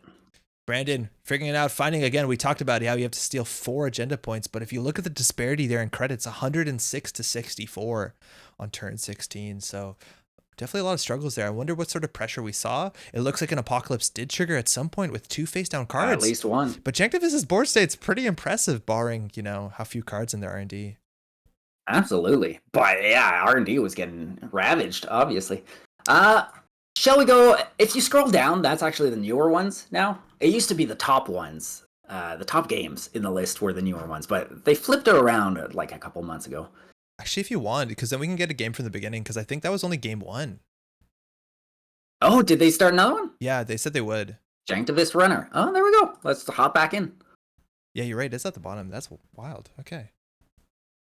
All right, so we're back in. We're on the other side. Janktavis is on a max, and I'm pretty sure we saw Janktavis already today, but I'm not sure which max variant they're on. I don't think we saw Janktavis. Okay, maybe we didn't. We did see the King. We did see his sports medal. Yes, it's from what we saw was pretty standard. There was Audacity's Biotic Labor. I think we might not have seen an arc lockdown, but I've no doubt we saw one. Not the Game Changer. What's the other one with the sports thing? Yeah, Fast Break. That's it. So we got a game That's here. a little bit of spice in this one. So again, the question, which max is this? We'll see. Yeah, we'll find out pretty soon. The first couple of mills give you an idea. There's certain things you're looking out for that make it pretty obvious. Oh, it looks like Brandon took a mulligan and then opens with Spin Doctor, which can be pretty awkward. That means they don't have anything good. Sometimes you'll just Audacity out turn 1 in some awkward hands, but 2 cards on the table. Sometimes it's Vacheron. You're maybe baiting a Hyperloop or you got a Luminal on the board and then you win the game after you score the Luminal. I don't know. I think Hyperloop's the most likely. Oh, this looks like it's not Virus Max. We're going aggressive Apox Max. With the moshing, that tells me it's Apocalypse. Amped up as well. The card that you play to give extra clicks to deal with Crisium Grid, border control, stuff like that. For the Apoc turn, Dirty Laundry, charging into server 3. It's the Mega Pre. That's another agenda you want them to steal early. Gives you 2 Yeah. credits and powers up your other Mega Priest to be 3/2s. So good for Brandon here. Server 2 as well. There's not a lot of assets. Like Taking the maybe a money, Rashida? not the cards. Yeah, maybe they have a Biotic in hand. Yeah, there's the Hyperloop. So even more money if they want. Yeah, what I think they have. Oh no, he takes the cards this time. Okay. I was thinking he was gonna Audacity next turn. Perhaps that's why I didn't want too many extra cards. But Yeah. and there he goes. Mitt is full of cards. Let's I see what think he there's does. still might be some hands in this deck where you're okay Audacitying out 8 cards from hand. You know what I mean? Oh, with the Spin Doctor on the board Oh, for Spin sure. Doctor, yeah, even helps that. Yeah, you're right. The Spin Doctor threat, like, sure, they won't pop it and you have to spend 2, but it makes the Audacity a lot more manageable. Let's see what Brandon does here. I think the money might, like, there could be a Biotic here. Obviously incredibly expensive. But if it gets you a Luminal, you still have a turn left. Yeah, you get so much flexibility out of there. Red level, digging for some combo pieces. So a modal Will card. he take that click back? You get to resolve 2 of these, and it's important to know you don't have to pick the 2 before the card. While the card triggers, you can decide it, do 1, decide the second. So a lot of times you'll draw 2, see if you have the ability to fast advance out an agenda, and if you do, give yourself a click back. Otherwise, we might see an install here, even just get some money. Probably nothing too good off of this draw. They're installing an agenda. Okay, yeah. There's Just some ice in icing up. HQ. That's all right. 8 cards in hand, so outside of a lateral growth or another red level, they might have to discard a card here. R&D, shields up. If you look at the heap here on max, we have access to actually 2 of our 3 breakers already. We have the paperclip in there and 2 copies of MK Ultra. And sometimes having 2 copies in the bin is actually what you don't want. I don't know if the deck runs 3 copies of each breaker. I'd be surprised, but now you're probably not. Now you're very vulnerable to those lockdowns. That makes the drafters an issue for the whole game. Brandon just taking a credit, discarding 2 here. Now, being overhand size does let you carve out your hand. It allows you to use the Spin Doctor actively. So sometimes having a lot of cards in hand. Oh, and milling, though, it's usually the one Stargate in the deck. Something Janktivist, I've no doubt would love to have here, but. They'll get it back with the labor rights if they need it. So what I've heard is discarding it is just weakness leaving the hand. So it's not always a bad thing. Dirty Laundry. I love the new art on Dirty Laundry. Going to check archives here. And Spin Doctor's going to be popped. And it looks like the 2 cards that were discarded were both worth saving, whether they're agendas or not. And just some money here. Sure, gamble for just 4. Money. Daily cast for 5 over time. You need a lot of money to get that epoch off. So yeah. Especially if it's like a gatekeeper they don't res. You have to spend so much money up front. And you never see the downside of the gatekeeper. Brandon giving a good think here. Yeah. The cards must not be obvious with what is in hand. Obviously, there's always a little bit of a lag, with the Oracle having to, tell you what the cards are, then having to think about it, telling the Oracle. It's a little bit slower, but despite that, he's still a pretty quick player. Regardless, though, I think based off that opening, Spin Doctor into Jam 2 things, I would be guessing that Brandon mulliganed out of and back into a clunker of a hand. Yeah, probably looking for a sprint, something to clean up that hand. Just moneying up is never bad. Because sometimes you have just 2-3 agendas in hand and an Audacity, which it's not good for you. We have a card on the table. The Imp is fantastic. Imp coming down, that's good pressure just for a regular build. We milled our 1 Apocalypse, 1 Simulchip off of the max trash 2 draw 1. Card in server 4 might be a Spin Doctor here because Brandon's thinking. Might be a Spin Doctor, yeah, thinking about it. Oh, Hyperloop. Taking it. 3 cards for the Corp. Plus a Sports Meta trigger. Draw 2 or gain 2. So let's see what Brandon does here. And again, sometimes you get that Imp down because you think that's a Vacheron and you're going to Imp it and it'll be a huge swing. But yeah. It just gives you a lot of that safety, right? Because, Imping then scoring a Vacheron right here would just be so pivotal. It puts you on game point. So we smash into a Hagen, and if you don't break that, you lose the Imp. Luckily, we have access to Paperclip. I think the Gatekeeper here would be the quote-unquote bad res, but at least if you hit the Gatekeeper here, oh my god, he hit a Cyberdex Virus Suite. There goes the Imp. Oh, frowned from Janktivist. But if you hit the Gatekeeper there, at least it's going to be 0 strength during the APOC turn if you do pursue that. Yeah, a little bit of breathing room for Brandon here after that Cyberdex clears out the Imp, and they spent so much money on that HQ run. So that's got to feel all right. It puts the Apocalypse a little bit further behind, right? Yeah. Brandon's still drawing up there. or excuse me, first turn draw. So they have 7 cards in hand, and again, they probably have access to Biotic Labor and Audacity. It looks like we're going to score out here. Would you love to just see 6 cards hitting the bin? Oh, there you go. Biotic Labor gaining 2 clicks. Advance. Got the money for it. It's a Vitruvius. No token, but this deck will happily take a blank 3/2 agenda. Ability here on Sports Metal, choosing to gain 2 credits. So again, what is usually a 7 credit score pattern is now only a 5 credit score. Very reasonable. Botulus and Overclock hitting the bin here. We've lost 1 simul chip. I think the list usually runs 3 APOCs, 2 simul chips, a rebirth, and there might be something I'm not accounting for. Yeah, I think I'm missing. Hard. I think I'm missing 1 agenda, 1 influence point. Is that right? The CPS it was no good. Yeah, that's one way to describe it. That was so rough. Possibly what's being thought about is, it is now the time to put the clock down. Yeah. Make the corpse life miserable, or do we want to keep being aggressive? And that's a big question. Some of these lists are running 2 clots, 3 clots. I haven't seen 3 clots yet, but I'm pretty sure there might be a 3 clot list somewhere.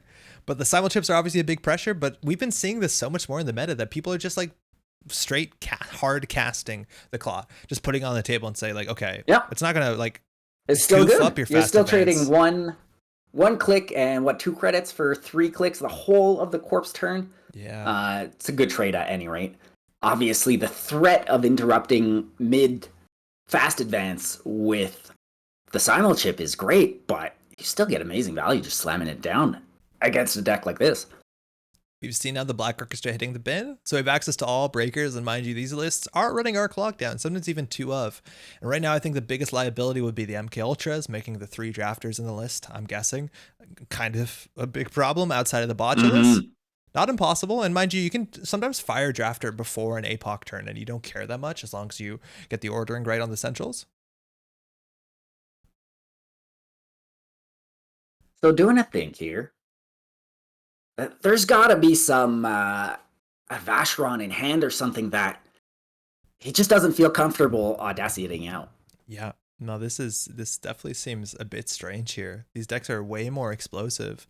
We're not seeing like an ice push on the remote server, which, might not be the right thing against this sort of deck with overclocks and the apocalypse threat. Yeah. But we're not seeing fast events out.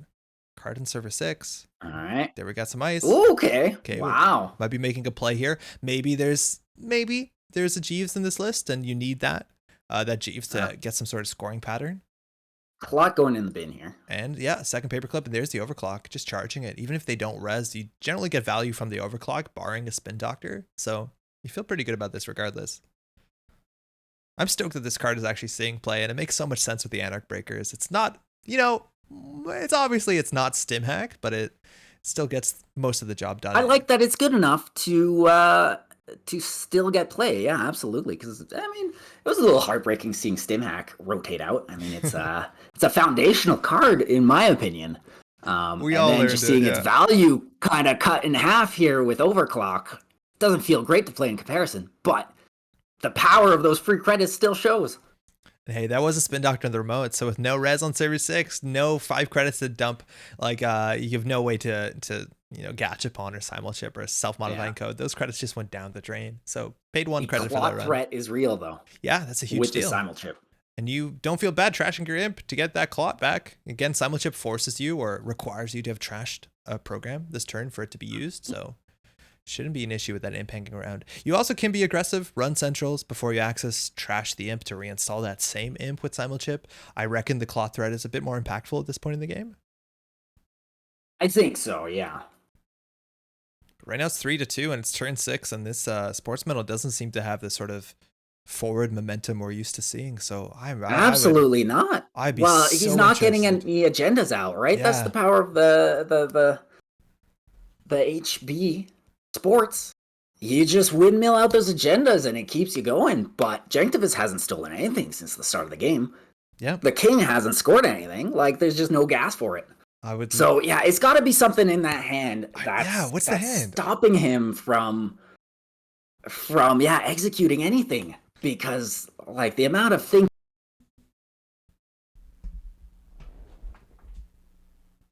not that complicated.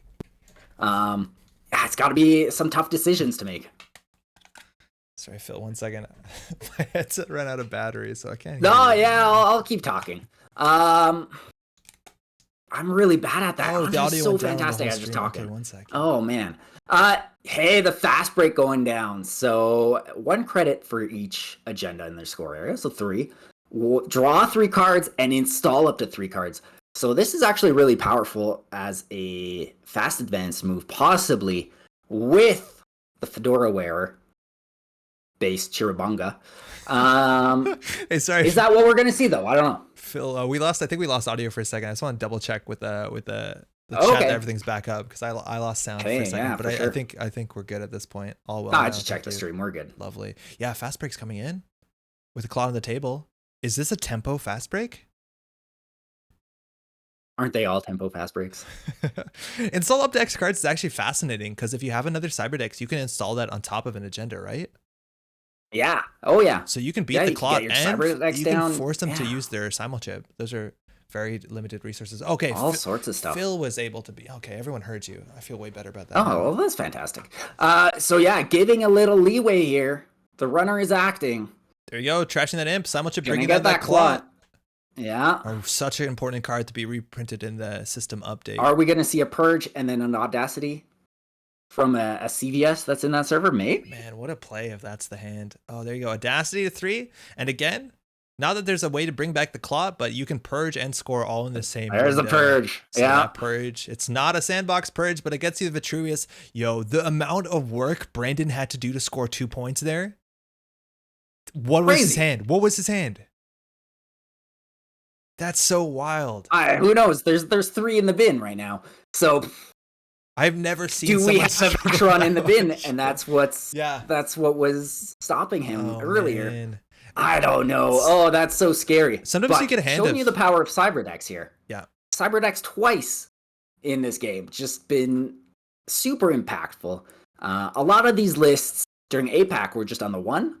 Yeah. 2. But yeah. It's that 2. I don't know if any decks are running 3. It's that Cold War we've seen of the tech and the meta tech, people bringing extra clots, people bringing extra CVSs, people bringing the arc lockdowns.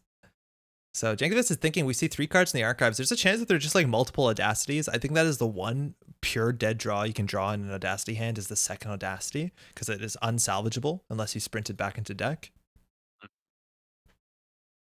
Jankovic can check here. Running archives, I don't think there's any huge punishes. We've already seen 2 hyperloops. You already have a mega pre.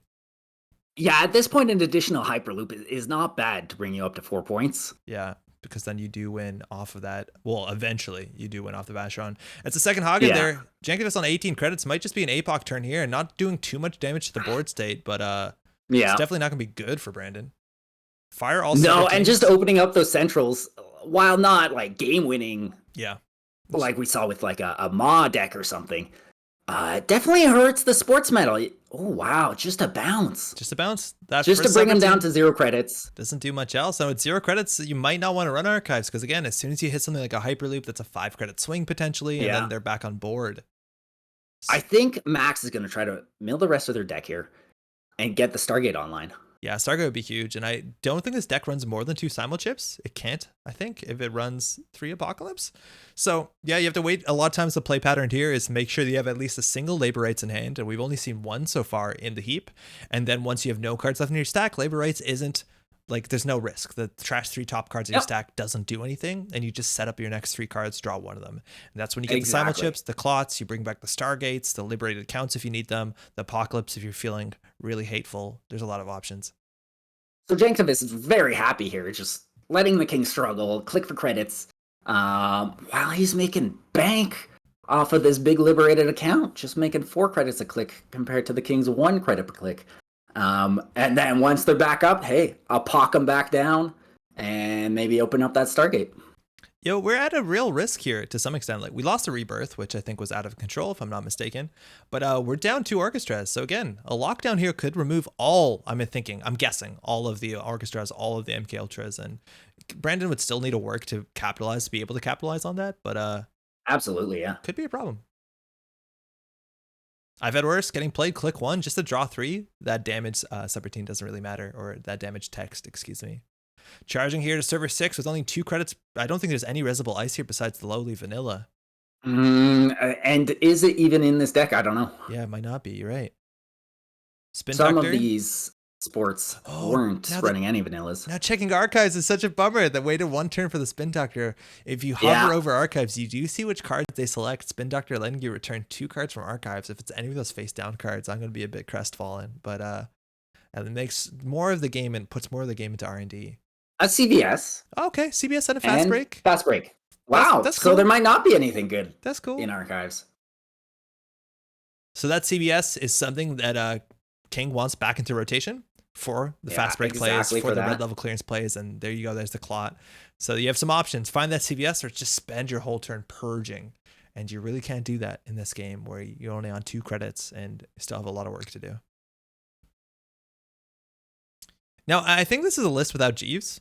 I'm pretty sure we would have seen one at this point. Or of the these lists pivoted off Jeeves. While that does give you like a lot of flexibility and those extra clicks really show their value, this one's not as concerned with leaving stuff on the table.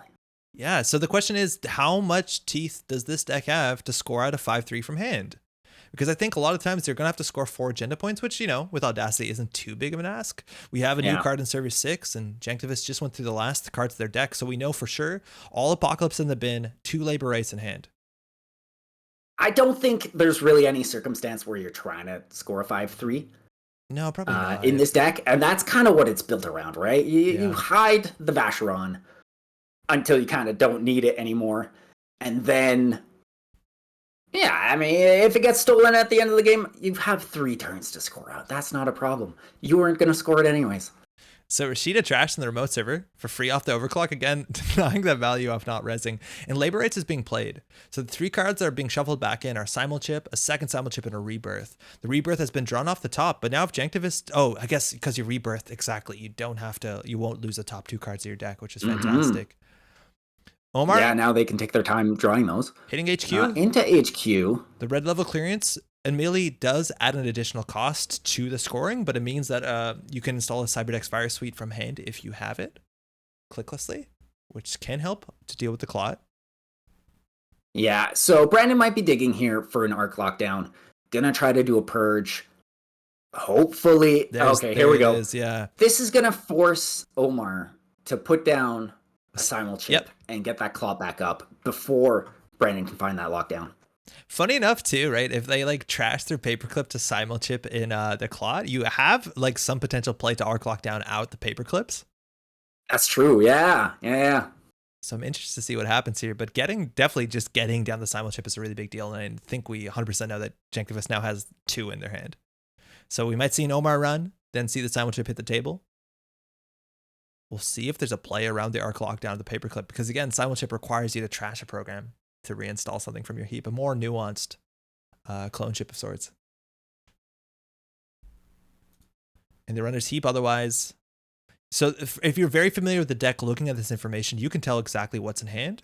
It looks like it's a Simulchip, a Botulus, 1 Labor Rights, and something unknown. So they're not going to risk that paperclip. Oh, that's so cool. And they also notice they don't do this responsively, like as a response to a fast events play. They're just saying go. They don't want to risk that lockdown. Yeah, absolutely. Have to have it by now is accurate. Yeah. Right. Yeah. With that being said, you're asking a lot for the Brandon. Like Brandon has to be able to threaten the score, which could be as simple as install advance, right? And then you have to react to it, and then the arc lockdown. So you need an advanceable card in the remote server, and there's not too many I think you're willing to give to the runner at this point, but I like respecting the lockdown. It's okay, but Omar is quickly running out of gas right now. He's going to delay the game with a clot for probably a couple other turns. Yeah, you're right. It is limited. After that, there's going to be an Apoc. But after that, he's going to be out of gas. He's not going to have any more money cards. It's going to be tough to close this one out for Omar, I think, unless he can get a good score in the next turn. And talk about putting the pressure on. Labor Rights bringing back a Simulchip, straight up a clot, and then a Stargate. And so the Stargate, you can't Omar with Stargate. You actually do have to pay 4 credits to go through the Hagen. The subroutine on the Hagens now will both matter. But the clot is just coming down, just saying, hey, again, I'll trade 1 for for 3 of yours. Yep. And you saw last turn, so Brandon didn't discard, just played red level clearance to clicklessly gain a credit, build your own subliminal messaging, and then just follow that up by the purge. Yeah, if you were going to throw it out anyways, might as well. Let's see if Brandon purges here again. This deck has, at this point in the game, no way to score off a remote server, barring Arc Lockdown into Gatekeeper and assuming that there's not a third Botulus, which I'm actually not sure what the counts in the list are. Oh, I have no idea either. This is pointed out. There's a lot of these labor didn't run rates. Botulus at all. Janktivist didn't recover the last labor rates. They're at the end of their recursion. Oh, there we go. Value. So I think 2 more simul chips, right? Oh, yes. But like labor rates for labor rates, I guess it's slower, but the late game plan has just become way more limited. The resources are a fair bit smaller here. Absolutely. So I think Omar here, seeing that extra ice be put down, probably going to go for an Apoc maybe next turn. Yeah. You could go this turn, honestly. It might be easy. Oh, checking HQ means you're very unlikely to go for the Apocalypse this turn. Actually, you can't even. You don't have access to Apocalypse. Are they all in the bin? All 3. Oh. We're going to HQ here, so though. he's just got to stall the game out with the Clot, and I hope he can get some lucky pings out. 4 credits. But it is not a great position to be in for Omar here. 4 credits for the Hagen. We're going for single accesses here again. Every turn. Cards are being drawn. They got to go somewhere. The agenda is an Audacity, so you know what it's the capabilities. Mm-hmm. Brandon not purging that term, opting to put another ice in front of R&D, so you don't just, the Stargate is a huge issue, especially with Vacheron still in the list somewhere. Oh, absolutely. If those get into archives, they don't trigger. It's just 3 points. You don't have to wind down the clock. And 3 clicks to purge.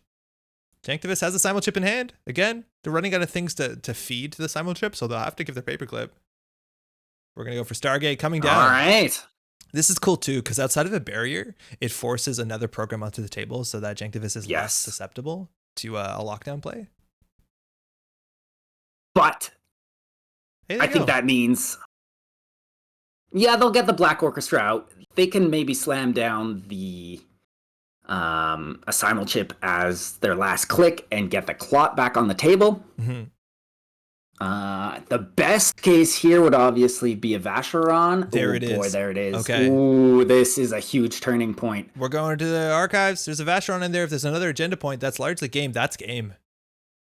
Ooh. Vacheron archives, and it looks like that was a Mega Pre that was thrown out in the Audacity turns ago, but it was not fished back with a Spin Doctor. Hoping, just betting everything on not finding that Vacheron. Only 2 of it in the list, but Janktivist finds it there. 7-4. Good game to both of them. Yeah. No, he had to win there because, no more money. No more pox. Janktivist is running out of gas there, right? Like they had 1 simul chip. Yeah. Their economy is super limited at this point. They would have slammed it down, and after it got purged, then you're out of clots. You're just out of clots. Sports Metal just wins. Biotic Audacity, something wow, win. What a game. What a game. Well played to both of them. Where are we at for time here? I think we got probably nearing. You you want to pick a new table? Yeah, let's do again, try to pick near the bottom. Oh, they're all wrapping up. Yeah. Do you want to try table 11? Armin versus ATC? Sure. Let's do it. Oh, no, it's over. Whoa, I think someone has been. Do you want Kuchin on Jemison at the bottom there? That should be the freshest game. Yeah. Let's do it. Oh, this looks pretty new. Mm-hmm. They will probably be going to Thailand. Yeah, how much time is left in the round? Just trying to figure that out. Show timers. Oh, okay. There's tons of times. So I think I'm actually going to see an ending to this game. Oh, there's 4 minutes left. Sorry. Okay. But that being said, with 4 minutes, we might see a legitimate ending to this game. While Max is an APOC deck, we have seen 1 APOC in the bin, but I think the biggest threat here is that there's a CityWorks project, and it's very definitely on top of a Malapert data vault, which means if Chuchin just has 6 credits, they can score the CityWorks project. Oh no, they need 1 more credit because they have to res the Malapert data vault, but basically they can search for a Neurospike, have a Neurospike in hand, and kill the runner. So this actually is a huge threat. The problem is that Apocalypse doesn't have to deal with the CityWorks project and just rips up the whole board instead of having to run this and take 7 meat damage. So Yeah, and Apoc is looking likely this yeah, turn with the Out of the Ashes being popped there. there's a chance that when you're just coming up on time out of the ashes, it's just your how to get more clicks card. But yeah, I think you might be right. It respects the border control and R&D, allows you to hit the liberated accounts and still go for some threat here. So let's see, Stargate into R&D. This deck could, in theory, res the Tithonium and get more advanced encounters. Not sure if it wants to do that onto a board it thinks it's going to lose. In terms of access to breakers, we have not the paperclip, so the Tithonium honestly would have been kind of cute. Hedge Fund, Arella, yeah, so this is definitely a Neurospike list. We saw deck list of the week of this Jemison, or not deck list of the week, but this performed well in APAC, if I'm not mistaken. Coming in the top 8. Yeah, I think there was one that did quite well. Just because it's so different to play against than a lot of the decks that you're expecting, right? So I don't think people are used to the play lines versus it. So there you go. 3 central servers is an apocalypse. It's not wiping that many ice off the table, but most importantly, there is now a 3-point agenda into archives that has no active text, which this deck we're running out of time. Yeah, we're running out of time. And while I don't know whether the original deck that was published at the deck list of the week, whether it had punitive counterstrike, the credit differential is favoring Cadus pretty heavily. So they can definitely pick up that 3 points to the 0 off standoff. And this deck isn't like really good at scoring it's a agendas. doctor. Oh yeah, you're right. That actually is a possibility. We've only seen one so far. There you go. And I don't think it was. Doesn't look like it. And there you go. It was a Malapur in the remote, so hopefully Cadus knows how to play around this, but time is definitely on their side here. Rashida coming off the top server 3. No idea what that could be. Actually, we should know, right? Because we saw it coming off the top of the Stargate. It could be an Arella. Yeah, it might be. I don't know why you put something in the ice there in front. Yeah, maybe rather than like archives. I don't know. Just digging the R&D here, getting some extra points before time is called. Paperclip hitting the bin. We have all breakers. Oh no, there you go. It's Rashida, way better than Arella on that board. Cadus with only 16 cards left, and this is actually an interesting matchup because once, admittedly, if you have enough time, once Max is at the end of their stack and they have limited cards in hand, even just doing it like a tempo Neurospike can buy you the game. Where they just run out of cards, run out of Apocalypse, run out of Recursion. It can do it. If you have the time to play that long, but it's not happening. Checking the remote here. 16 credits, access to all breakers. The deck runs some interesting ice. I think Tithonium is the upper end of it, but that's not too bad to deal with Paperclip. And server 3 looks like it's a Rella into something. A drone deployment's very safe. Ooh, right can't be stolen. Now, Cadus can just quickly drop a program from hand, whether they have an imp or a fermenter, and they can go back in here. Removing the Oberth protocol, though. Not that that SDS is going anywhere anytime fast, but now Chuchin can't really res, because as soon as they res the ice, breakers come in from the heap. Absolutely. Time has been called. Oh boy. Yeah, I think he could have scored the SDS next turn if he had res the Oberth. Even despite it being trashed. Because he would have sacrificed the one agenda, put a counter on it. Assuming it survived, the next turn he would get an extra counter on it, but it got trashed anyway, so I don't... At any rate, they have a Black Orchestra. No, they couldn't have scored it. They could have got it to 4 if I'm not mistaken. They need a seamless, right? But they definitely should have rezzed it unless they're threatening Archer, but that doesn't make sense because they... No. Because they would get one counter on this turn. Next turn, the first advancement would double, and then they advance it twice again. Oh, but you'd assume Cadus would trash the Oberth. Yeah. Right? So I think they'd only get to 4. The critical flaw in the plan. Yeah, they definitely res. Max actually having money. Yeah. It's not happening here.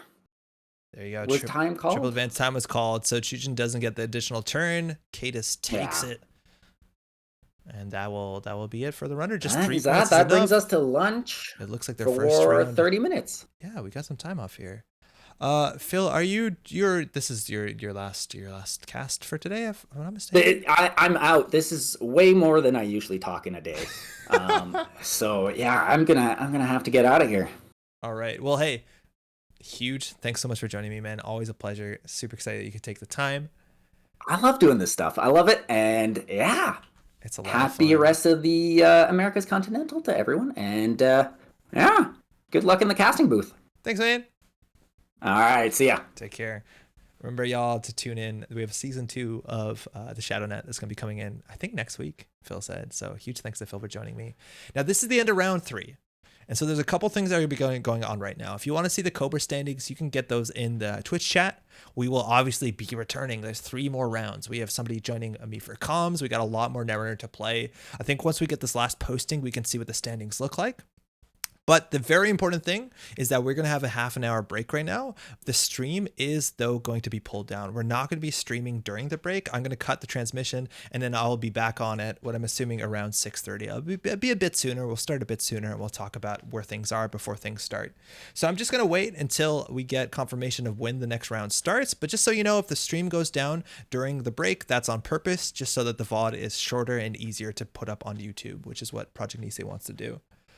Otherwise, how's everyone doing? Super glad you can join us for the Continentals. I know there's a lot of people probably playing who might be watching this between the rounds. Hopefully y'all are doing well and having a good time.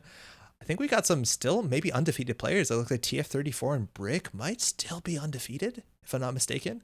But I don't think these standings are going to update until the pairings. So things are going quite okay.